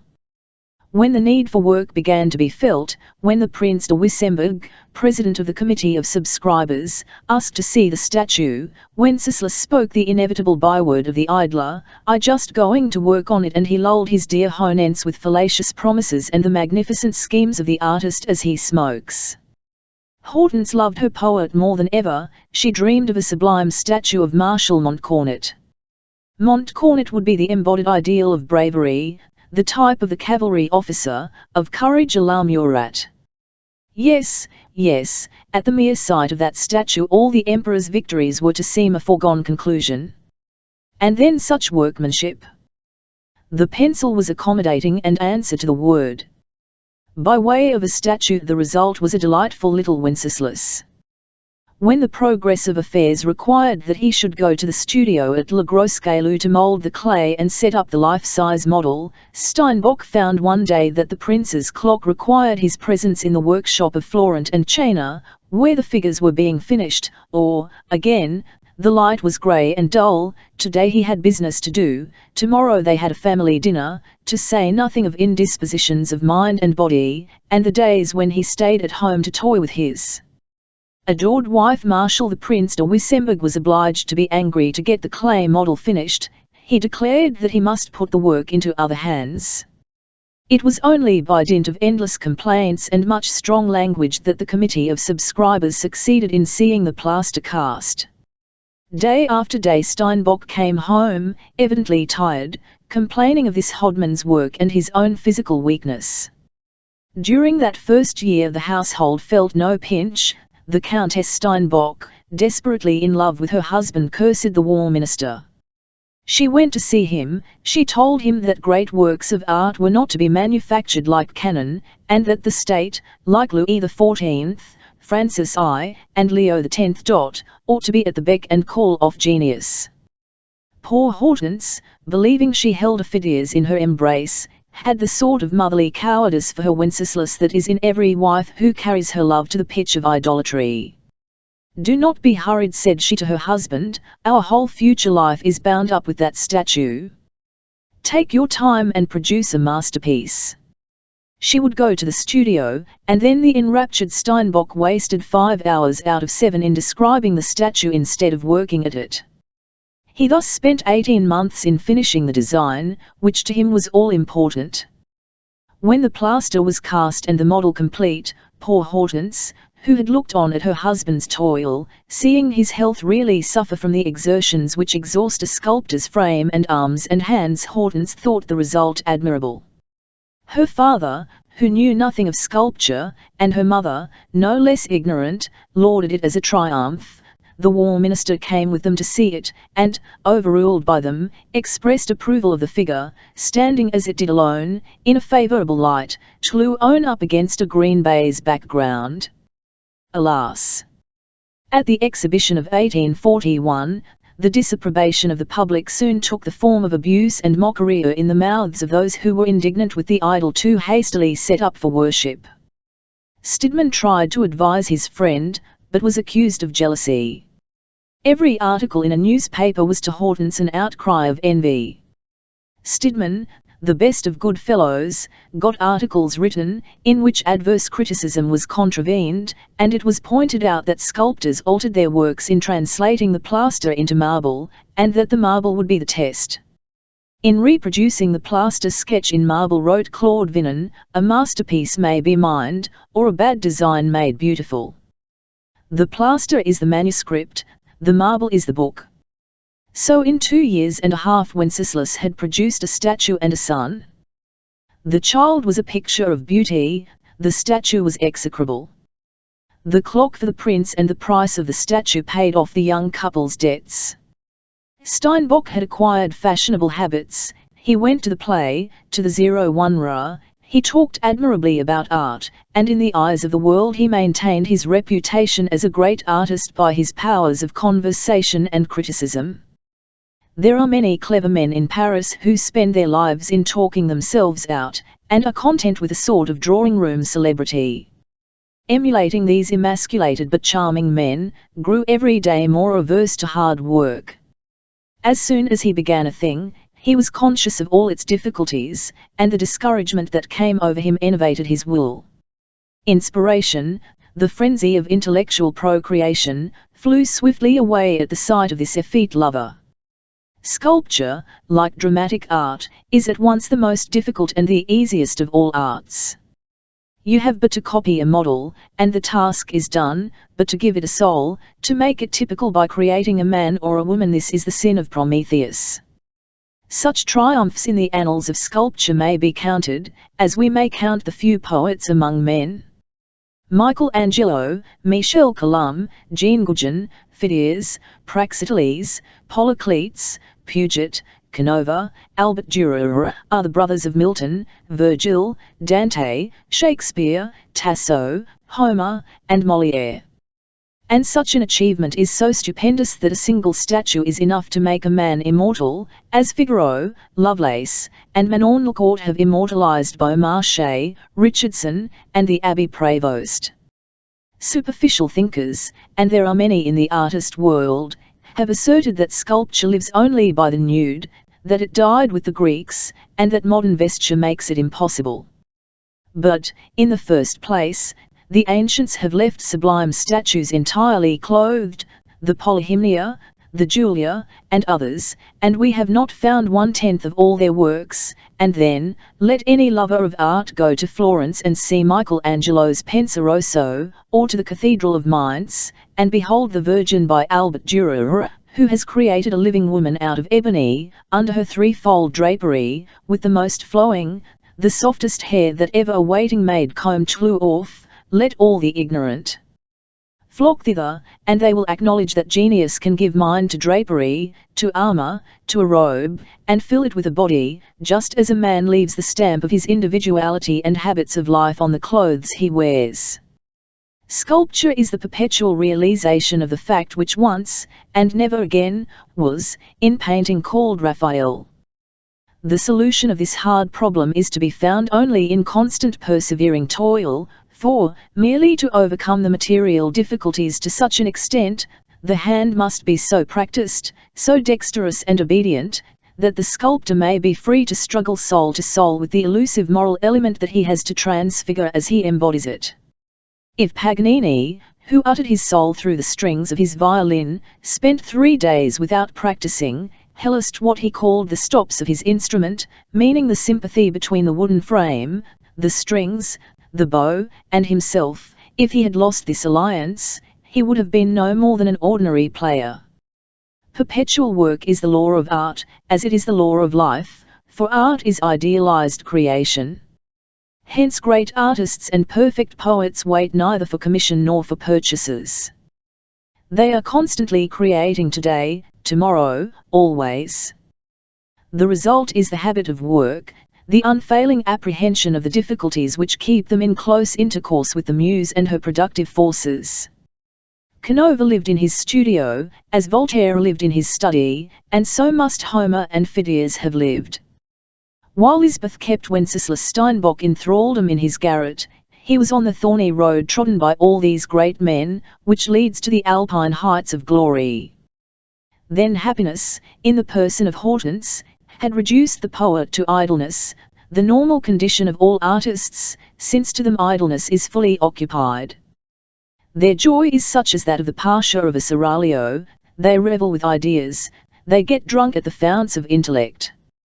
Great artists, such as Steinbock, wrapped in reverie, are rightly spoken of as dreamers. They, like opium eaters, all sink into poverty, whereas if they had been kept up to the mark by the stern demands of life, they might have been great men. At the same time, these half-artists are delightful, men like them and cram them with praise, they even seem superior to the true artists, who are taxed with conceit, unsociableness, contempt of the laws of society. This is why great men are the slaves of their work. Their indifference to outer things, their devotion to their work, make simpletons regard them as egotists, and they are expected to wear the same garb as the dandy who fulfills the trivial evolutions called social duties. These men want the lines of the atlas to be combed and scented like a lady's poodle. These artists, who are too rarely matched to meet their fellows, fall into habits of solitary exclusiveness. They are inexplicable to the majority, which, as we know, consists mostly of fools, of the envious, the ignorant, and the superficial. Now you may imagine what part a wife should play in the life of these glorious and exceptional beings. She ought to be what, for 5 years, Lisbeth had been, but with the added offering of love, humble and patient love, always ready and always smiling. Hortense, enlightened by her anxieties as a mother, and driven by dire necessity, had discovered too late the mistakes she had been involuntarily led into by her excessive love. Still, the worthy daughter of her mother, her heart ached at the thought of worrying Wenceslas, she loved her dear poet too much to become his torturer, and she could foresee the hour when beggary awaited her, her child, and her husband. "Come, come, my child," said Lisbeth, seeing the tears in her cousin's lovely eyes, "you must not despair. A glassful of tears will not buy a plate of soup. How much do you want?" "Well, 5 or 6,000 francs. "I have but 3,000 at the most," said Lisbeth. "And what is Wenceslas doing now?" "He has had an offer to work in partnership with Stidmann at a table service for the Duc de Hérouville for 6,000 francs.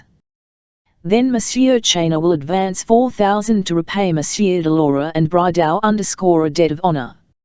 "What, you have had the money for the statue and the bas-reliefs for Marshal Montcornet's monument, and you have not paid them yet?" "For the last 3 years," said Hortense, "we have spent 12,000 francs a year, and I have but 100 louis a year of my own. The Marshal's monument, when all the expenses were paid, brought us no more than 16,000 francs. Really and truly, if Wenceslas gets no work, I do not know what is to become of us." Oh, if only I could learn to make statues, I would handle the clay, she cried, holding up her fine arms. The woman, it was plain, fulfilled the promise of the girl. There was a flash in her eye, impetuous blood, strong with iron, flowed in her veins. She felt that she was wasting her energy in carrying her infant. Ah, my little thing. A sensible girl should not marry an artist till his fortune is made, not while it is still to make. At this moment they heard voices. Stidmann and Wenceslas were seeing Chayna to the door, then Wenceslas and Stidmann came in again. Stidmann, an artist in vogue in the world of journalists, famous actresses, and courtesans of the better class, was a young man of fashion whom Valerie much wished to see in her rooms. Indeed, he had already been introduced to her by Claude Vinon. Stidmann had lately broken off an intimacy with Madame Skantz, who had married some months since and gone to live in the country. Valerie and Lisbeth, hearing of this upheaval from Claude Vinon, thought it well to get Steinbock's friend to visit in the Rue Vanneau. Stidmann, out of good feeling, went rarely to the Steinbocks, and as it happened that Lisbeth was not present when he was introduced by Claude Vinon, she now saw him for the first time. As she watched this noted artist, she caught certain glances from his eyes at Hortense, which suggested to her the possibility of offering him to the Countess Steinbock as a consolation if Wenceslas should be false to her. In point of fact, Stidmann was reflecting that if Steinbock were not his friend, Hortense, the young and superbly beautiful countess, would be an adorable mistress. It was this very notion, controlled by honor, that kept him away from the house.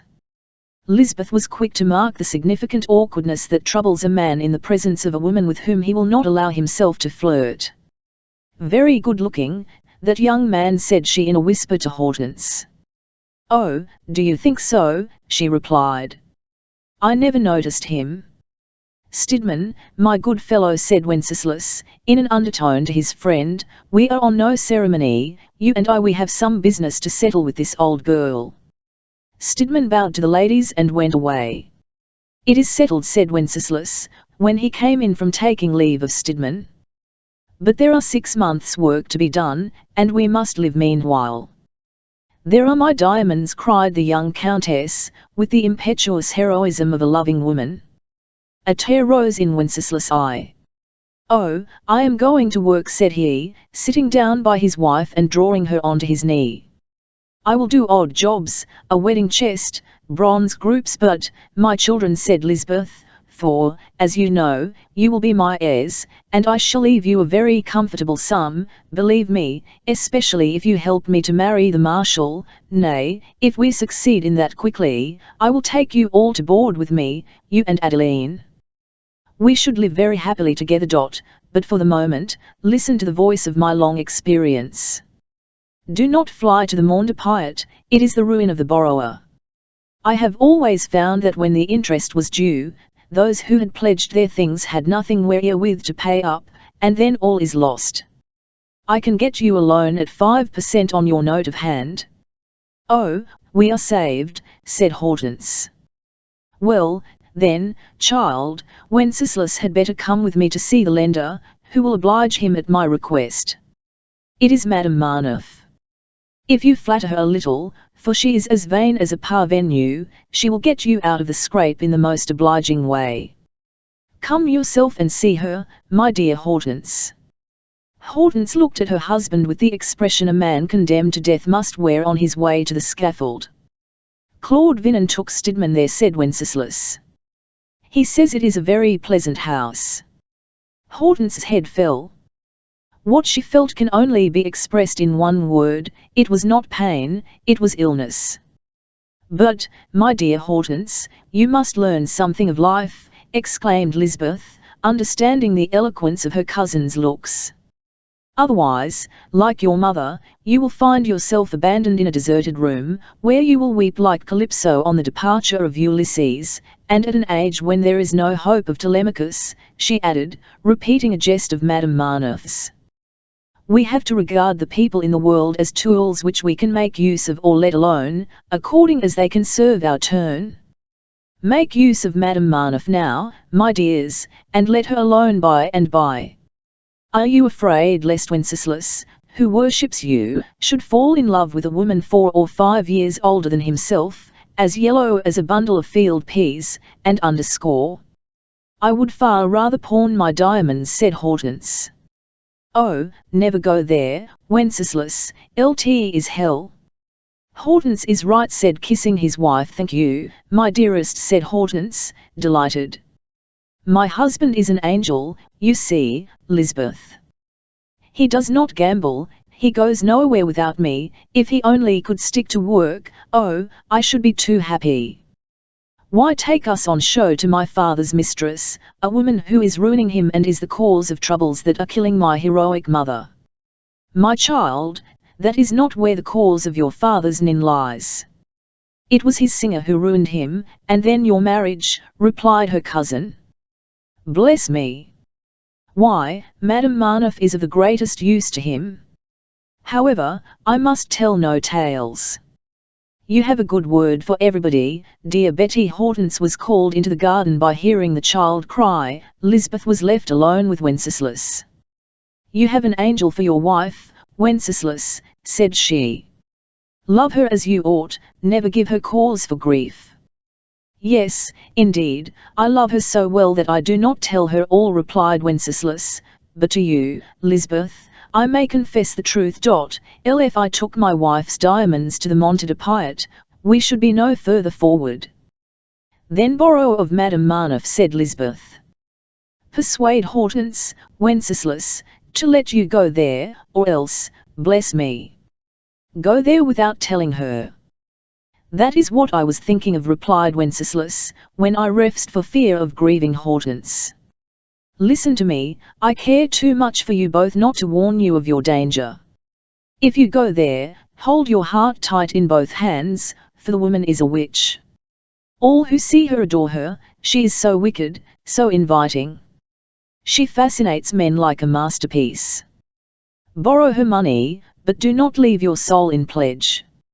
I should never be happy again if you were false to Hortense. Here she is. Not another word. I will settle the matter.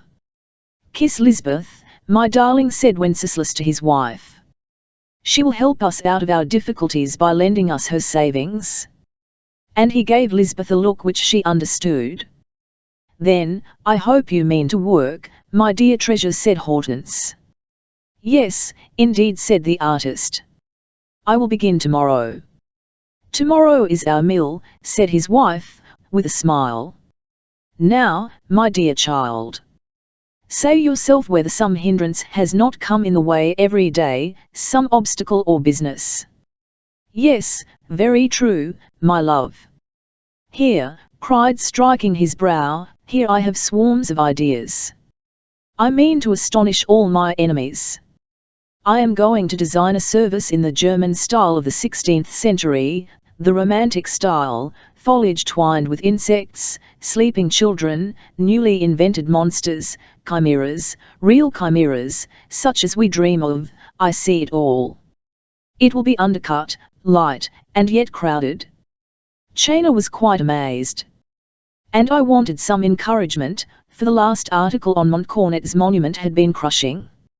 At a moment in the course of the day or when Lisbeth and Wenceslas were left together, the artist agreed to go on the morrow to see Madame Marneffe. He either would win his wife's consent, or he would go without telling her. Valerie, informed the same evening of this success, insisted that Hulot should go to invite Stidmann, Claude Vinon, and Steinbock to dinner, for she was beginning to tyrannize over him as women of that type tyrannize over old men, who trot round town, and go to make interest with every one who is necessary to the interests or the vanity of their taskmistress. Next evening Valerie armed herself for conquest by making such a toilet as a French woman can devise when she wishes to make the most of herself. She studied her appearance in this great work as a man going out to fight a duel practices his feints and lunges. Not a speck, not a wrinkle was to be seen. Valerie was at her whitest, her softest, her sweetest. And certain little patches attracted the eye. It is commonly supposed that the patch of the 18th century is out of date or out of fashion. That is a mistake. In these days women, more ingenious perhaps than of yore, invite a glance through the opera glass by other audacious devices. One is the first to hit on a rosette in her hair with a diamond in the center, and she attracts every eye for a whole evening. Another revives the hairnet, or sticks a dagger clue off the twist to suggest a garter. This one wears velvet bands round her wrists, that one appears in lace lippets. These valiant efforts, and all stillets of vanity or of love, then set the fashion for lower spheres by the time the inventive creatress has originated something new. This evening, which Valerie meant to be a success for her, she had placed chloe patches. She had washed her hair with some lye, which changed its hue for a few days from a gold color to a duller shade. Madame Steinbock's was almost red, and she would be in every point unlike her. This new effect gave her a piquant and strange appearance, which puzzled her followers so much, that Mantes asked her, "What have you done to yourself this evening?" Then she put on a rather wide black velvet neck ribbon, which showed off the whiteness of her skin. One patch took the place of the assassin of our grandmothers. And Valerie pinned the sweetest rosebud into her bodice, just in the middle above the stay busk, and in the daintiest little hollow. It was enough to make every man under 30 drop his eyelids. "I am as sweet as a sugar plum," said she to herself, going through her attitudes before the glass, exactly as a dancer practices her courtesies. Lisbeth had been to market, and the dinner was to be one of those superfine meals which Mathurin had been wont to cook for her bishop when he entertained the prelate of the adjoining diocese. Stidmann, Claude Vinon, and Count Steinbock arrived almost together, just at 6.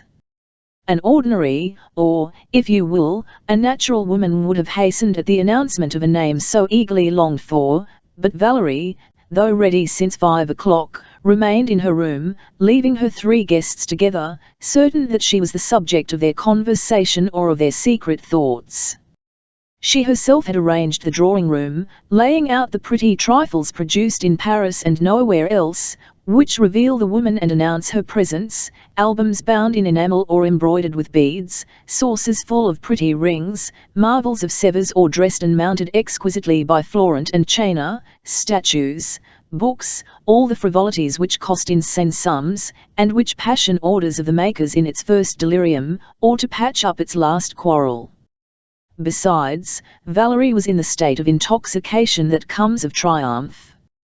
She had promised to marry Crevel if Marneffe should die, and the amorous Crevel had transferred to the name of Valerie Fortin bonds bearing 10,000 francs a year, the sum total of what he had made in railway speculations during the past 3 years, the returns on the capital of 100,000 crowns which he had at first offered to the Baron Hulot. So Valerie now had an income of 32,000 francs. Crevel had just committed himself to a promise of far greater magnitude than this gift of his surplus.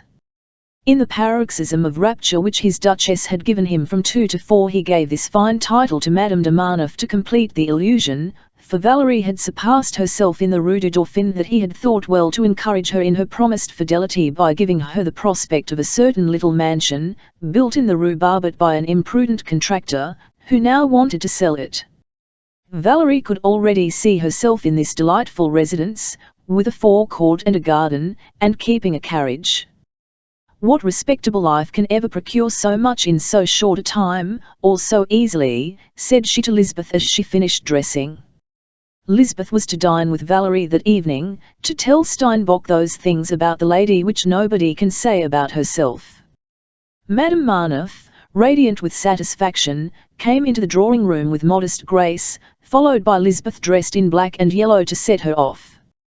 "Good evening, Claude," said she, giving her hand to the famous old critic. Claude Vinon, like many another, had become a political personage, a word describing an ambitious man at the first stage of his career. The political personage of 1840 represents, in some degree, the Abbey of the 18th century.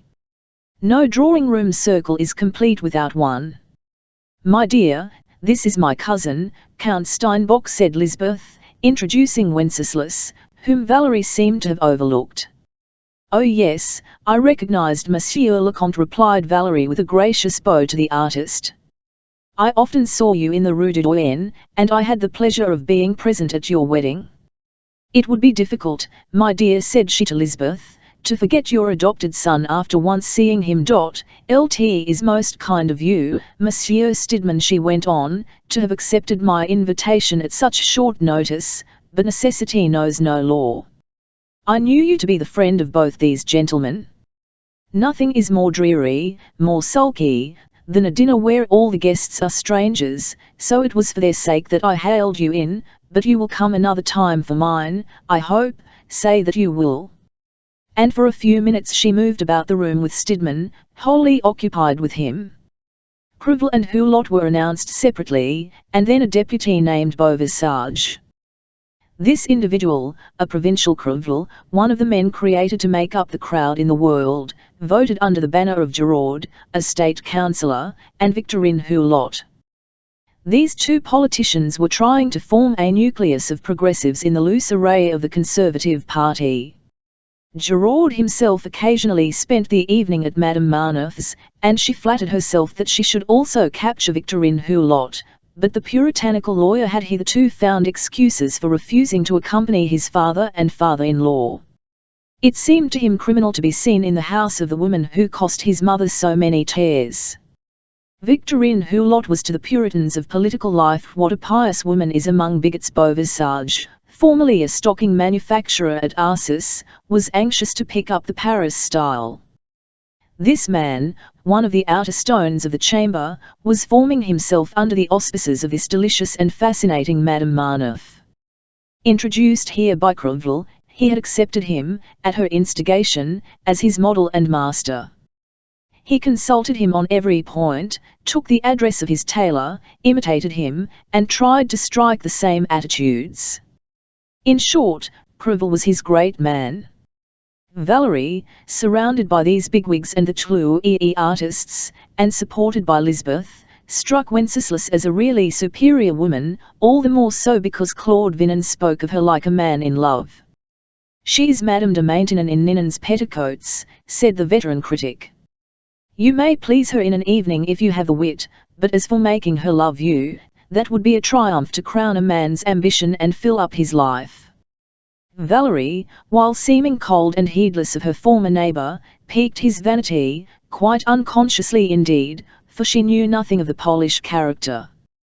There is in the Slav a childish element, as there is in all these primitively wild nations which have overflowed into civilization rather than that they have become civilized. The race has spread like an inundation, and has covered a large portion of the globe.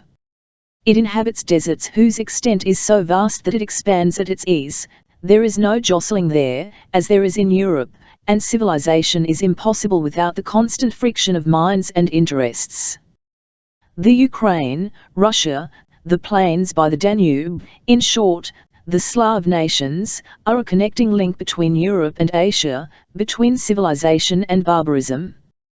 Thus the Pole, the wealthiest member of the Slav family, has in his character all the childishness and inconsistency of a beardless race. He has courage, spirit, and strength, but, cursed with instability, that courage, strength, and energy have neither method nor guidance, for the Pole displays a variability resembling that of the winds which blow across that vast plain broken with swamps, and though he has the impetuosity of the snow squalls that wrench and sweep away buildings, like those aerial avalanches he is lost in the first pool and melts into water. Man always assimilates something from the surroundings in which he lives. Perpetually at strife with the Turk, the Pole has imbibed a taste for oriental splendor. He often sacrifices what is needful for the sake of display. The men dress themselves out like women, yet the climate has given them the tough constitution of Arabs. The Pole, sublime in suffering, has tired his oppressor's arms by sheer endurance of beating, and, in the 19th century, has reproduced the spectacle presented by the early Christians. Infuse only 10% of English cautiousness into the frank and open Polish nature, and the magnanimous white eagle would at this day be supreme wherever the two-headed eagle has sneaked in. A little Machiavellism would have hindered Poland from helping to save Austria, who has taken a share of it, from borrowing from Prussia. the usurer who had undermined it, and from breaking up as a division was first made. At the christening of Poland, no doubt, the fairy Carabosse, overlooked by the genii who endowed that attractive people with the most brilliant gifts, came in to say, "Keep all the gifts that my sisters have bestowed on you, but you shall never know what you wish for." If, in its heroic duel with Russia, Poland had won the day, the Poles would now be fighting among themselves, as they formerly fought in their diets to hinder each other from being chosen king. When that nation, composed entirely of hot-headed daredevils, has good sense enough to seek Louis XI among her own offspring, to accept his despotism and a dynasty, she will be saved. What Poland has been politically, almost every Pole is in private life, especially under the stress of disaster. Thus Wenceslas Steinbock, after worshipping his wife for 3 years and knowing that he was a god to her, was so much nettled at finding himself barely noticed by Madame Marneffe, that he made it a point of honor to attract her attention. He compared Valerie with his wife and gave her the palm. Hortense was beautiful flesh, as Valerie had said to Lisbeth, but Madame Marneffe had spirit in her very shape, and the savour of vice. Such devotion as Hortense is a feeling which a husband takes as his due. The sense of the immense preciousness of such perfect love soon wears off, as a debtor, in the course of time, begins to fancy that the borrowed money is his own. This noble loyalty becomes the daily bread of the soul, and an infidelity is as tempting as a dainty. The woman who is scornful, and yet more the woman who is reputed dangerous, excites curiosity, as spices add flavour to good food. Indeed, the disdain so cleverly acted by Valerie was a novelty to Wenceslas, after 3 years of too easy enjoyment. Hortense was a wife, Valerie a mistress. Many men desire to have 2 editions of the same work, though it is in fact a proof of inferiority when a man cannot make his mistress of his wife. Variety in this particular is a sign of weakness. Constancy will always be the real genius of love, the evidence of immense power, the power that makes the poet. A man ought to find every woman in his wife, as the squalid poets of the 17th century made their Manon's figure as Iris and Chloe. "Well," said Lisbeth to the Pole, as she beheld him fascinated, "what do you think of Valerie?" "She is too charming," replied Wenceslas. "You would not listen to me," said Betty.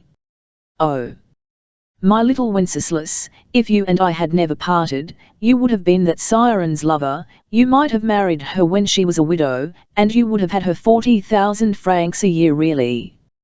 "Certainly," replied Lisbeth. "Now, take care of yourself, I warned you of the danger, do not singe your wings in the candle, come, give me your arm, dinner is served." No language could be so thoroughly demoralizing as this, for if you show a Pole a precipice, he is bound to leap it. As a nation they have the very spirit of cavalry, they fancy they can ride down every obstacle and come out victorious. The spur applied by Lisbeth to Steinbock's vanity was intensified by the appearance of the dining room, bright with handsome silver plate. The dinner was served with every refinement and extravagance of Parisian luxury. "I should have done better to take Célimène," thought he to himself. All flew off the dinner. Hulot was charming, pleased to see his son-in-law at that table, and yet more happy in the prospect of a reconciliation with Valerie, whose fidelity he proposed to secure by the promise of Coquet's head clerkship. Stidmann responded to the Baron's amiability by shafts of Parisian banter and an artist's high spirits. Steinbock would not allow himself to be eclipsed by his friend. He too was witty, said amusing things, made his mark, and was pleased with himself. Madame Marneffe smiled at him several times to show that she quite understood him. The good meal and heady wines completed the work. Wenceslas was deep in what must be called the slough of dissipation.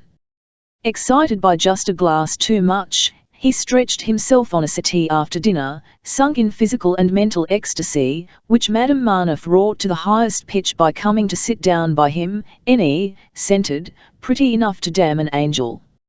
She bent over Wenceslas and almost touched his ear as she whispered to him, "We cannot talk over business matters this evening, unless you will remain till the last. Between us, you, Lisbeth, and me, we can settle everything to suit you." "Ah, madam, you are an angel," replied Wenceslas, also in a murmur. "I was a pretty fool not to listen to Lisbeth. What did she say?" "She declared, in the Rue de Douai, that you loved me." Madame Marneffe looked at him, seemed covered with confusion, and hastily left her seat. A young and pretty woman never rouses the hope of immediate success with impunity. This retreat, the impulse of a virtuous woman who is quenching a passion in the depths of her heart, was 1,000 times more effective than the most reckless avowal. Desire was so thoroughly aroused in Wenceslas that he doubled his attentions to Valerie. A woman seen by all is a woman wished for. Hence the terrible of actresses. Madame Marneffe, knowing that she was watched, behaved like an admired actress. She was quite charming, and her success was immense. "No longer wonder at my father-in-law's follies," said Steinbock to Lisbeth. "If you say such things, Wenceslas, I shall to my dying day repent of having got you the loan of these 10,000 francs. Are you, like all Thesemen," and she indicated the guests, "madly in love with that creature? Remember, you would be your father-in-law's rival. And think of the misery you would bring on Hortense." "That is true," said Wenceslas. "Hortense is an angel, I should be a wretch." "And one is enough in the family," said Lisbeth. "Artists ought never to marry," exclaimed Steinbock. "Ah! That is what I always told you in the Rue de Douai. Your groups, your statues, your great works, ought to be your children." "What are you talking about?" Valerie asked, joining Lisbeth. "Give us tea, cousin." Steinbock, with Polish vainglory, wanted to appear familiar with this drawing-room fairy. After defying Stidmann, Vinon, and Crevel with a look, he took Valerie's hand and forced her to sit down by him on the settee. "You are rather too lordly, Count Steinbock," said she, resisting a little. But she laughed as she dropped onto the seat, not without arranging the rosebud pinned into her bodice. "Alas! If I were really lordly," said he, "I should not be here to borrow money. Poor boy! I remember how you worked all night in the Rue de Douai. You really were rather a spoony. You married as a starving man snatches a loaf. You knew nothing of Paris, and you see where you are landed. But you turned a deaf ear to Lisbeth's devotion, as you did to the love of a woman who knows her Paris by heart." "Say no more," cried Steinbock, "I am done for. You shall have your 10,000 francs, my dear Wenceslas, but on one condition," she went on, playing with his handsome curls. "What is that?" "I will take no interest, madam." "Oh, you need not be indignant, you shall make it good by giving me a bronze group. You began the story of Samson, finish it. Do a Delilah cutting off the Jewish Hercules' hair. And you, who, if you will listen to me, will be a great artist, must enter into the subject. What you have to show is power of woman. Samson is a secondary consideration. He is the corpse of dead strength. It is Delilah, passion, that ruins everything. How far more beautiful is that replica, that is what you call it, I think she skillfully interpolated, as Claude Vinon and Stidmann came up to them on hearing her talk of sculpture. How far more beautiful than the Greek myth is that replica of Hercules at Omphale's feet. Did Greece copy Judea, or did Judea borrow the symbolism from Greece? There, madam, you raise an important question, that of the date of the various writings in the Bible. The great and immortal Spinoza, most foolishly ranked as an atheist, whereas he gave mathematical proof of the existence of God, asserts that the book of Genesis and all the political history of the Bible are of the time of Moses, and he demonstrates the interpolated passages by philological evidence. And he was twice stabbed as he went into the synagogue. Had no idea I was so learned, said Valerie, annoyed at this interruption to her tête-à-tête. Women know everything by instinct, replied Claude Vinon. Well, then, you promise me, she said to Steinbock, taking his hand with the timidity of a girl in love. You are indeed a happy man, my dear fellow, cried Stidmann, if Madame asks a favour of you. What is it? Asked Claude Vinon. A small bronze group, replied Steinbock. Delilah, cutting off Samson's "It is difficult," remarked Vinon. A bed, on the contrary, it is exceedingly easy, replied Valerie, smiling. Aha! Teach us sculpture, said Stidmann. You should take Madame for your subject, replied Vinon, with a keen glance at Valerie. Well, she went on, this is my notion of the composition. Samson on waking finds he has no hair, like many a dandy with a false top knot. The hero is sitting on the bed, so you need only show the foot of it, covered with hangings and drapery. There he is, like Marius among the minutes of Carthage, his arms folded, his head shaven, Napoleon at St. Helena, what you will.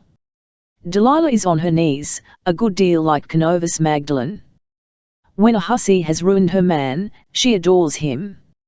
As I see it, the Jewess was afraid of Samson in his strength and terrors, but she must have loved him when she saw him a child again. So Delilah is bewailing her sin, she would like to give her lover his hair again. She hardly dares to look at him, but she does look, with a smile, for she reads forgiveness in Samson's weakness. Such a group as this, and one of the ferocious Judith, would epitomize woman. Virtue cuts off your head, vice only cuts off your hair. Take care of your wigs, gentlemen. And she left the artists quite overpowered, to sing her praises in concert with the critic. It is impossible to be more bewitching, cried Stidmann. Oh! She is the most intelligent and desirable woman I have ever met, said Claude Vinon. Such a combination of beauty and cleverness is so, and if you who had the honor of being intimate with Camille Maupin can pronounce such a verdict, replied Stidmann, what are we to think?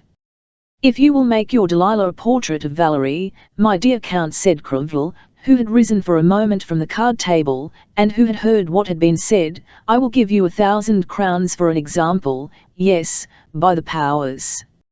I will shell out to the tune of 1,000 crowns. Shell out.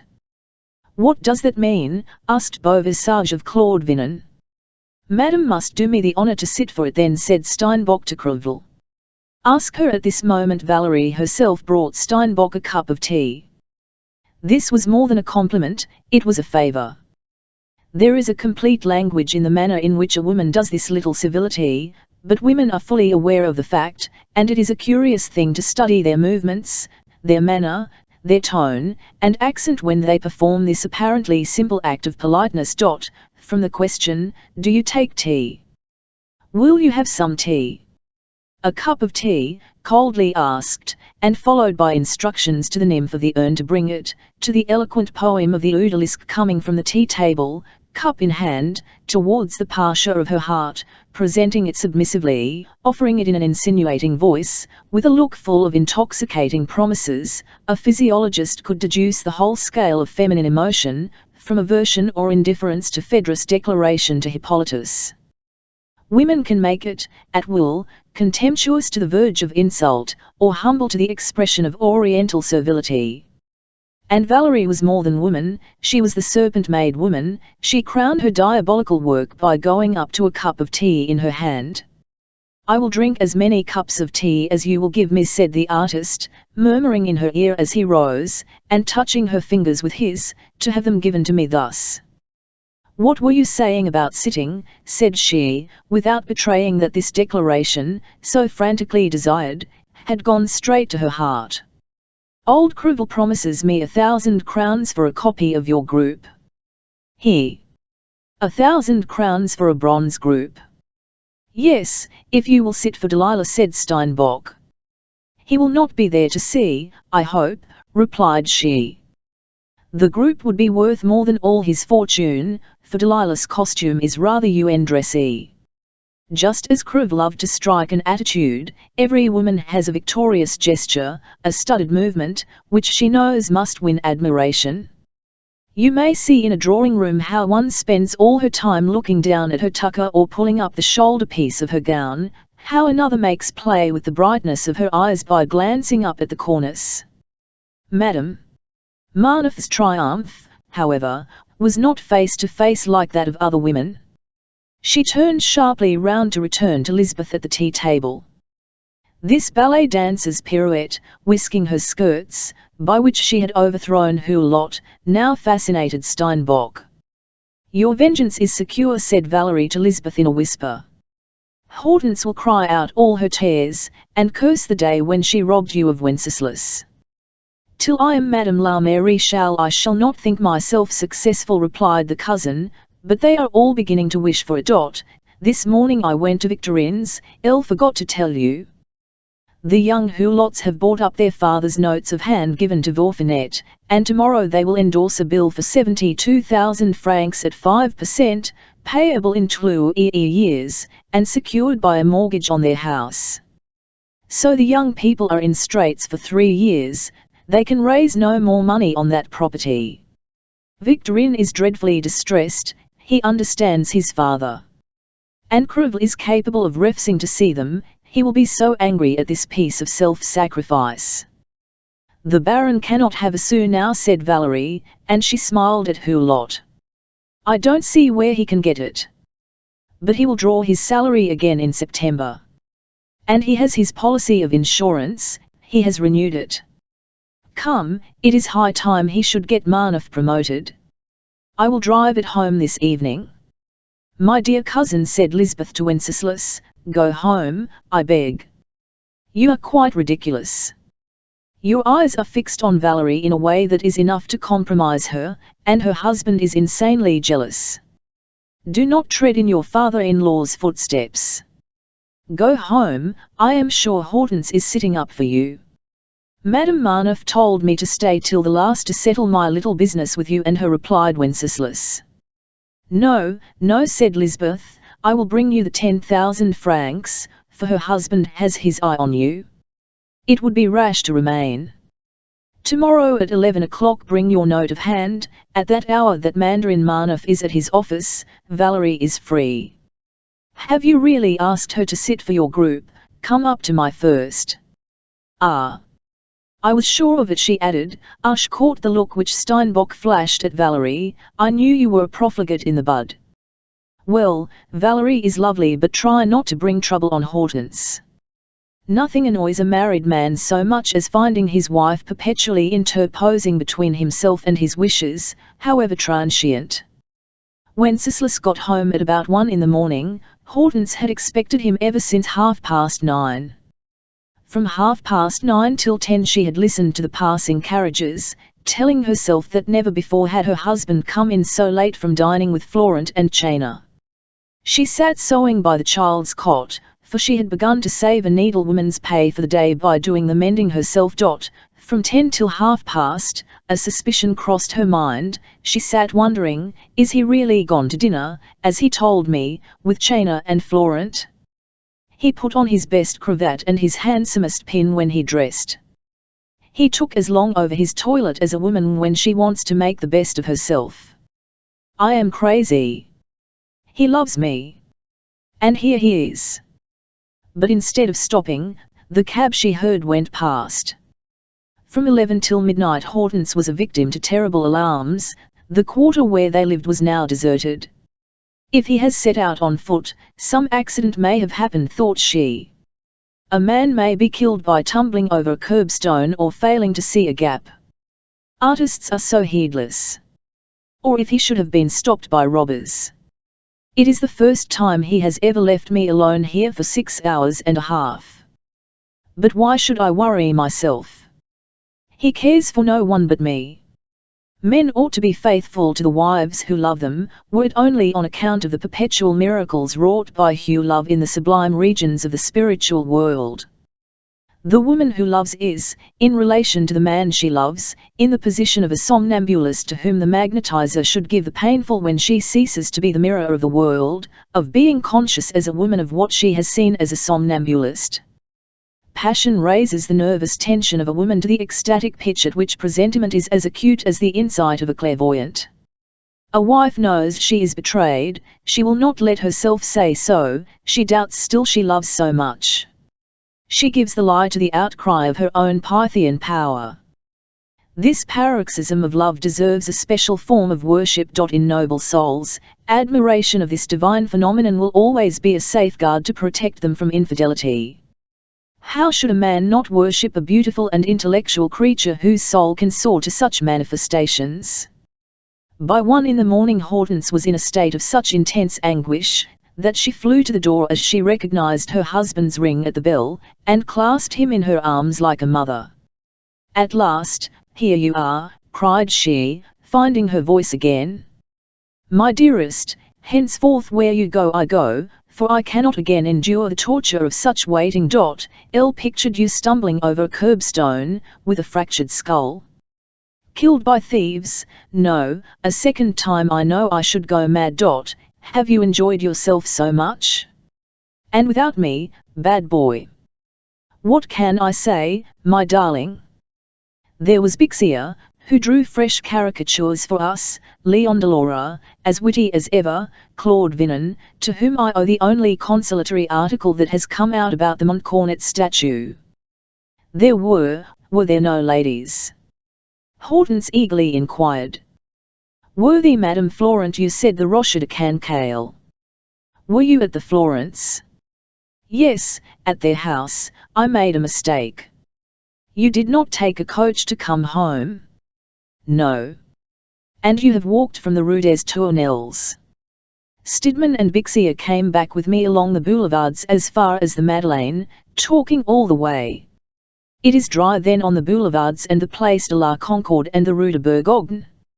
"You are not muddy at all," said Hortense, looking at her husband's patent leather boots. It had been raining, but between the Rue Vanneau and the Rue Saint-Dominique Wenceslas had not got his boots soiled. Here are 5,000 francs. China has been so generous as to lend me," said Wenceslas, to cut short this lawyer-like examination. He had made a division of the 10,000 franc notes, half for Hortense and half for himself, for he had 5,000 francs worth of debts of which Hortense knew nothing. He owed money to his foreman and his workmen.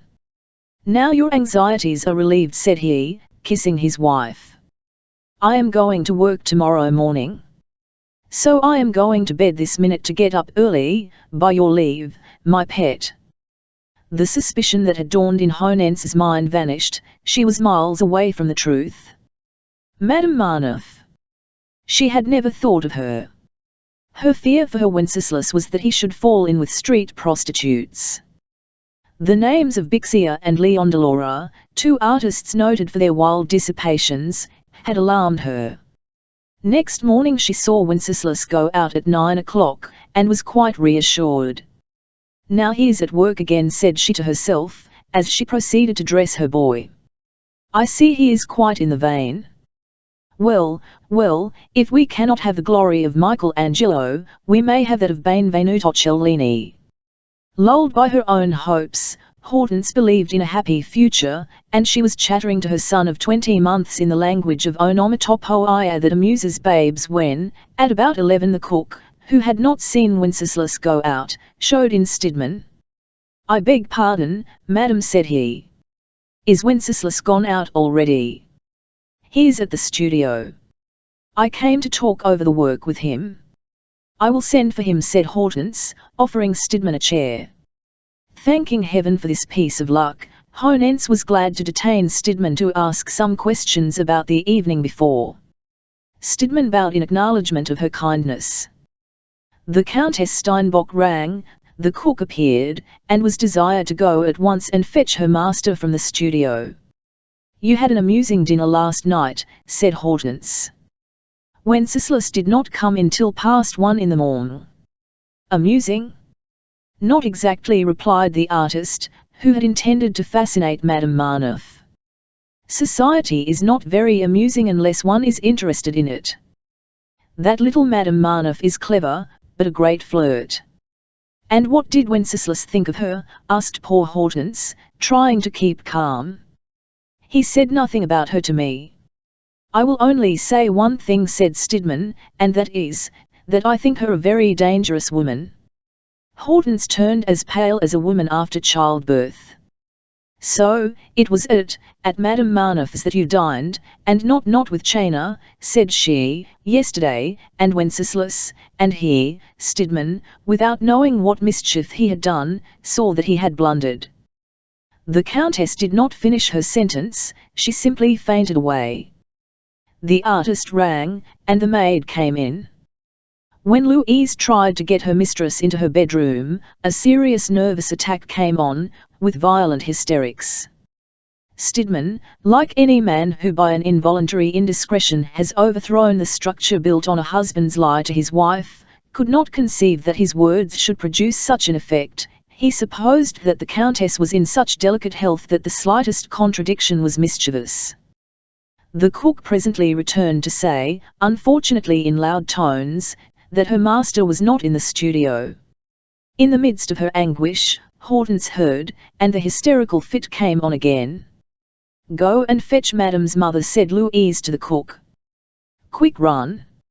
"If I knew where to find I would go and fetch him," exclaimed Stidmann in despair. "He is with that woman," cried the unhappy wife. "He was not dressed to go to his work." Stidmann hurried off to Madame Marneffe's, struck by the nuth of this conclusion, due to the second sight of passion. At that moment Valerie was posed as Delilah. Stidmann, too sharp to ask for Madame Marneffe, walked straight in past the lodge, and ran quickly up to the second floor, arguing thus: "If I ask for Madame Marneffe, she will be out. If I inquire point blank for Steinbock, I shall be laughed at to my face. Take the bull by the horns." Rainer appeared in answer to his ring. "Tell Monsieur le Comte Steinbock to come at once, his wife is dying." Rainer, quite a match for Stidmann, looked at him with blank surprise. "But, sir, I don't know, did you suppose I tell you that my friend Monsieur Steinbock is here? His wife is very ill. It is quite serious enough for you to disturb your mistress." And Stidmann turned on his heel. "He is there, sure enough," said he to himself. And in point of fact, after waiting a few minutes in the Rue Vaneau, he saw Wenceslas come out, and beckoned to him to come quickly. After telling him of the tragedy enacted in the Rue Saint-Dominique, Stidmann scolded Steinbock for not having warned him to keep the secret of yesterday's dinner. "I am done for," said Wenceslas, "but you are forgiven. I had totally forgotten that you were to call this morning, and I blundered in not telling you that we were to have dined with Florent. What can I say? That Valerie has turned my head, but, my dear fellow, for her glory is well lost, misfortune well won. She really is, good heavens, but I am in a dreadful fix. Advise me. What can I say? How can I excuse myself? I advise you? I don't know," replied Stidmann. "But your wife loves you, I imagine? Well, then, she will believe anything. Tell her that you were on your way to me when I was on my way to you. That, at any rate, will set this morning's business right. Goodbye." Lisbeth, called down by Rainer, ran after Wenceslas and caught him up at the corner of the Rue Hillerin-Burton. She was afraid of his Polish artlessness. Not wishing to be involved in the matter, she said a few words to Wenceslas, who in his joy hugged her then and there. She had no doubt pushed out a plank to enable the artist to cross this awkward place in his conjugal affairs. At the sight of her mother, who had flown to her aid, Hortense burst into floods of tears. This happily changed the character of the hysterical attack. "Treachery, dear mamma," cried she. "Wenceslas, after giving me his word of honor that he would not go near Madame Marneffe, dined with her last night, and did not come in till 1:15 in the morning. If you only knew. The day before we had had a discussion, not a quarrel, and I had appealed to him so touchingly. I told him I was jealous, that I should die if he were unfaithful, that I was easily suspicious, but that he ought to have some consideration for my weaknesses, as they came of my love for him, that I had my father's blood in my veins as well as yours, that at the first moment of such discovery I should be mad, and capable of mad deeds, of avenging myself, of dishonoring us all, him, his child, and myself, that I might even kill him first and myself after, and so on. And yet he went there, he is there. That woman is bent on breaking all our hearts. Only yesterday my brother and Celestine pledged their all to pay off 70,000 francs on notes of hand signed for that good-for-nothing creature. Yes, Mamma, my father would have been arrested and put into prison. Cannot that dreadful woman be content with having my father, and with all your tears? Why take my Wenceslas? I will go to see her and stab her. Madame Hulot, struck to the heart by the dreadful secrets Hortense was unwittingly letting out, controlled her grief by one of the heroic efforts which a magnanimous mother can make, and drew her daughter's head onto her bosom to cover it with kisses. Wait for Wenceslas, my child, all will be explained. The evil cannot be so great as you picture it. I, too, have been deceived, my dear Hortense. You think me handsome, I have lived blameless, and yet I have been utterly forsaken for 23 years, for a Jenny Cadine, a Josepha, a Madame Marneuf. Did you know that? You, Mamma, you have endured this for 20. She broke off, staggered by her own thoughts. Do as I have done, my child, said her mother. Be gentle and kind, and your conscience will be at peace. On his deathbed a man may say, my wife has never cost me a pang. And God, who hears that dying breath, credits it to us. If I had abandoned myself to fury like you, what would have happened? Your father would have been embittered, perhaps he would have left me altogether, and he would not have been withheld by any fear of pamming me. Our mill, utter as it now is, would have been complete 10 years sooner, and we should have shown the world the spectacle of a husband and wife living quite apart, a scandal of the most horrible, heart-breaking kind, for it is the destruction of the family.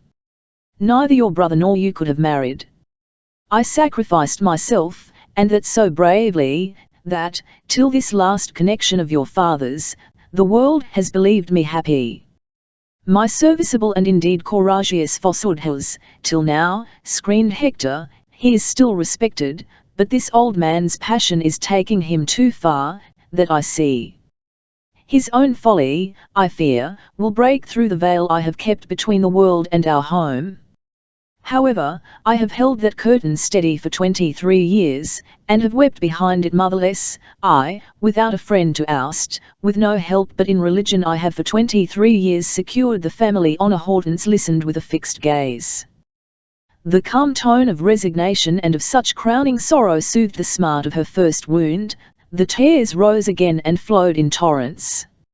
In a frenzy of filial affection, overcome by her mother's noble heroism, she fell on her knees before Adeline, took up the hem of her dress and kissed it, as pious Catholics kiss the holy relics of Nay, get up, Hortense, said the Baroness. Such homage from my daughter wipes out many sad memories. Come to my heart, and weep for no sorrows but your own. It is the despair of my dear little girl, whose joy was my only joy, that broke the solemn seal which nothing ought to have removed from my lips. Indeed, I meant to have taken my woes to the tomb, as a shroud the more. It was to soothe your anguish that I spoke. God will forgive me. Oh! If my life were to be your life, what would I not do? Men, the world, fate, nature, God himself, I believe, make us pay for love with the most cruel grief. I must pay for 10 years of happiness and 24 years of despair, of ceaseless sorrow, of bitterness, but you had 10 years, dear Mamma, and I have had but 2, said the self-absorbed girl. Nothing is lost yet, said Adeline. Only wait till Wenceslas comes. Mother, said she, he lied, he deceived me. He said, I will not go, and he went. And that over his child's cradle. For pleasure, my child, men will commit the most cowardly, the most infamous actions, even crimes. It lies in their nature, it would seem. We wives are set apart for sacrifice. I believed my troubles were ended, and they are beginning again, for I never thought to suffer doubly by suffering with my child. Courage, and silence. My Hortense, swear that you will never discuss your griefs with anybody but me, never let them be suspected by any third person. Oh! Be as proud as your mother has been. Hortense started, she had heard her husband's step. So it would seem, said Wenceslas, as he came in, that Stidmann has been here while I went to see him. Indeed, said Hortense, with the angry irony of an offended woman who uses words to stab. Certainly, said Wenceslas, affecting surprise. We have just met. And yesterday? Well, yesterday I deceived you, my darling love, and your mother shall judge between us. This candour unlocked his wife's heart. All really lofty women like the TMTH better than lies. They cannot bear to see their idol smirched, they want to be proud of the despotism they bow to. There is a strain of this feeling in the devotion of the Russians to their Tsar. Now, listen, dear mother, Wenceslas went on. I so truly love my sweet and kind Hortense, that I concealed from her the extent of our poverty. What could I do? She was still nursing the boy, and such troubles would have done her harm. You know what the risk is for a woman. Her beauty, youth, and health are imperiled. Did I do wrong? She believes that we owe 5,000 francs, but I owe 5,000 more. The day before yesterday we were in the depths. No one on earth will lend to us artists. Our talents are not less untrustworthy than our whims. I knocked in vain at every door. Lisbeth, indeed, offered us her savings. Poor soul, said Hortense. Poor soul, said the Baroness. But what are Lisbeth's 2,000 francs? Everything to her, nothing to us. Then, as you know, Hortense, she spoke to us of Madame Marneuf, who, as she owes so much to the Baron, out of a sense of honour, will take no interest. Hortense wanted to send her diamonds to the Mont de Piet. They would have brought in a few thousand francs, but we needed 10,000. Those 10,000 francs were to be had free of interest for a year. I said to myself, Hortense will be none the wiser, I will go and get. Then the woman asked me to dinner through my father-in-law, giving me to understand that Lisbeth had spoken of the matter, and I should have the money. Between Hortense's despair on one hand, and the dinner on the other, I could not hesitate. That is all. What? Could Hortense, at 24, lovely, pure, and virtuous, and all my pride and glory, imagine that, when I have never left her since we married, I could now prefer what, a tawny, painted, ndled creature, said he, using the vulgar exaggeration of the studio to convince his wife by the vehemence that women like. Oh! If only your father had ever spoken so, cried the Baroness.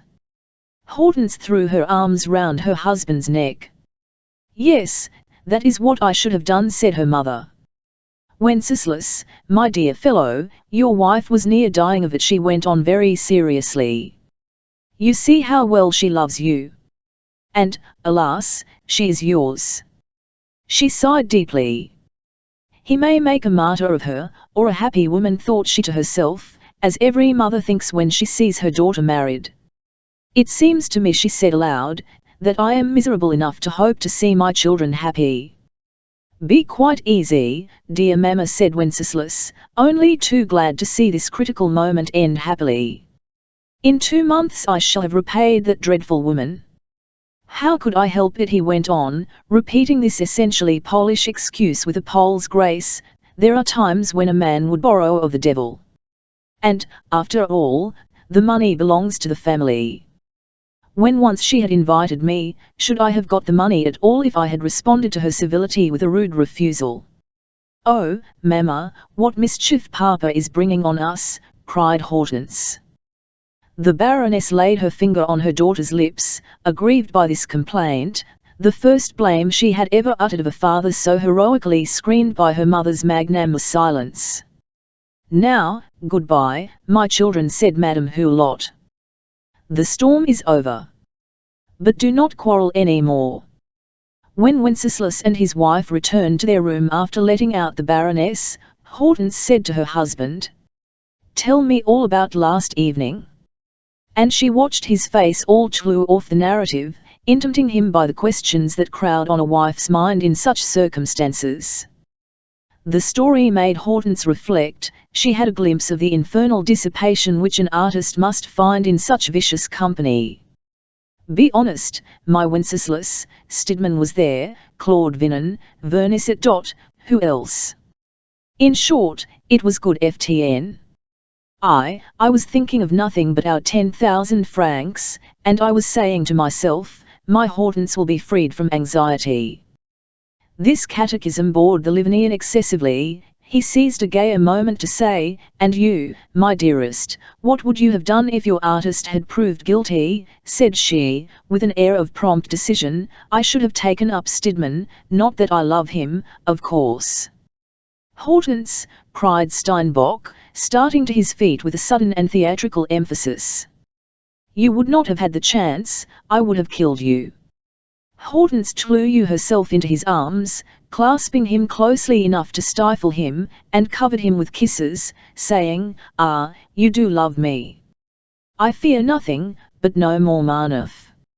Never go plunging into such horrible bogs. Swear to you, my dear Hortense, that I will go there no more, excepting to redeem my note of hand. She pouted at this, but only as a loving woman sulks to get something for it. Wenceslas, tired out with such a morning's work, went off to his studio to make a clay sketch of the Samson and Delilah, for which he had the drawings in his pocket. Hortense, penitent for her little temper, and fancying that her husband was annoyed with her, went to the studio just as the sculptor had finished handling the clay with the impetuosity that spurs an artist when the mood is on him. On seeing his wife, Wenceslas hastily threw the wet wrapper over the group, and putting both arms round her, he said, We were not really angry, were we, my pretty puss? Hortense had caught sight of the group, had seen the linen tulle over it, and had said nothing, but as she was leaving, she took off the rag, looked at the model, and asked, What is that? A group for which I had just had an idea. And why did you hide it? I did not mean you to see it till it was finished. The woman is very pretty, said Hortense. And 1,000 suspicions cropped up in her mind, as, in India, tall, rank plants spring up in a night time.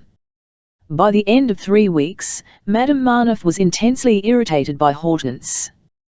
Women of that stamp have a pride of their own. They insist that men shall kiss the devils. They have no forgiveness for the virtue that does not quail before their dominion, or that even holds its own against them. Now, in all that time Wenceslas had not paid one visit in the Rue Vanneau, not even that which politeness required to a woman who had sat for Delilah. Whenever Lisbeth called on the Steinbocks, there had been nobody at home. Monsieur and Madame lived in the studio. Lisbeth, following the turtle doves to their nest at Le Gros Caillou, found Wenceslas hard at work, and was informed by the cook that Madame never left Monsieur's side. Wenceslas was a slave to the autocracy of love. So now Valerie, on her own account, took part with Lisbeth in her hatred of Hortense. Women cling to a lover that another woman is fighting for, just as much as men do to women round whom many coxcombs are buzzing. Thus any reflections apropos to Madame Marnef are equally applicable to any lady-killing rake. He is, in fact, a sort of male courtesan. Valerie's last fancy was a madness. Above all, she was bent on getting her group. She was even thinking of going one morning to the studio to see Wenceslas, when a serious incident arose of the kind which, to a woman of that class, may be called the spoil of war. This is how Valerie announced this wholly personal event. She was breakfasting with Lisbeth and her husband. I say, Marnef, what would you say to being a second time a father? You don't mean it, a baby? Oh, let me kiss you. He rose and went round the table. His wife held up her head so that he could just kiss her hair. If that is so, he went on, I am head clerk and officer of the Legion of Honor at once. But you must understand, my dear, Stanislas is not to be the sufferer, poor little man. Poor little man? Lisbeth put in. You have not set your eyes on him these 7 months. I am supposed to be his mother I am the only person in the house who takes any trouble about him. A brat that costs us 100 crowns a quarter, said Valerie. and he, at any rate, is your own child, Marnef. You ought to pay for his schooling out of your salary. The newcomer, far from reminding us of butcher's bills, will rescue us from want. Valerie, replied Marnef, assuming an attitude like Crevel, I hope that Monsieur le Baron Hulot will take proper charge of his son, and not lay the burden on him, Clark. I intend to keep him well up to the mark. So take the necessary steps, madam. Get him to write you letters in which he alludes to his satisfaction, for he is rather backward in coming forward in regard to my appointment. And Marnef went away to the office, where his chief's precious leniency allowed him to come in at about 11 o'clock. And, indeed, he did little enough, for his incapacity was notorious, and he detested work. No sooner were they alone than Lisbeth and Valerie looked at each other for a moment like augurs, and both together burst into a loud fit of laughter. I say, Valerie, is it the fact, said Lisbeth, or merely a farce? It is a physical fact, replied Valerie. Now, I am sick and tired of Hortense, and it occurred to me in the night that I might fire this infant, like a bomb, into the Steinbock household. Valerie went back to her room, followed by Lisbeth, to whom she showed the following letter: Wenceslas, my still believe ±n your love, though it is nearly 3 weeks since I saw you. Is this scorn? Delilah can scarcely believe chat. Does it not rather result from the tyranny of a woman whom, as told me, you can no longer love? Wenceslas are too great an artist to submit to such dominion. Home is the grave of now, are the Wenceslas of the Rue you missed fire with my father's statue, but in you Chalkva is great a Chanchay artist, and you have habit luck with his daughter. You are a father, my beloved Wenceslas. If you do not come to me ±n the state I am in, your friends would think very badly of you. I love so madly, that I feel I should never have the strength to curse. May I sign myself as ever? What do you say to my scheme for sending this note to the studio at a time when our dear Hortense is there by herself? Asked Valerie. Last evening I heard from Stidman that Wenceslas is to pick him up at 11 this morning to go on business to Chanus, so that Gawk Hortense will be there alone. But after such a trick as that, replied Lisbeth, I cannot continue to be your friend in the eyes of the world. I shall have to break with you, to be supposed never to visit you, or even to speak to you. Evidently, said Valerie, but oh. Be quite easy, intimated Lisbeth. We shall often meet when I am Madame la Maréchale. They are all set upon it now. Only the Baron is in ignorance of the plan, but you can talk him over. Well, said Valerie, but it is quite likely that the Baron and I may be on distant terms before long. Madame Olivier is the only person who can make Hortense demand to see the letter, said Lisbeth. And you must send her to the Rue Saint-Dominique before she goes on to the studio. Our beauty will be at home, no doubt, said Valerie, ringing for Rainer to call up Madame Olivier. 10 minutes after the dispatch of this fateful letter, Baron Hulot arrived. Madame Marnef threw her arms round the old man's neck with kittenish impetuosity. Hector, you are a father, she said in his ear. That is what comes of quarrelling and making friends again. Perceiving a look of surprise, which the Baron did not at once conceal, Valerie assumed a reserve which brought the old man to despair. She made him wring the proofs from her one by one. When conviction, led on by vanity, had at last entered his mind, she enlarged on Monsieur Marnef's wrath. My dear old veteran, said she, you can hardly avoid getting your responsible editor, our representative partner if you like, appointed head clerk and officer of the Legion of Honor, for you really have done for the poor man. He adores his Stanislas, the little monstrosity who is so like him, that to me he is insufferable. Unless you prefer to settle 1,200 francs a year on Stanislas, the capital to be his, and the life interest payable to me, of course, but if I am to settle securities, I would rather it should be on my own son, and not on the monstrosity, said the Baron. This rash speech, in which the words my own son came out as full as a river in flood, was, by the end of the hour, ratified as a formal promise to settle 1,200 francs a year on the future boy. And this promise became, on Valerie's tongue and in her countenance, what a drum is in the hands of a child. For 2 weeks she played on it incessantly.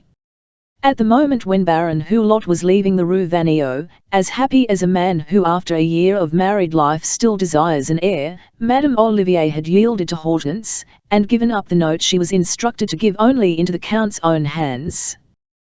The young wife paid 20 francs for that letter. The wretch who commits suicide must pay for the opium, the pistol, the charcoal.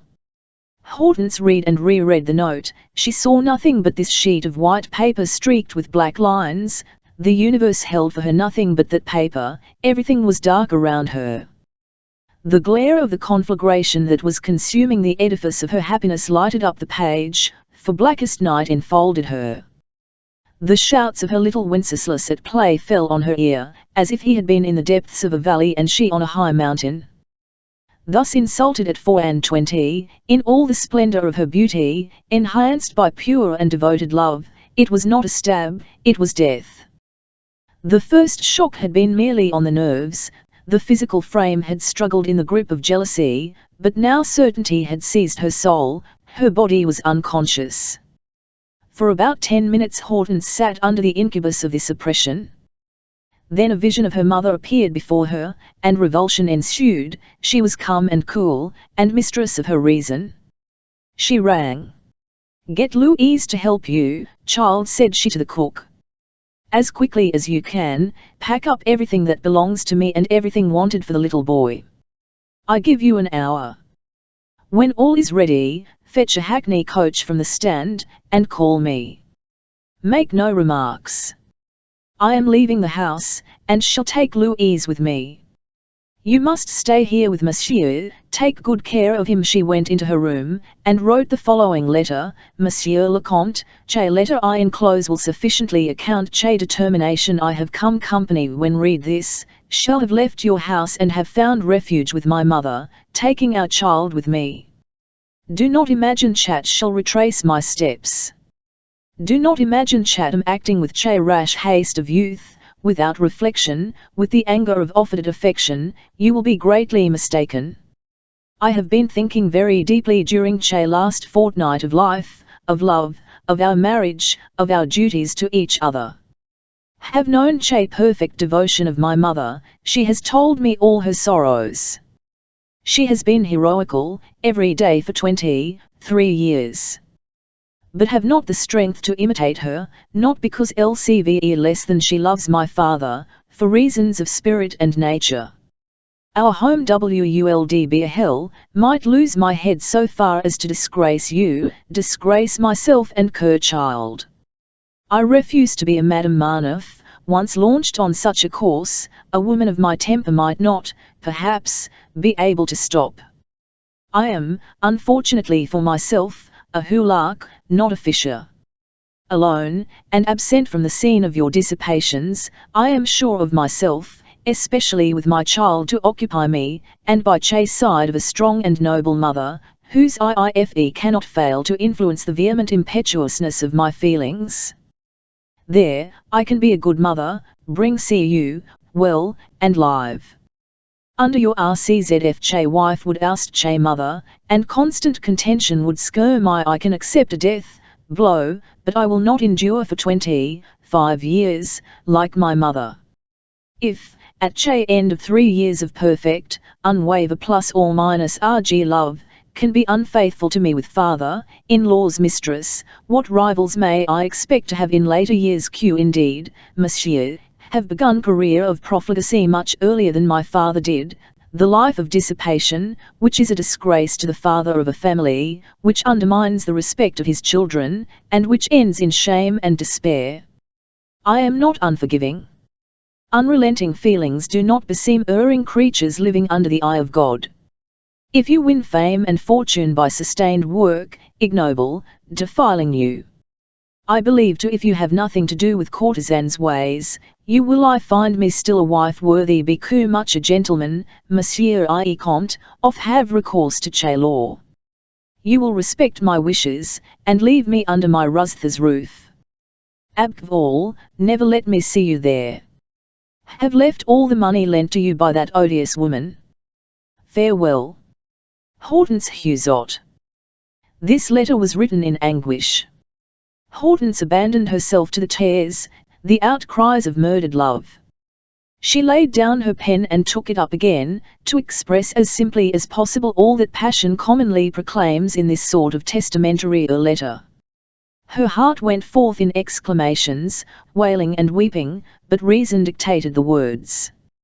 Informed by Louise that all was ready, the young wife slowly went round the little garden, through the bedroom and drawing room, looking at everything for the last time.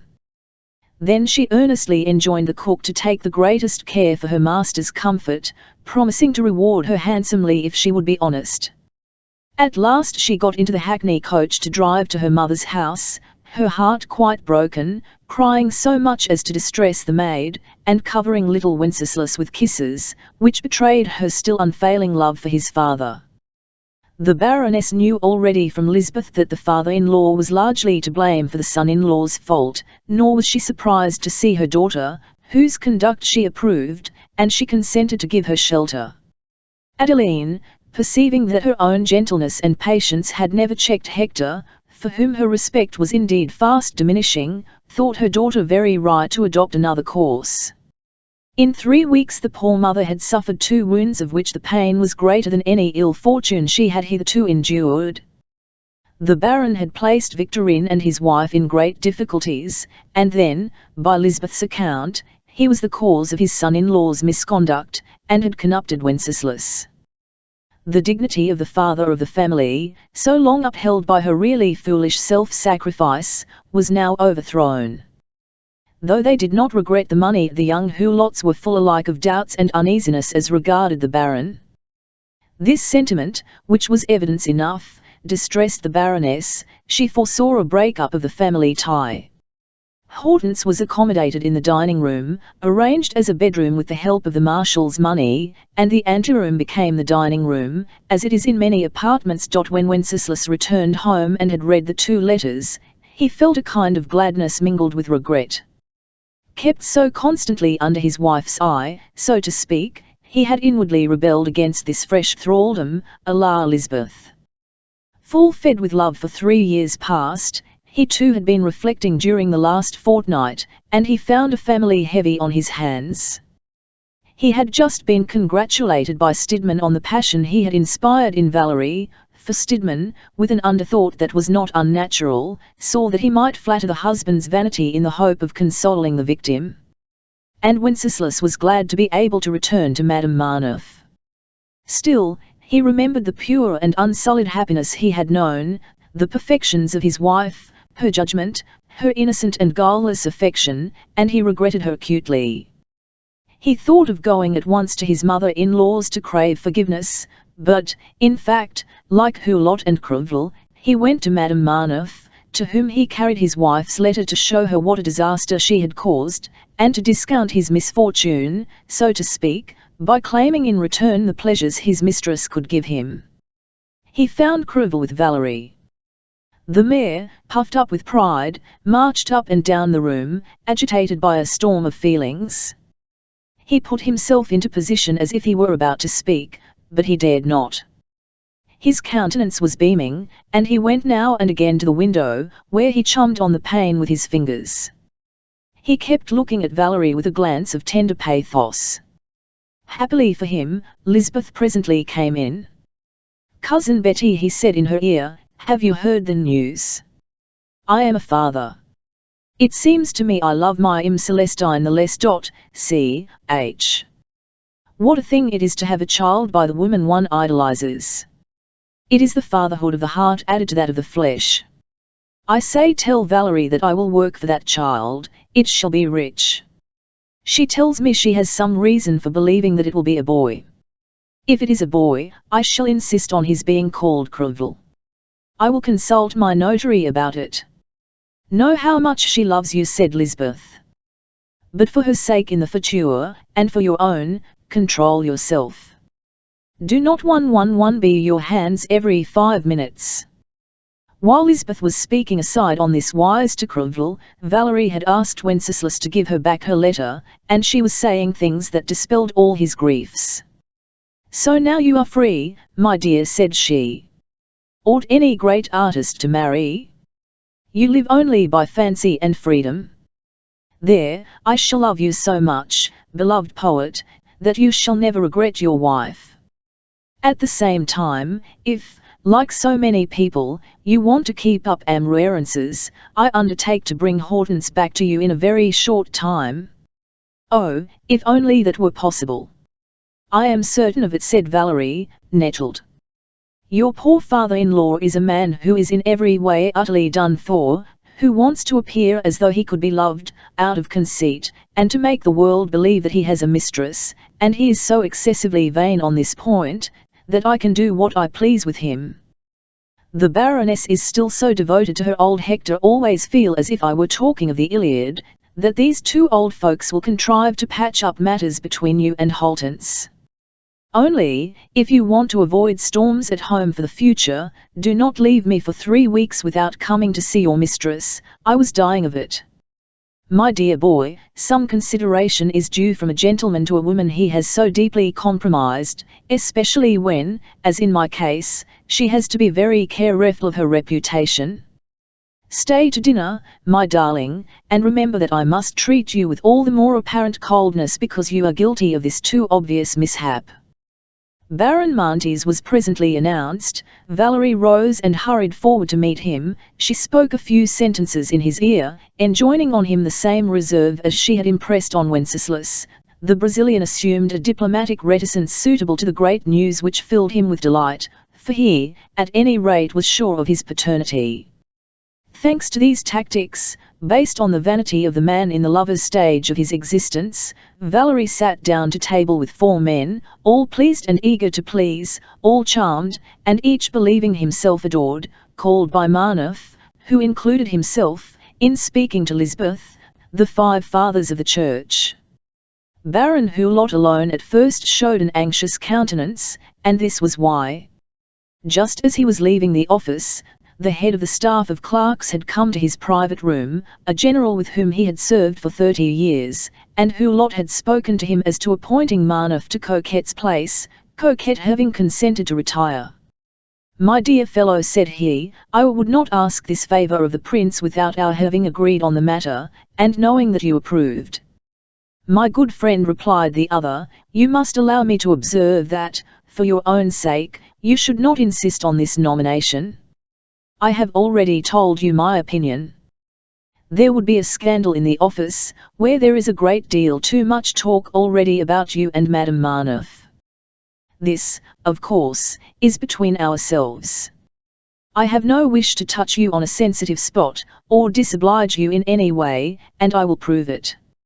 If you are determined to get Monsieur Coquet's place, and he will really be a loss in the War Office, for he has been here since 1809, I will go into the country for a fortnight, so as to leave the field open between you and the Marshal, who loves you as a son. Then I shall take neither part, and shall have nothing on my conscience as an administrator." "Thank you very much," said Hulot. "I will reflect on what you have said. In allowing myself to say so much, my dear friend, it is because your personal interest is far more deeply implicated than any concern or vanity of mine. In the first place, the matter lies entirely with the Marshal. And then, my good fellow, we are blamed for so many things, that one more or less. We are not at the maiden stage in our experience of fault-finding. Under the Restoration, men were put in simply to give them places, without any regard for the office. We are old friends, yes, the Baron put in, and it is in order not to impair our old and valued friendship that I will, said the departmental manager, seeing Hulot's face clouded with embarrassment, I will take myself off, old fellow. But I warn you. You have enemies, that is to say, men who covet your splendid appointment, and you have but one anchor out. Now if, like me, you were a deputy, you would have nothing to fear, so mind what you are about." This speech, in the most friendly spirit, made a deep impression on the Councillor of State. But, after all, Roger, what is it that is wrong? Do not make any mysteries with me. The individual addressed as Roger looked at Hulot, took his hand, and pressed it. We are such old friends, that I am bound to give you warning. If you want to keep your place, you must make a bed for yourself, and instead of asking the Marshal to give Coquette's place to Marneuf, in your place I would beg him to use his influence to reserve a seat for me on the General Council of State. There you may die in peace, and, like the beaver, abandon all else to the pursuers. What, do you think the Marshal would forget? The Marshal has already taken your part so warmly at a general meeting of the ministers, that you will not now be turned out, but it was seriously discussed. So give them no excuse. I can say no more. At this moment you may make your own terms, you may sit on the Council of State and be made a peer of the chamber. If you delay too long, if you give any one a hold against you, I can answer for nothing. Now, am I to go? Wait a little. I will see the Marshal, replied Hulot, and I will send my brother to see which way the wind blows at headquarters. The humour in which the Baron came back to Madame Marneuf may be imagined. He had almost forgotten his fatherhood, for Roger had taken the part of a true and kind friend in explaining the position. At the same time Valerie's influence was so great that, by the middle of dinner, the Baron was tuned up to the pitch, and was all the more cheerful for having unwanted anxieties to conceal, but the hapless man was not yet aware that in the course of that evening he would find himself in a cleft stick, between his happiness and the danger pointed out by his friend, compelled, in short, to choose between Madame Marneuf and his official position. At 11 o'clock, when the evening was at its gayest, for the room was full of company, Valerie drew Hector into a corner of her sofa. "My dear old boy," said she, "your daughter is so annoyed at knowing that Wenceslas comes here, that she has left him planted. Hortense is wrong-headed.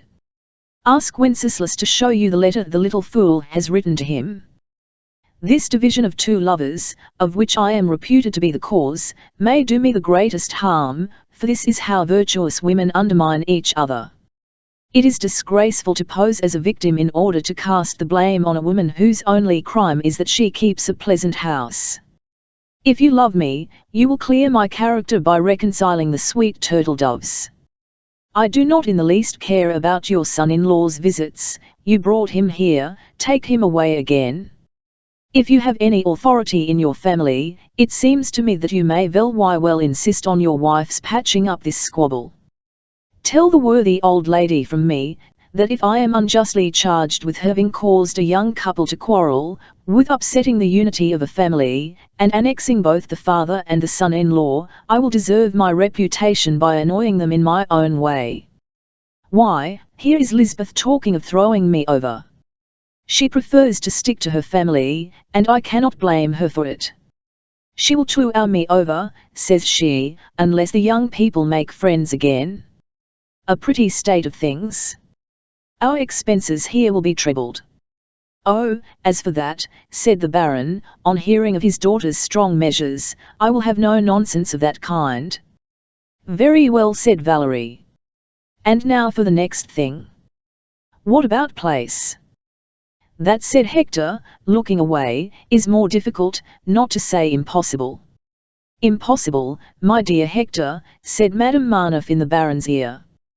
But you do not know to what lengths Marneuf will go.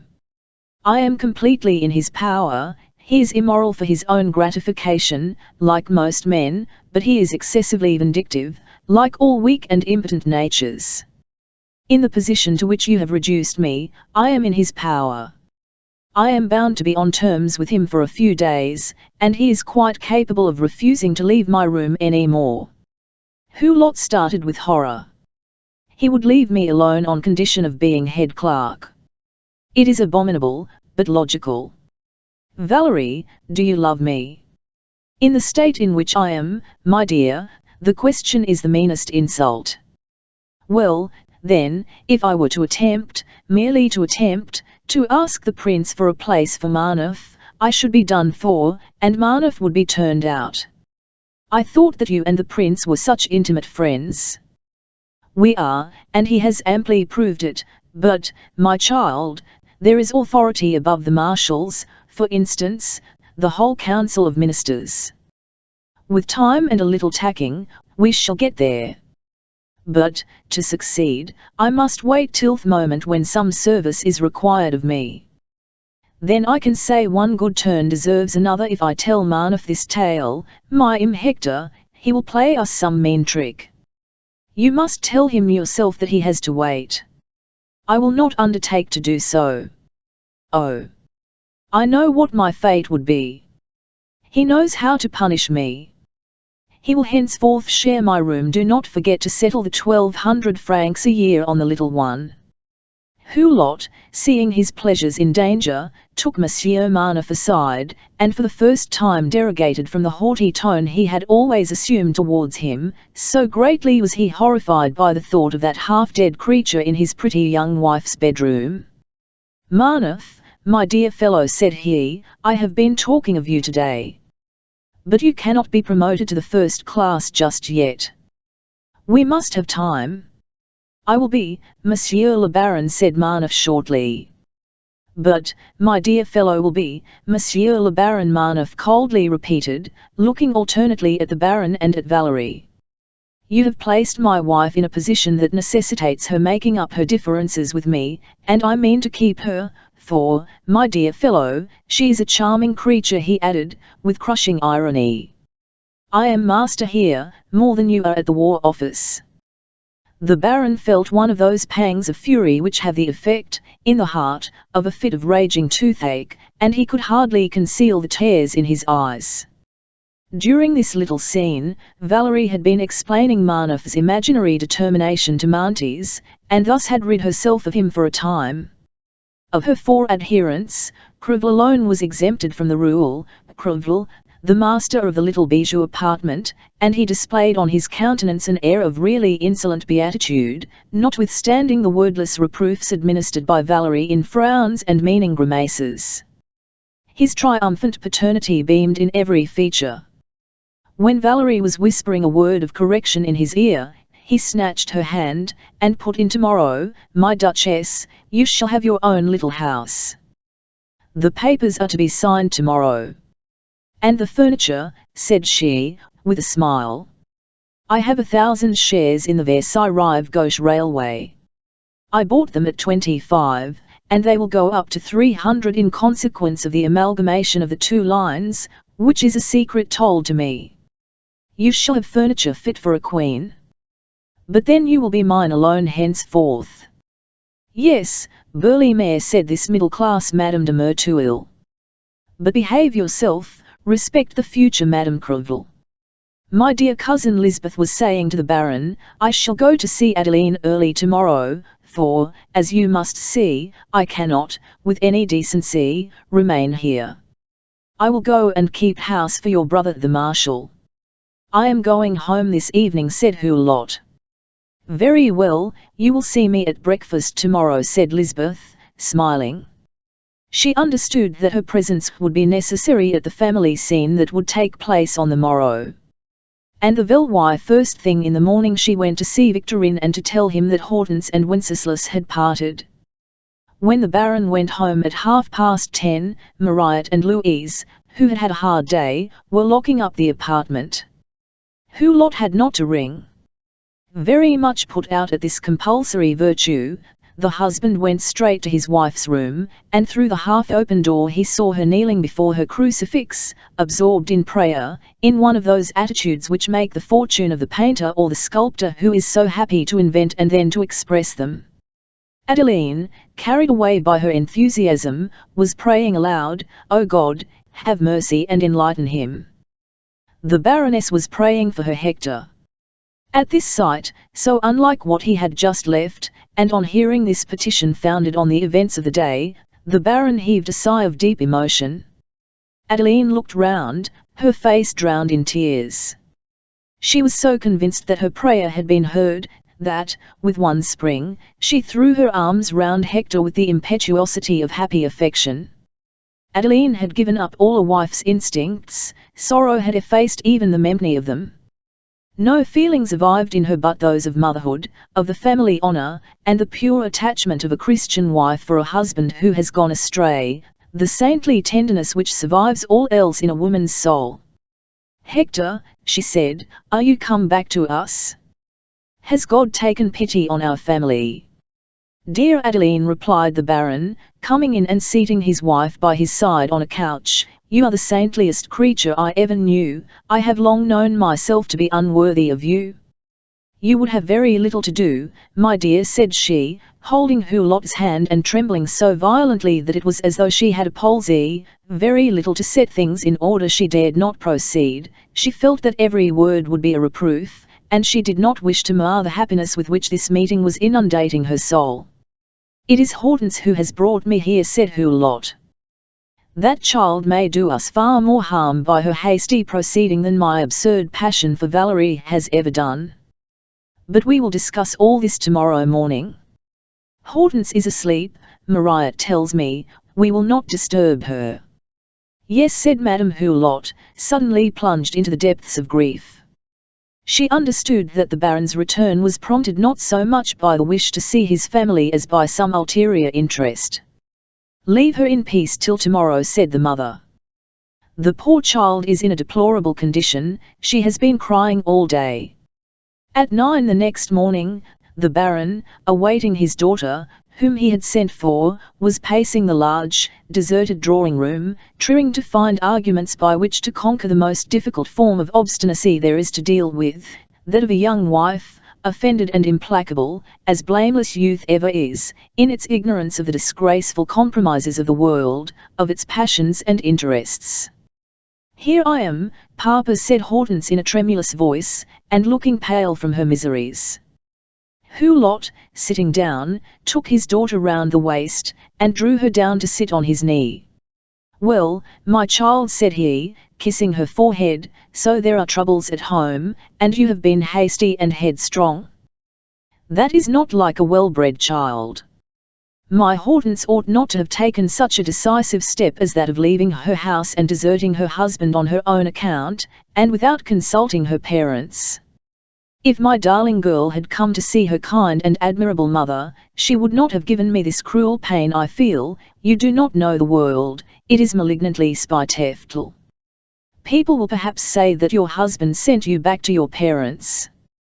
Children brought up as you were, on your mother's lap, remain artless. Maidenly passion like yours for Wenceslas, unfortunately, makes no allowances, it acts on every impulse. The little heart is moved, the head follows suit. You would burn down Paris to be revenged, with no thought of the courts of justice.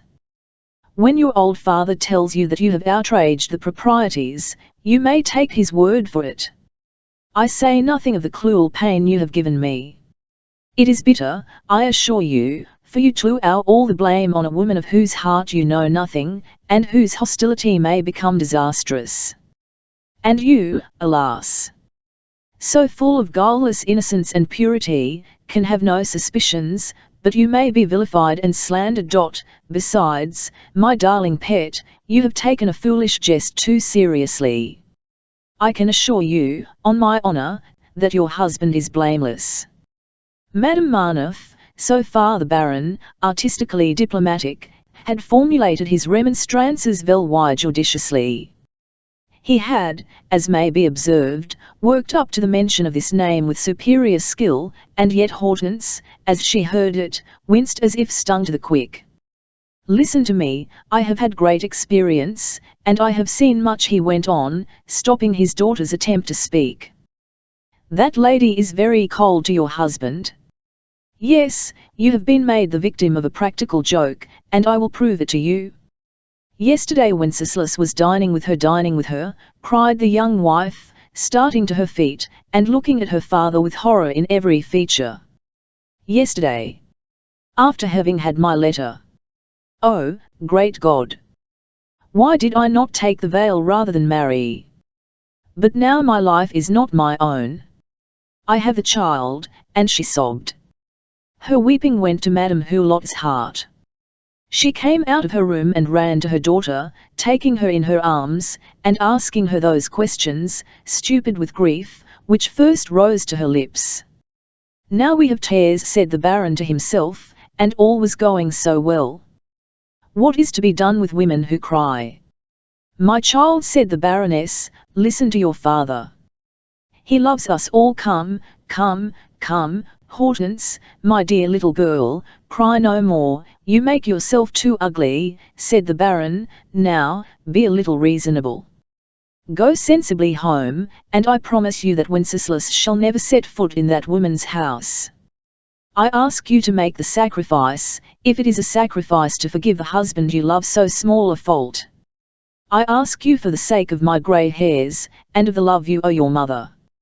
You do not want to blight my later years with bitterness and regret. Hortense fell at her father's feet like a crazed thing, with the vehemence of despair. Her hair, loosely pinned up, fell about her, and she held out her hands with an expression that painted her misery. Father, she said, ask my life. Take it if you will, but at least take it pure and spotless, and I will yield it up gladly. Do not ask me to die in dishonor and crime. I am not at all like my husband, I cannot swallow an outrage. If I went back under my husband's roof, I should be capable of smothering him in a fit of jealousy, or of doing worse. Do not exact from me a thing that is beyond my powers. Do not have to mourn for me still living, for the least that can befall me is to go mad.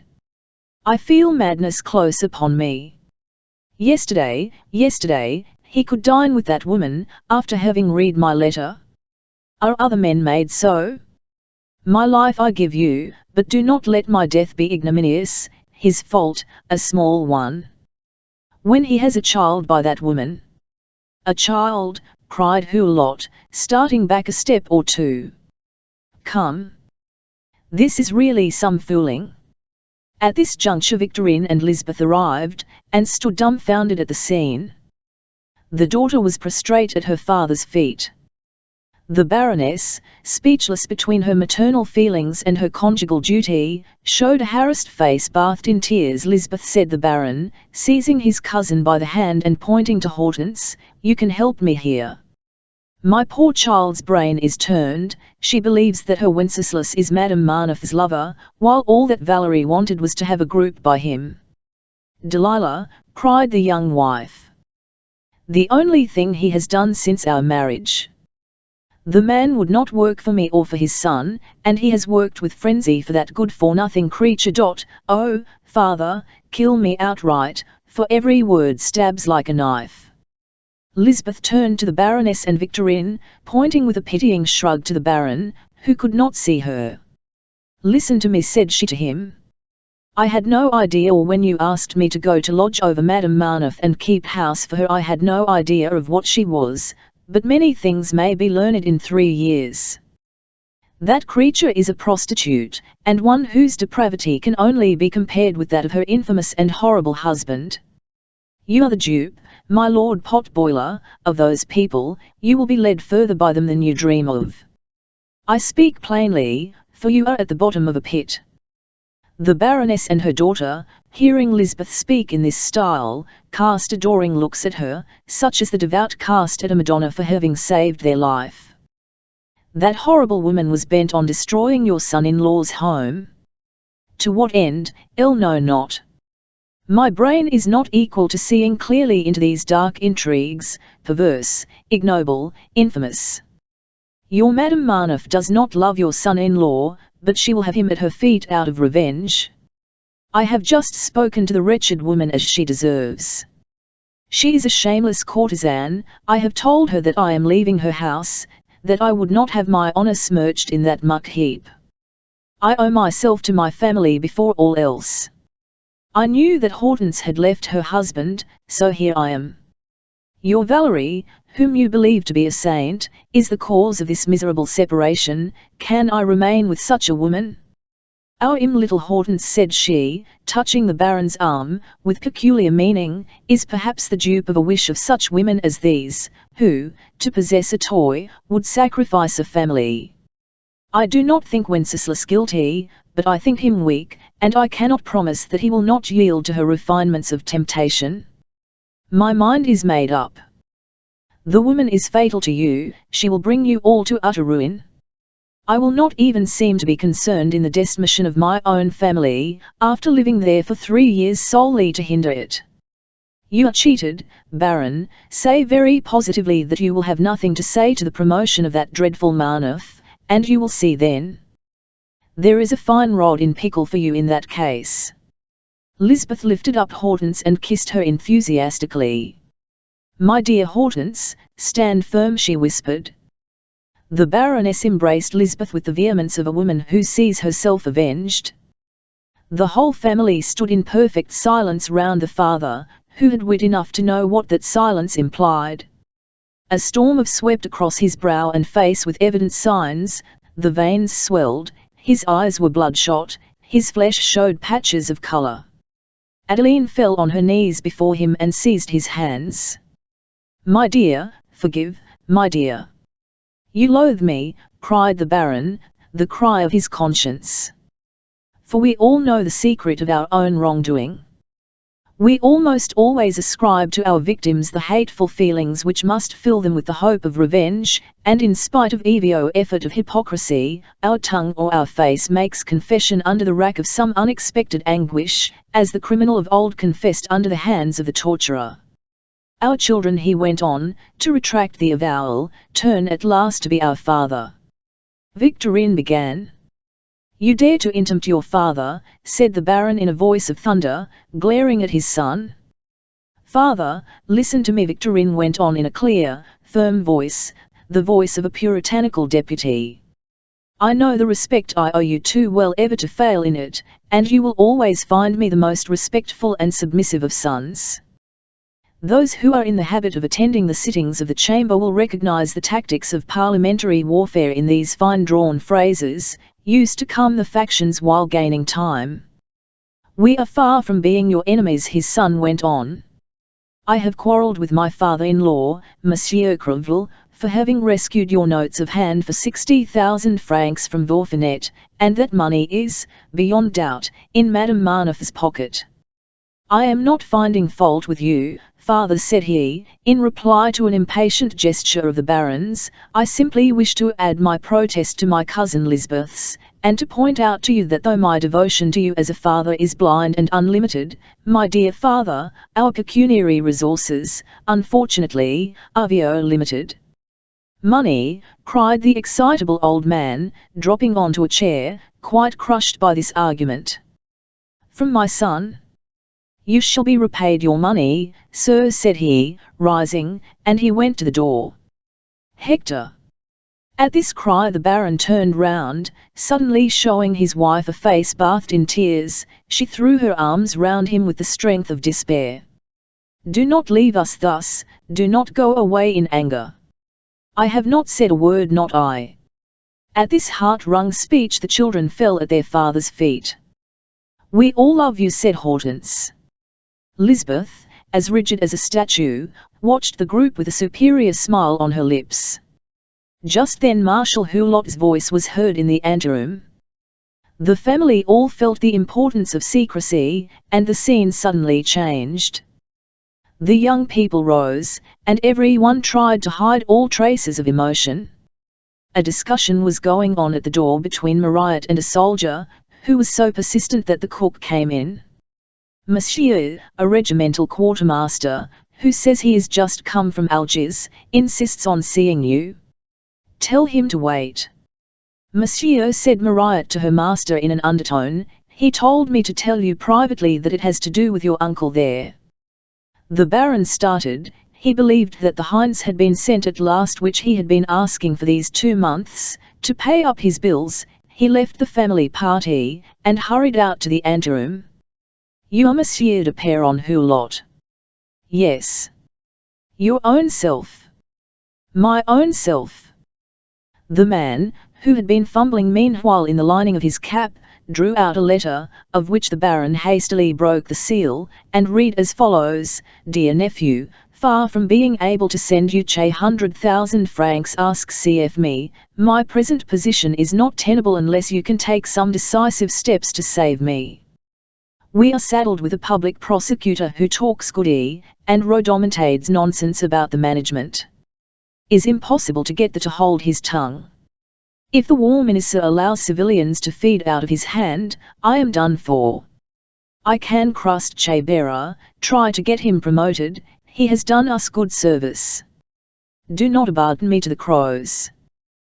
This letter was a thunderbolt. The Baron could read in it the intestine warfare between civil and military authorities, which to this day hampers the government, and he was required to invent on the spot some palliative for the difficulty that stared him in the face. He desired the soldier to come back next day, dismissing him with splendid promises of promotion, and he returned to the drawing-room. "Good day and goodbye, brother," said he to the Marshal. "Goodbye, children. Goodbye, my dear Adeline." "And what are you going to do, Lisbeth?" he asked. I am going to keep house for the Marshal, for I must end my days doing what I can for one or another of you." "Do not leave Valerie till I have seen you again," said Hulot in his cousin's ear. "Goodbye, Hortense, refractory little puss, tore to be reasonable. I have important business to be attended to at once, we will discuss your reconciliation another time. Now, think it over, my child," said he as he kissed her. And he went away, so evidently uneasy, that his wife and children felt the gravest apprehensions. "Lisbeth," said the Baroness, "I must find out what is wrong with Hector, I never saw him in such a state. Stay a day or two longer with that woman, he tells her everything, and we can then learn what has so suddenly upset him. Be quite easy, we will arrange your marriage to the Marshal, for it is really necessary." "I shall never forget the courage you have shown this morning," said Hortense, embracing Lisbeth. "You have avenged our mother," said Victorine. The Marshal looked on with curiosity at all the display of affection lavished on Lisbeth, who went off to report the scene to Valerie. This sketch will enable guileless souls to understand what various mischief Madame Marneffes may do in a family, and the means by which they reach poor virtuous wives apparently so far out of their ken. And then, if we only transfer, in fancy, such doings to the upper class of society about a throne, and if we consider what kings' mistresses must have cost them, we may estimate the debt owed by a nation to a sovereign who sets the example of a decent and domestic life. In Paris each ministry is a little town by itself, whence women are banished, but there is just as much detraction and scandal as though the feminine population were admitted there. At the end of 2 years, Monsieur Marneffes' position was perfectly clear and open to the day, and in every room one and another asked, "Is Marneffe to be, or not to be, Coquette's successor?"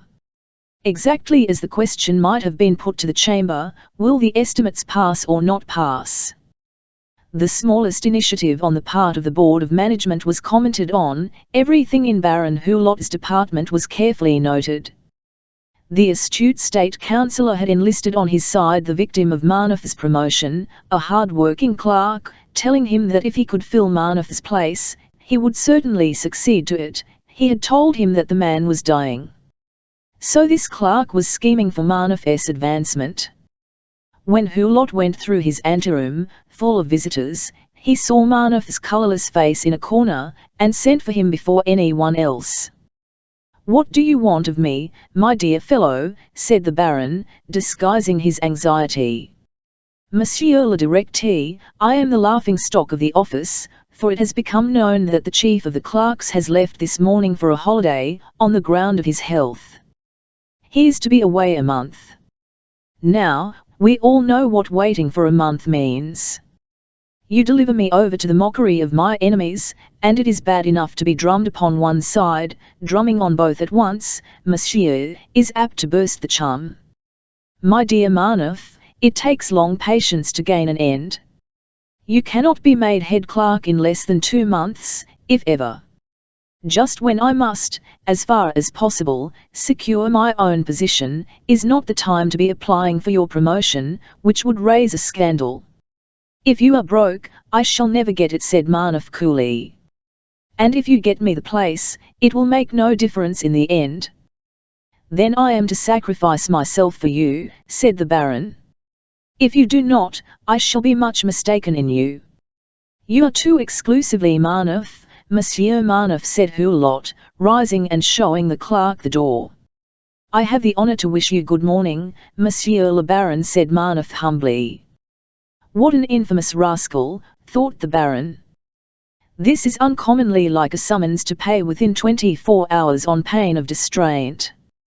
2 hours later, just when the Baron had been instructing Claude Vinon, whom he was sending to the Ministry of Justice to obtain information as to the judicial authorities under whose jurisdiction Johann Fischer might fall, Rayner opened the door of his private room and gave him a note, saying she would wait for the answer. Valerie is mad, said the Baron to himself. To send Rayner. It is enough to compromise us all, and it certainly compromises that dreadful Marneuf's chances of promotion.